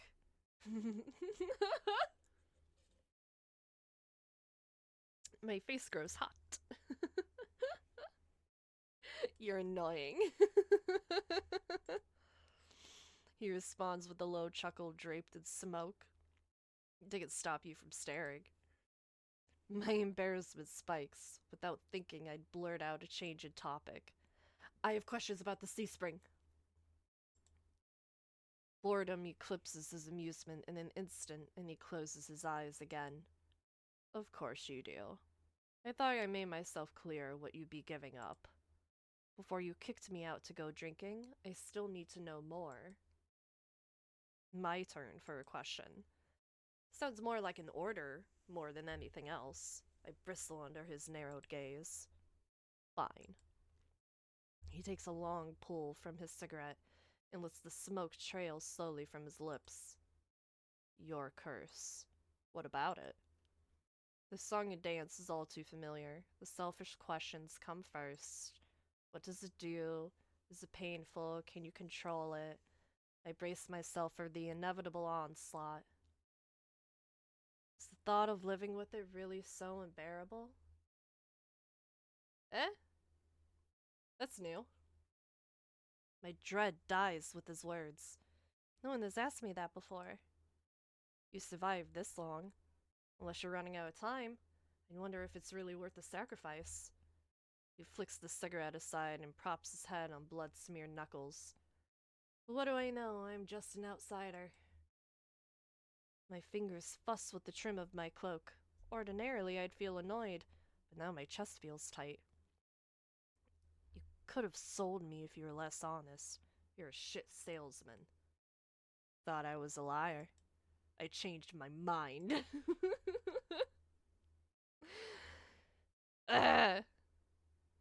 We lapse into silence again. This time it's surprisingly nice. The quiet, chilled air is a calming reprieve. You know, you didn't seem like an outsider back at the bar. A lot of people like you. Ice raises a brow at me. I start by asking about Veer. Surprised to see you and Veer are close. Yeah, y'all seem very chummy. Blessing and a curse. From what I've gathered, most people think he's, I don't know, an asshole. And the water's wet. I wait for him to elaborate or add his thoughts, but he doesn't. He's like, no, he is. He's still a homie, though. So what do you like about him? He lets off a quiet laugh as if amused by my question. A lot of things. You already named one. You like that he's an asshole. Temperament matches the drapes. Looks good in blood and better in tears. Favorite thing's the tail. Sometimes it frizzes up if you... He catches himself, clears his throat. It's hard not to let the disappointment show in my expression. He likes his he does like his asshole. Veer is one of the most honest people you'll meet. Just don't listen to a single thing he says. Sounds like complete opposites to me.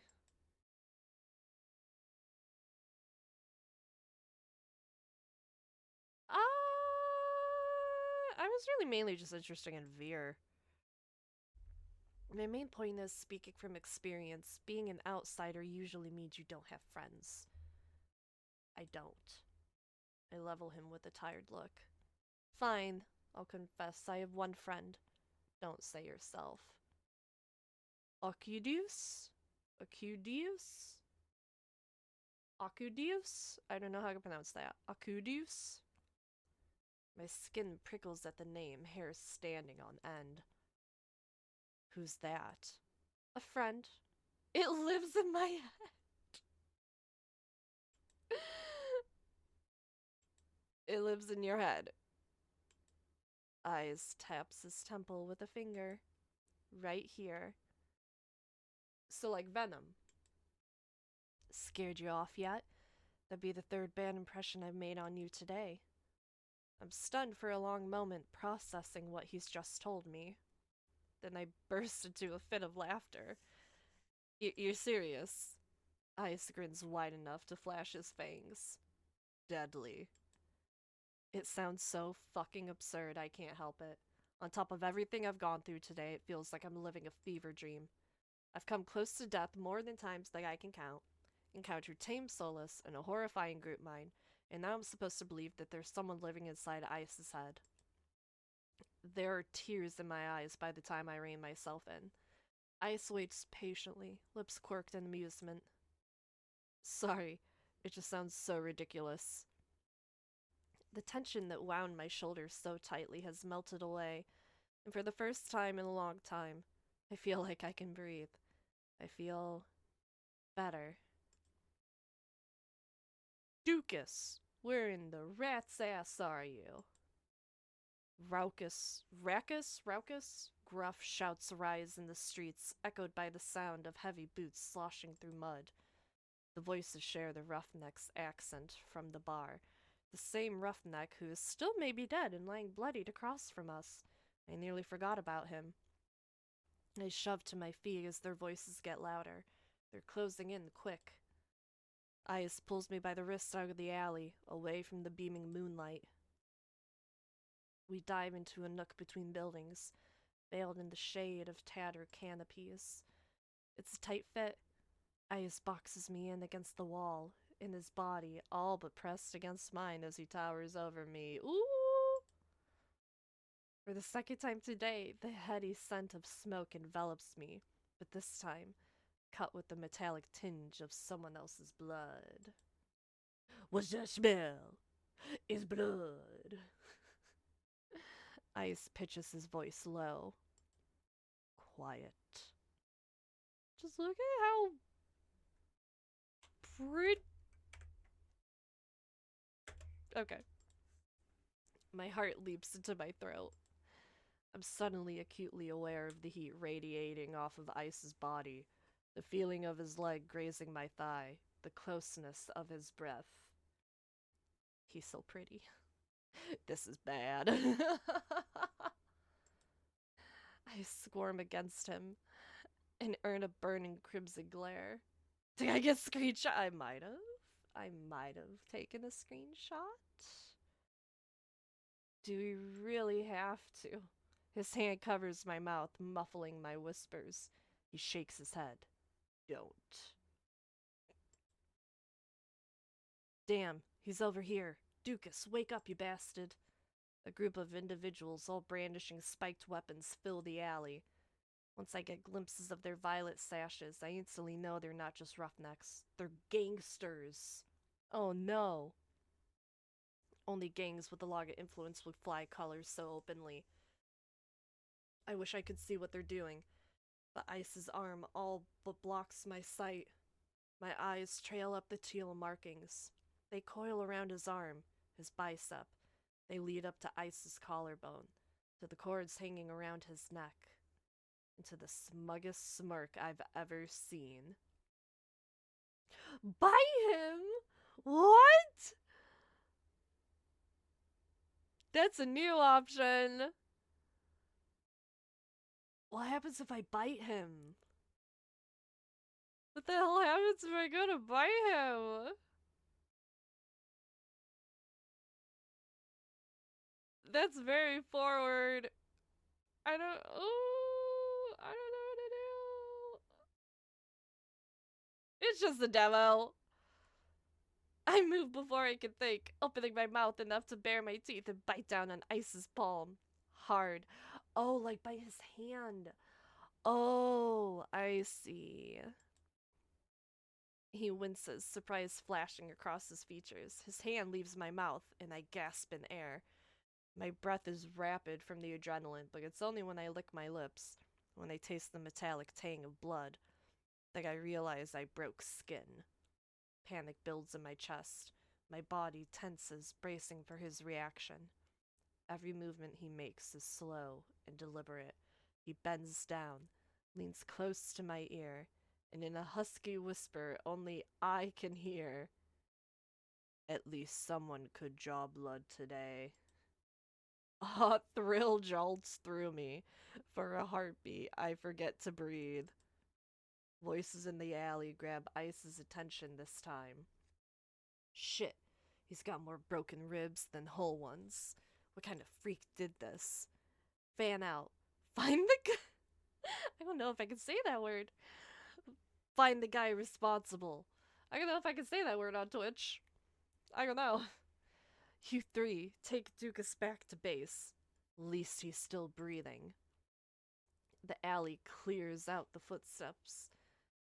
Clears out as footsteps rush away from us. We stay still until they're distant, melting into the rumble of the corridor. When we finally step back into the moonlight, the night air is ice on my skin. I feel dazed and the need to keep my eyes off eyes as my eyes off of eyes at all costs. Was that really necessary? The tremble to my voice is nothing but embarrassing. I could ask you the same thing. Digging those sparrows could bite. You're lucky I didn't do worse. Try me. The thought of wiping that shitty grin off his face is definitely tempting. Staying hidden was the best option. Would be a hassle to run into them with you there. What, because I'm dead weight? Because 3 bad impressions are enough for one day. He was gonna kill them. The answer is too vague for my liking, but he's probably right. Either way, I don't have the energy to argue. You're just dead weight, yeah. Devil May Cry. Come on, Sparrow. Let's get you home before you're framed for murder. Very funny. We reached the front of the wet wick too quickly. I hate to admit it, but I don't want to separate from Ice yet. Not just because he never answered my questions. He's infuriating. As easily he makes me feel on edge, he can make me feel safe, secure somehow. You know where to find me. At the creepiest place in the world. Take your time before you decide to drink. I happen to like your shitty attitude. It takes me a moment to process it. Then my eyes flutter down to my feet. I'll keep that in mind. When I glance... What kind of compliment?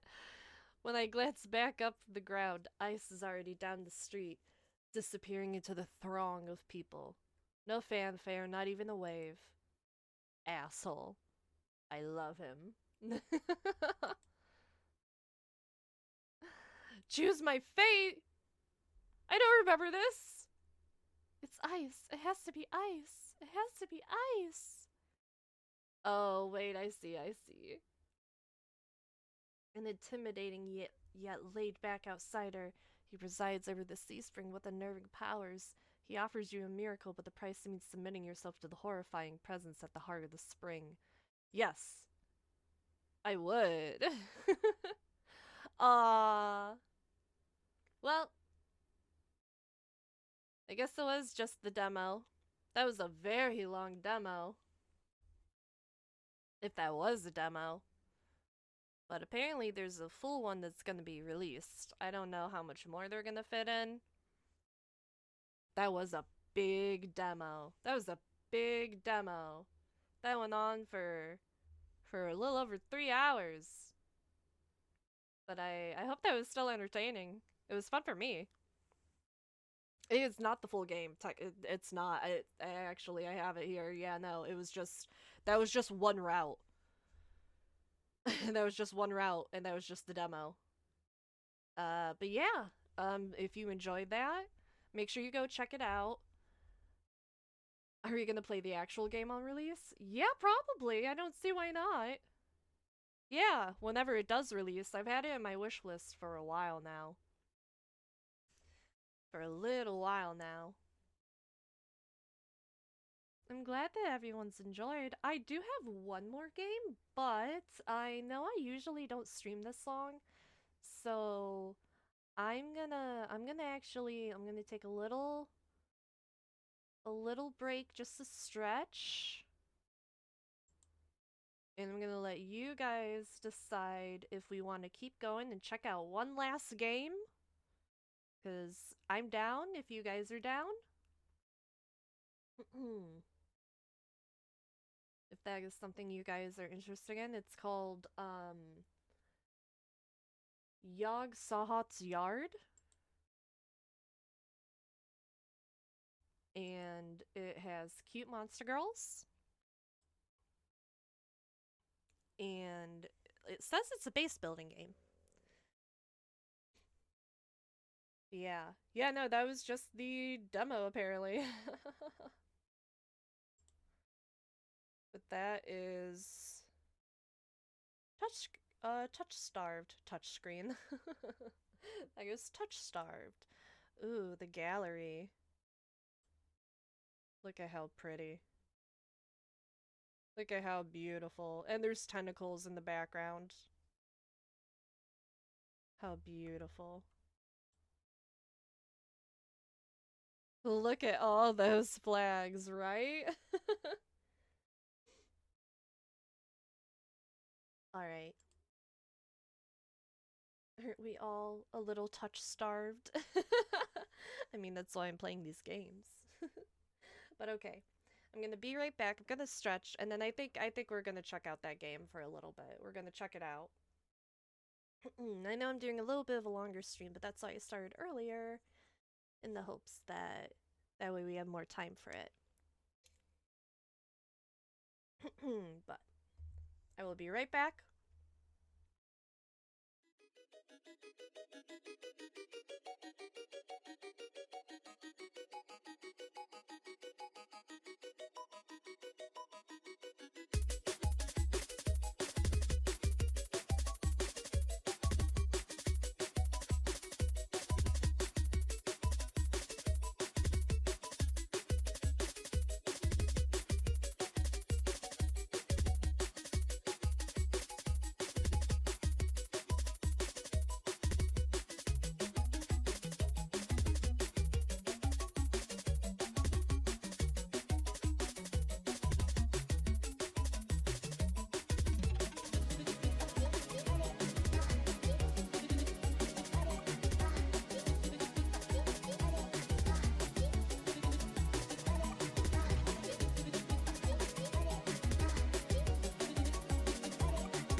Hello.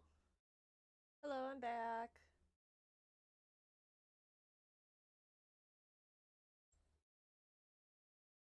I have returned. And I have a new game. Here we go. I'm gonna move myself. Here I am. What up? New game. Time for Eldritch Horror Tower Defense? I don't know. Let me find the description on Steam really quickly here.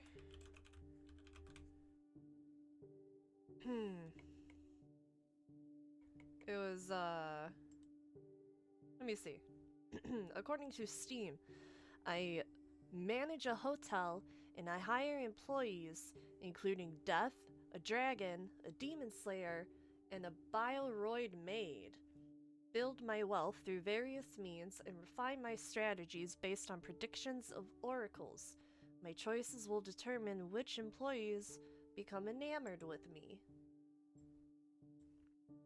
So I guess that's how I play. I've never played a game like this before. So we will see how it goes. But she looks very cute. So I am very excited. Oh, let me get rid of my background music. There we go. You guys can't hear it, but I could still hear it.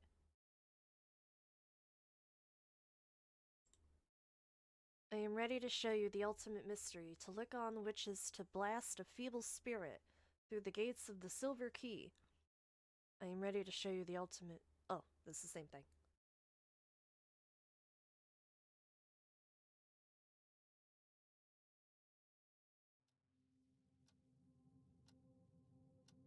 Deep in the tranquil mountains, everything is shrouded in darkness, with only faint glimmers flickering across the wasteland like fireflies, brightening and fading. Oh, I forgot to change my game.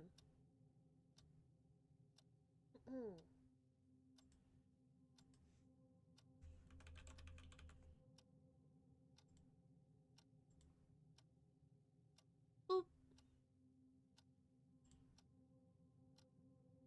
Boop. There we go. Then abruptly, one of the lights flare up. No, that is not the glimmer on the ground, but the lights inside the building. In what should have been silent darkness, a sudden symphony of complex sounds emerges, as if the sea's waves were coalescing from the void into reality. Chatter, the clink of glasses, and the clashing of metal, glass, and crystal create a pleasing tapestry of intermingled notes. Oh, that's beautiful. That is beautiful. I've always wanted to be in a ballroom like this. I can't dance for shit, but that won't stop me. Yeah, the art going hard on this stream. I'm playing beautiful games. Beautiful games. How to Date an Entity and Stay Alive. Touch Starved. And now this, Yog Sahot's Yard. Beam of white light appears on the stage adorned with opulent red velvet, seeming to materialize from the heart of the banquet. I want to live there? Yeah, me too. Within this beam lies infinite space, as though assembled by endless mirrors. Amidst these reflections, a figure gradually takes shape. Ooh. Time births all, but also consumes all. Now on this winter solstice, our carnival begins. Today, we're here to celebrate the amazing legacy of, Professor. Ha ha ha ha ha ha ha. Joyful laughter fills the grand hall. Hard to believe that amidst such wilderness there exist buildings as luxurious as the Palace of Versailles and imposing as St. Petersburg Winter Palace. Hello, sir. You sure are an interesting one. Which set of eyes do I make contact with? All of them. Don't be rude. Don't be rude, all of them. Step back and take in and gaze upon his beauty. Or her, or them. The cavernous rectangular hall is so expansive that it's impossible to capture its entirety with a mere glance. Gilded walls. Oh, I have to crack my neck. Sorry. Gilded walls, towering crystal chandeliers, and elegantly attired aristocrats all contribute to a heady aura of extravagance. Have you ever had to crack a bone and it won't crack? And you feel like you're about to break said bone trying to crack it? It's me with my neck right now. I think I slept on it wrong. Yeah, it's annoying, isn't it?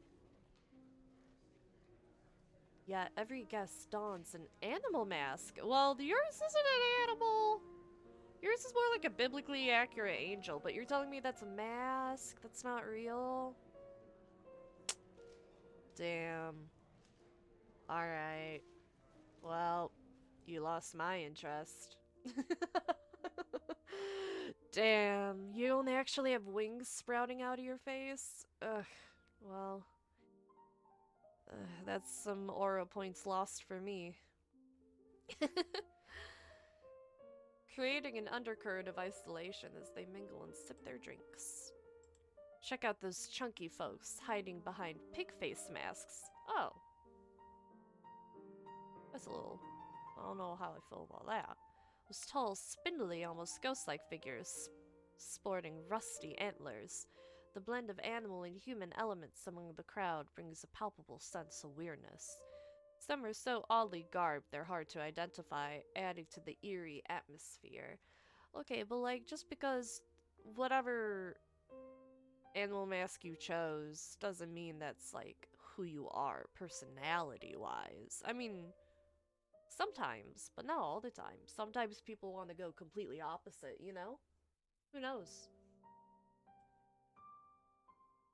Besides, you're not an animal.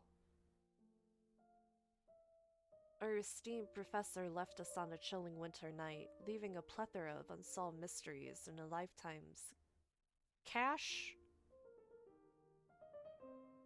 Cache? Am I saying that right? Of extra items? I've never known how I actually pronounce that word. You might have heard the professor left a will. And you might have heard that Lenore actually is not that smart. Bequeathing this estate and all its contents to his adopted son. Yet, the adopted son hasn't shown up as scheduled. Therefore, I, on behalf of the committee, will proceed to handle these inheritances. From this moment onwards, we will conduct auctions one by one.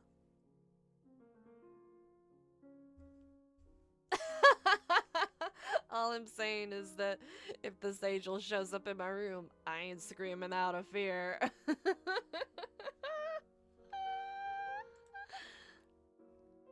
Oh. Mr. Fox. Whoa, hold up. The man who interrupts the host sports a lavish silk suit and the fox mask. Let's just call him Mr. Fox for now. Even with the fox mask covering the face, those shimmering purple eyes were still very conspicuous. It appears that the assembled crowd has discerned his identity. Whispers fill the room. Those nearest to him subtly step back. No one seems willing to approach the man. I reckon the professor's heir has the will and is on the way. How about we give him a bit more time? Mr. Fox clearly has a different agenda than the auction-hungry crowd. Murmurs and whispers circulate among the attendees. He's probably so rich he doesn't care. Purple is the color of royalty. Well, a lot of, a lot of people associate it with that. I'm not saying it is officially, but a lot of people associate it with that. Purple's one of my favorite colors. Purple is my favorite color. Purple and black. And also pink and blue and green. Which is a lot. I know, this is a lot. It's a long list. In no particular order except for purple being at the top. I got how many faves? I have a lot of faves. I never have just one favorite if I have a favorite something. Unless I'm like new to it. Anyway. Amidst them, a woman with perfectly sculpted figure and the shattered red heart mask cackles. Oh, she's pretty. She's got horns like me. Oh ho ho ho, facing rotten meat, the flies already cannot wait. Why halt this ghoulish feast? I wanted to instantly be like Marine, just because of the red hair and the heart. She got the little fang. Yeah, she's perfect. Aw, she's cute. Miss Cat Ears. Is Miss Redheart speaking thoughtlessly? She's criticizing herself too, isn't she? Wait, I'm 6, so I might be able to do a good voice with that. Hold on. Is Miss Redheart speaking thoughtlessly? She's criticizing herself too, isn't she? That one might be good. The committee believes that if he arrives in time, perhaps it's fate.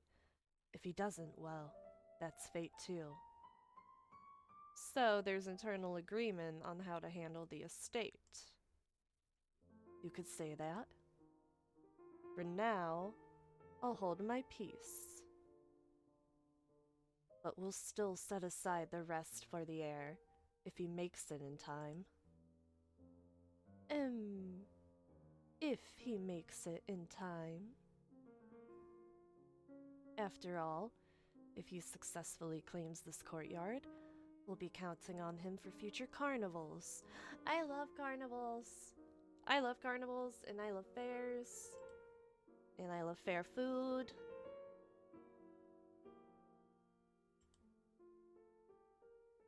Ne, minasan? Foxmask, the man smirks and raises a glass filled with velvetly scarlet liquid.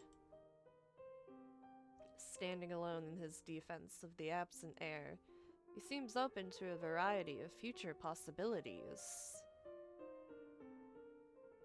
And now let me present to you the esteemed professor's cherished collection. Ooh, what is that? What is that? Auction number 1, a uniquely shaped meteorite. Oh, auction number 2, a bottle of richly scented red liquid with a solid mass floating inside. That looks like a bloodborne. Well, those both look like bloodborne things. Auction item number 3, an unidentified object sealed in a box made from an unknown metal. Auction item number 4, an active cultivation tank, its exterior reinforced with crystals. Ooh.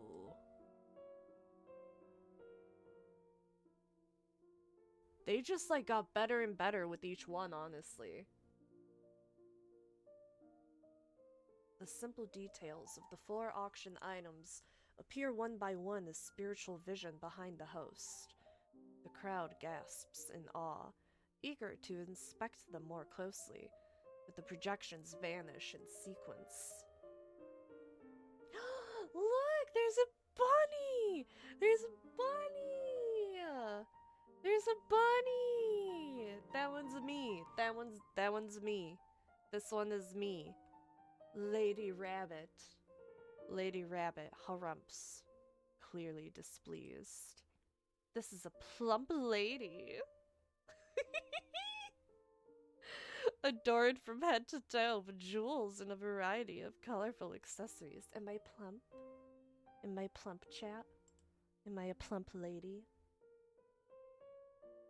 These jewels have an organic shape and seem to exhibit biological instincts, emitting high-pitched or low wails as she moves. Ooh! Interesting.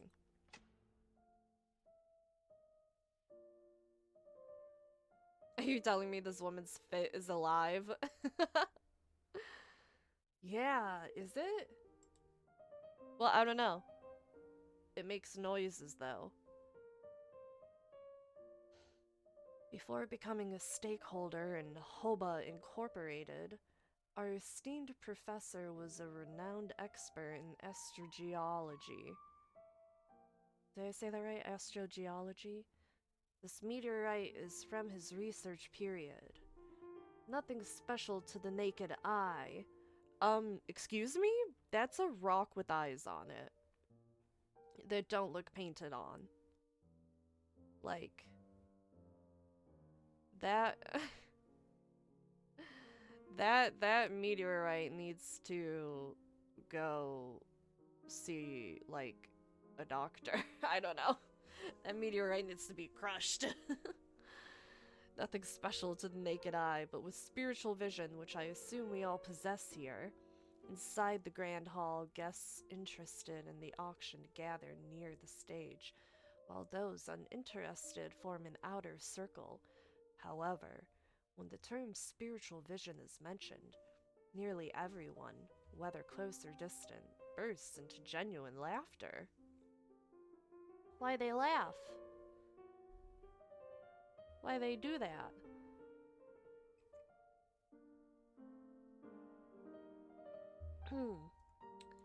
By using spiritual vision, you'll witness the incredible activating properties contained within this meteorite. Wow, for real! I see red eyes, filled with mysterious and profound power. Starting bid. 300 ounces of high purity soul? Souls are currency? This is like Dark Souls or Bloodborne. Or equivalent an extra item.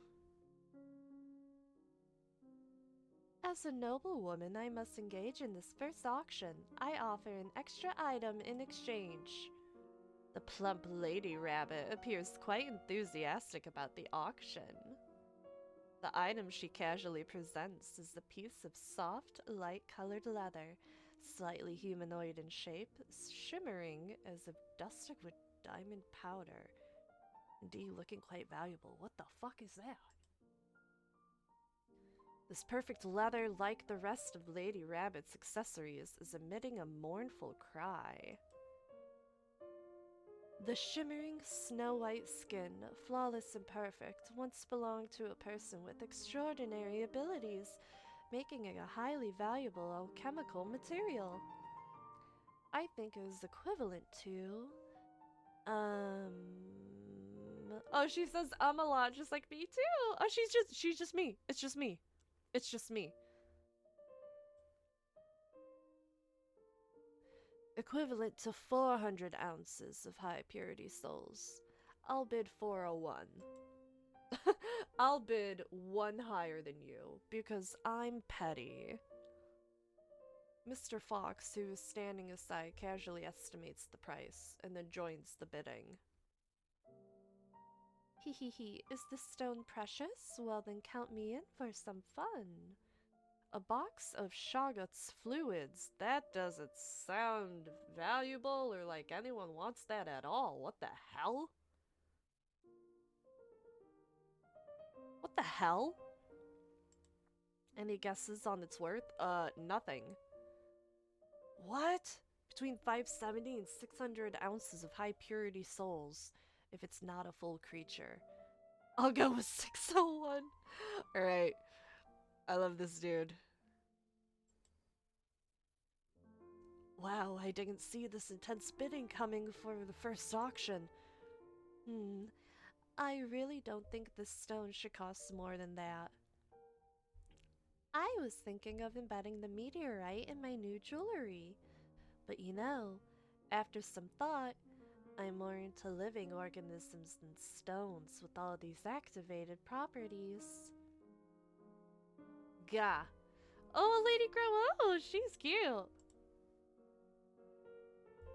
A shadowy figure materializes behind Lady Rabbit. The woman in the feathered cloak and plague doctor mask gives a silent nod as if affirming Lady Rabbit's words.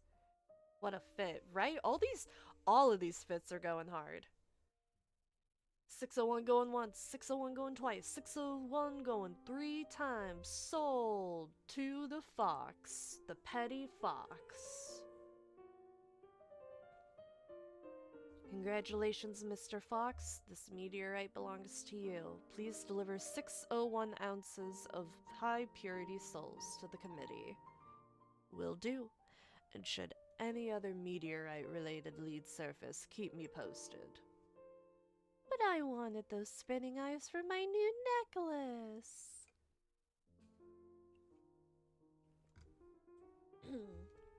Ugh. I totally steal that from Mori. The guh. Don't fret, my lady, there are more items to behold. Ooh!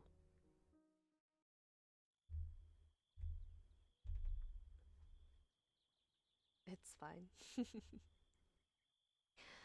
Mori is my Oshi. Mori Calliope. This is my appearance? Oh! I'm a cute one-eyed cat. We all love pink woman. I love pink women. And blue women.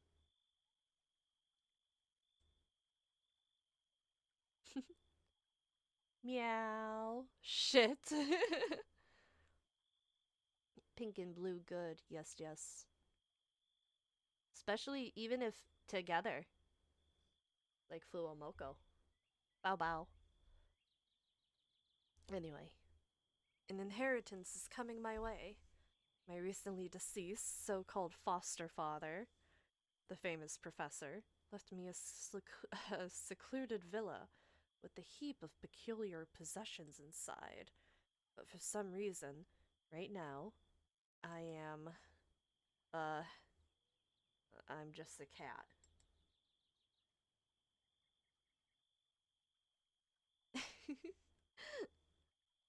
Woo meow. Time's running out. Hustle. Woo. Cats don't go woo. Gotta pay those student loans. Move it. I didn't add that. I didn't add that.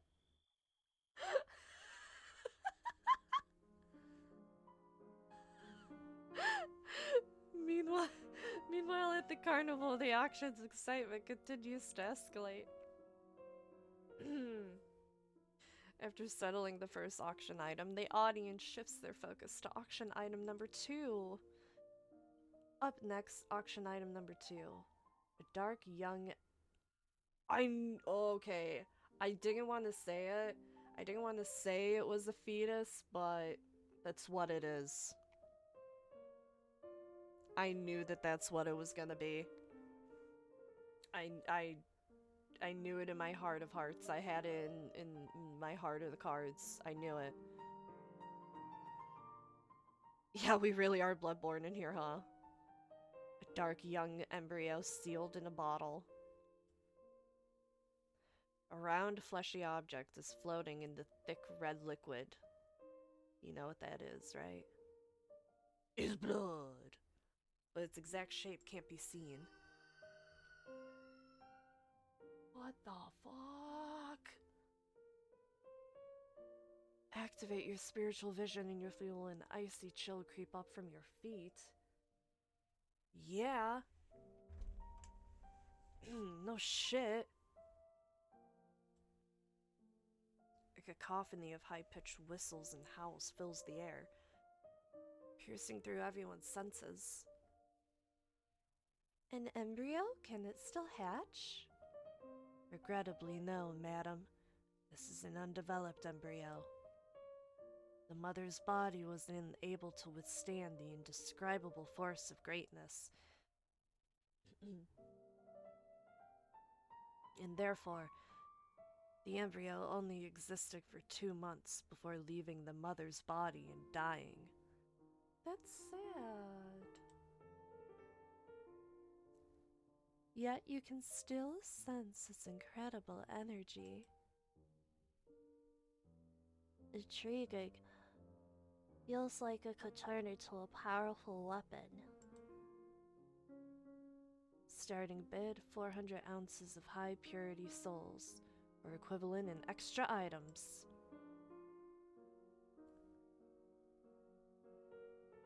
Upon hearing the starting bid far below their expected value, several audience members wearing animal masks hold their breath and focus, preparing to engage in this round of bidding. Meanwhile, on the edge of some mountains, time slowly ticks by.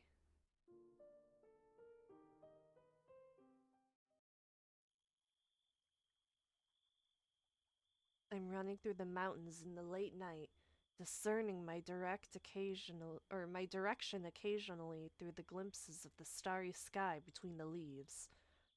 I will know how fast I'm going, but my only option is to keep moving. If I don't get there soon, I'll lose everything.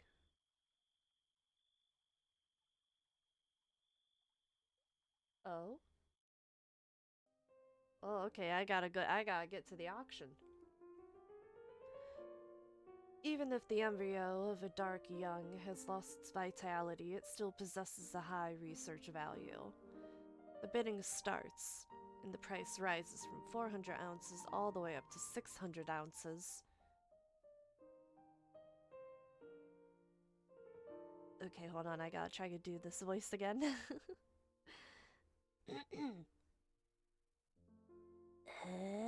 Is the competition so fierce? I really want this Dark Young's embryo. Can you guys let me have it, please? I don't have high purity souls, but how about an extra item from the realm of spirits? Could that pique the committee's interest? Maybe you guys will like this. The skull. What? What? Oh, that's badass. Sorry.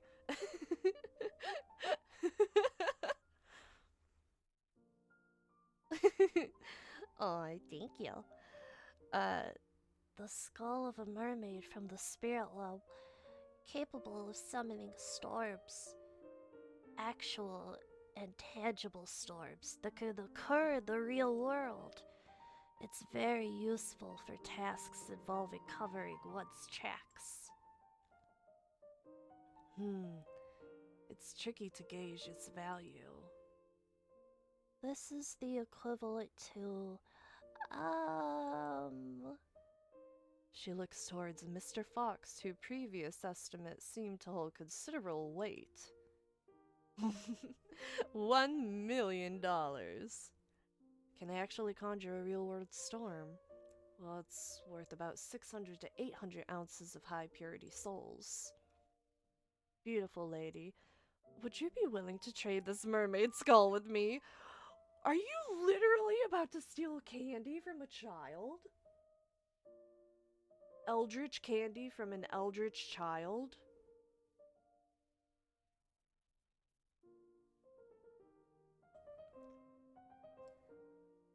I've got my eyes on that bottle.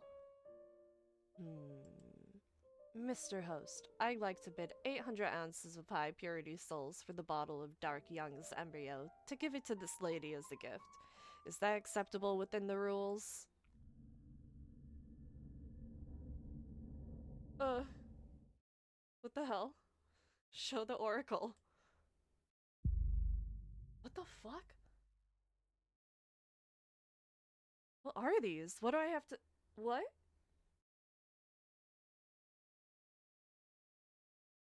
Do I have to choose between these?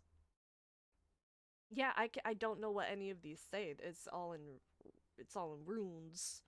What do I... What do I...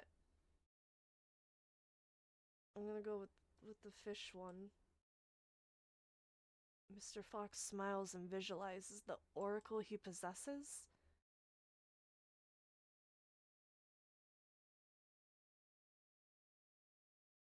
This base building game is gonna be built on hopes and prayers, right? That one, I guess? Okay. This door partly opens at random, allowing a glimpse into a different reality. Through it, certain conditions can change. He redefines the auction round. The other bidders immediately lost their qualifications. What? Gah. Oracle. Lady Crow sighs deeply.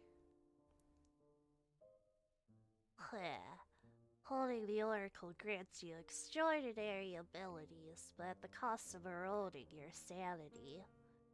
This is extremely dangerous. Oh. Given the oracle is in effect, you're the only bidder in this round. Congratulations, Mr. Fox. Eroding my what now? On winning auction item number 2. Embryo of a dark young. Damn! What kind of trick did Mr. Fox use? He already owns 2 items all by himself. Gah. Quiet. No, never mind. Lady Crow is my favorite. Lady Crow turns her head slightly to the side, her dark beak angling toward Lady Rabbit. To the chatty Lady Rabbit, the side of Lady Crow's plague mask appears especially cold and enigmatic. It's as if Lady Rabbit knows her so well that she's completely oblivious to the deep, chilling aura radiating from Lady Crow. That aura, continuing to chat and whine away. Ugh, playing favorites with the committee to snag all the good stuff. What a creep. I can't stand him.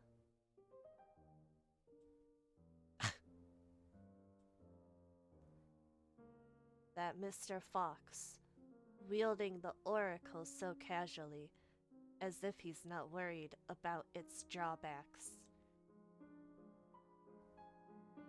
You seem to be quite knowledgeable about the oracle, madam. Is it said that excessive use can lower one's sanity to an unbearable state, leading to be backfired and alienated? He seems perfectly fine.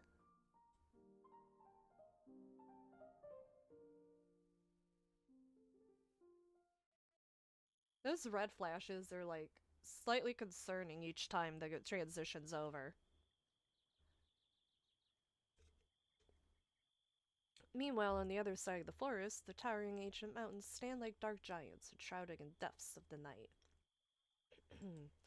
I'm gonna go for a little bit more. I think I'm gonna end. I'm gonna try to find somewhere to end comfortably. Hoo-hoo, hoo-hoo. Is that the cat, or is that like an owl? Hoo-hoo. I think they're gonna show all the auction items, and then we're gonna make it, and then we'll see. We'll see.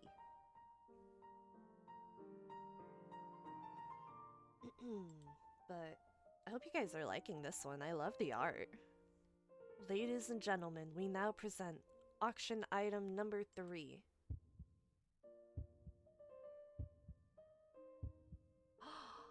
A slow, heavy heartbeat gradually fills the ears of everyone in attendance. They exchange astonished glances.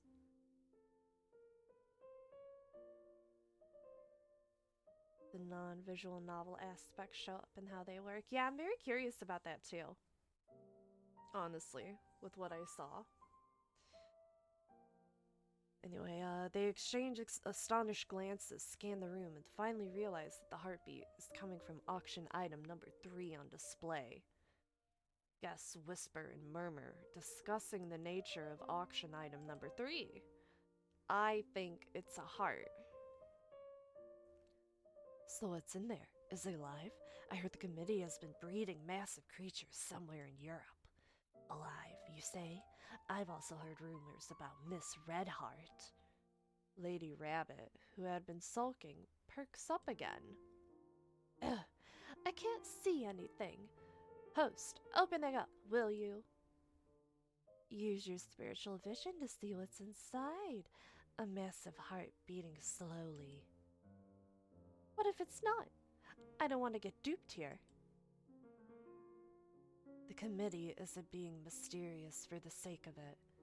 I can't open the box with so many people here. But let me tell you about the heart's origin. According to the great professor's notes, it was purchased at an underground auction in Iceland. Oh no!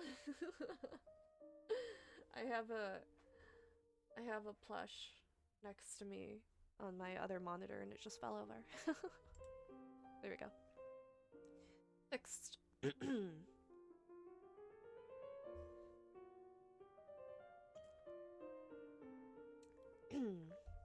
Sippa. He planned to use this to explore the connection between special meteorites and alien beasts' tails, but as if detached from the situation, Mr. Fox, of course, smiles and softly adds a remark.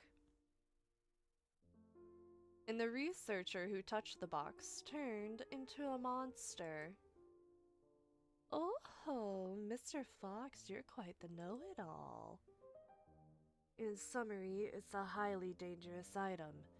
Hence, committee members helped the professor seal it in a box made from blasphemous and sacred metals. The host glances at Miss Redheart, who seems nonchalant, twirling her hair. She's just a chill guy. Behind her mask, a subtle smile forms. The committee member who helped with sealing became an alienated body. His auction will be at the next carnival, if there is a next one.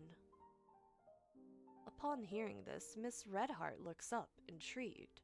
Under the light, her skin beyond the mask shows a flawless, milky white color. Alienated body, now that's interesting. Alien beasts. I thought none were left alive. What is alien? Alien beast? If you're unaware of common knowledge, could you not discuss it publicly? The person behind that rabbit mask seems rather uninformed. But then again, rabbits aren't no- Hey!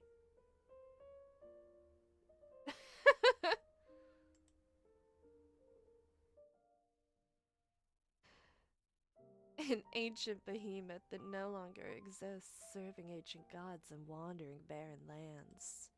Now, how do we verify the authenticity of this heart? Impossible to verify. Are you kidding me? Is this some sort of gamble? For those in the know, this heart could be invaluable. For the average bidder, it will just be treated as an ingredient. Ha ha ha ha ha ha ha. Oh ha ha ha ha ha. Oh ha ha ha ha. Oh ha, dumb bitch. Ha ha ha ha.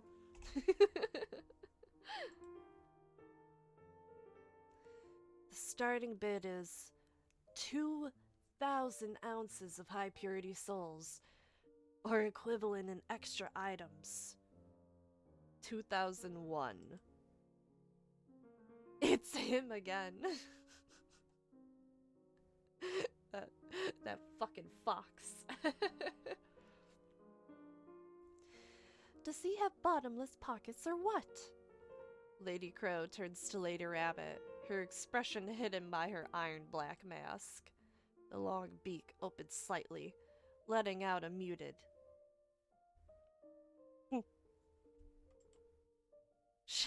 She looks like she wants to say something, but Lady Rabbit doesn't seem to notice. I offer a single soul.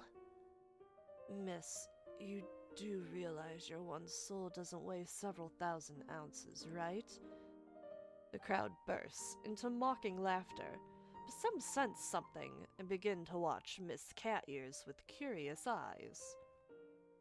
Surrounded by elaborately dressed people, the young girl in the cat ears mask stands out in her plain, ordinary uniform, like a high school student who accidentally wandered in. Some have already recognized her and are whispering about her identity. This is an extremely rare soul. It's worth considering. Hold on, let me get authorization. Gah. Soul. What's up, Lady Crow? More interested in the soul market than the auction? Souls come in various quantities. That scythe you're carrying kinda gave you away. We'll take as many souls as you want in exchange. However, not all souls have the same value. Miss, could you specify the kind of soul you're offering? Dark Souls taught me that. I would like to speak privately, if you don't mind. Okay. The crowd watches as the host and the young girl in the cat ears mask vanish. Mr. Fox grins as they disappear. Ooh, new art, new place. It's a vast white space, like there's no solid ground.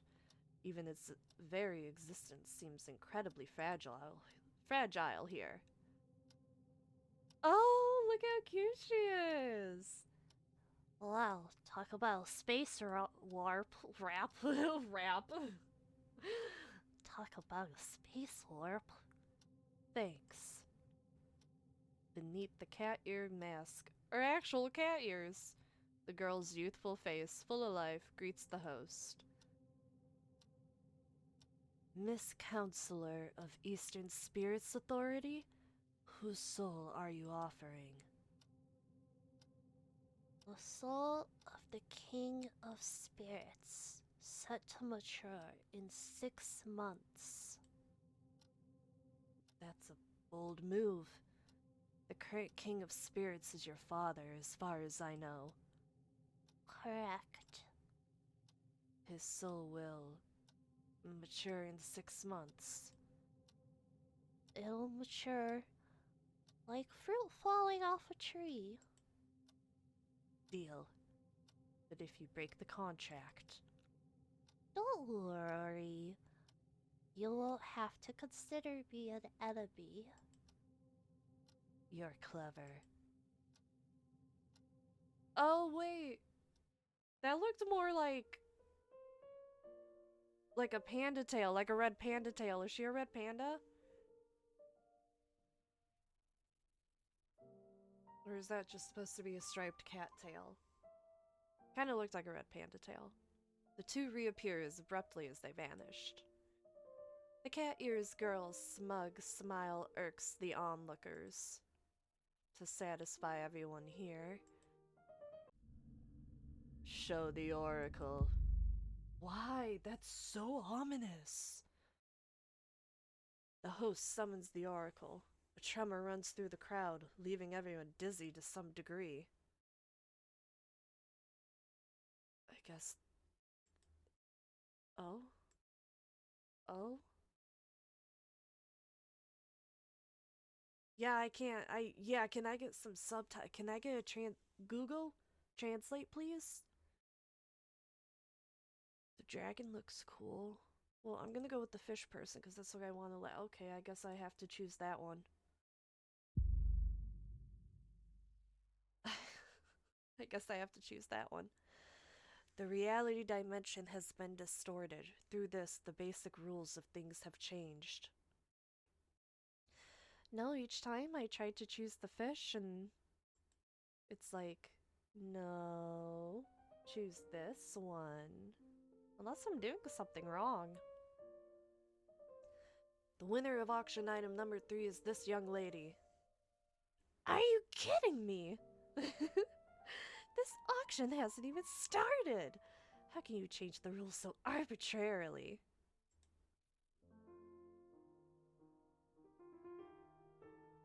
She made an offer we couldn't refuse. Ayy, I'ma make you an offer you can't refuse. Interesting. Lady Rabbit trembles with rage, looking even plumper in her fury. Nice.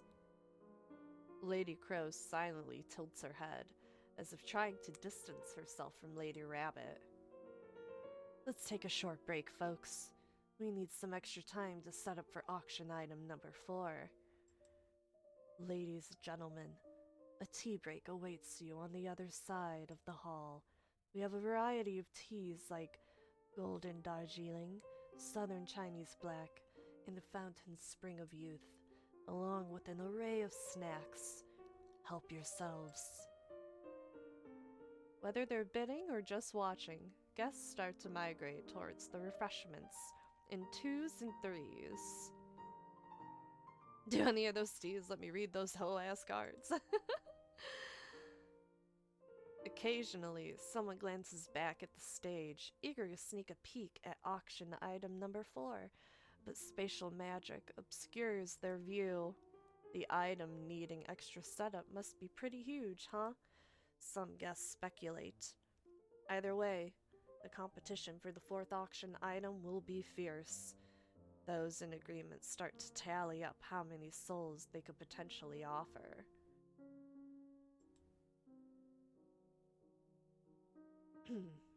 Amidst the exquisite tea and delightful pastries and biscuits, a spirit of competition begins to stir.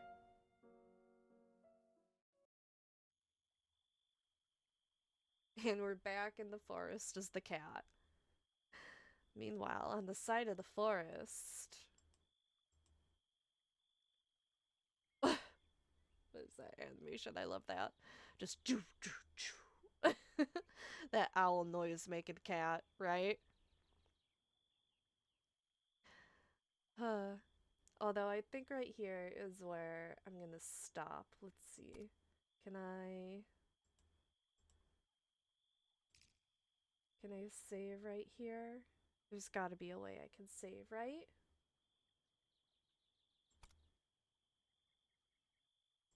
Oh. The sandwich menu is just this. It's just the text. What is this I? That's the UI. That's what I thought. Maybe just hit escape? Yeah, let's see. Oh, okay, well it said we were running out of time. Escape doesn't seem to work either. Odd. Well, I will figure out how to save. So don't you worry about that. I will figure this out on my own time. But with that being said, thank you guys so much for joining me for so far what has been my longest stream. And thank you. I hope you have had a very nice and happy Valentine's Day. Sorry you had to deal with me being a little stuffy, but I hope it was fun with all the different stupid voices I was doing for all the different characters. I hope you enjoyed the games, all them. Again, the first one was called How to Date an Entity and Survive, and that is a free game. You can download it and you can donate, of course. You can always donate and give money to help the game get even better and more popular as well. I might replay it tonight just to see that other ending that I might not be able to show on Twitch. But we'll see. And then the very long demo. Surprisingly long. But I guess very worth it if you're just looking for a game but not looking to put too many hours in it. Touch Starved. Very good. And in this game is Yog Sahot's Yard. I hope I'm saying that right. You can find it in the category. I changed the game category to it. You can find it there. But yeah, beautiful art on all three games. This game, I'm not really 100% sure what it's about, but I'm loving these character designs so far. And we will definitely play more of this in the future. So I'm going to save it. But with that being said, I hope you enjoyed. If you chatted, thank you for chatting. If you lurked, thank you for lurking. If I'm in the background, don't worry, I'm right behind you actually. Don't turn around. And I hope you all have had a great Valentine's Day. And I hope you have a great night. Make sure you check this Sunday again at 9 o'clock Eastern Standard Time, the usual time, for another stream. I think what we're going to do, I think I'm gonna finally try to do a waifu rating list. I think I'm gonna finally try. And then maybe just take some other fun little, like, I was thinking of doing cute, like, fun little quizzes or something, like, silly little quizzes, tests. Quizzes and tests and see how smart we could be. But yeah, just have fun. And then maybe we could play some more of this. Who knows? I'm just gonna have it be a free day. I think it's fun. I think I'm gonna have a free day at least once a month. Okay, so I saw Are You Smarter Than the Fifth Grader available. And I was like, ooh, I could completely obliterate myself on stream if I really, really wanted to. And like really show how dumb I actually can be, I guess. Oh, there is another thing. Okay, there is another thing. And I'm gonna show you guys. Here it is. Here it is. Look at this.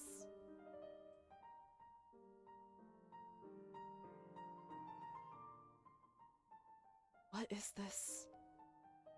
I found a trading card game for Fox Cartoons on Steam.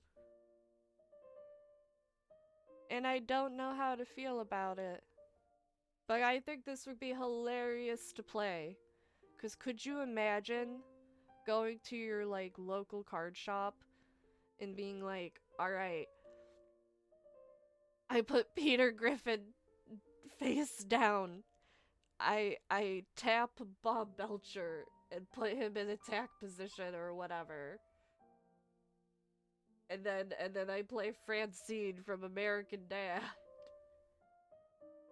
Or Roger from American Dad. And I hit you for 50 attack points or some shit. This was wild to me when I saw it.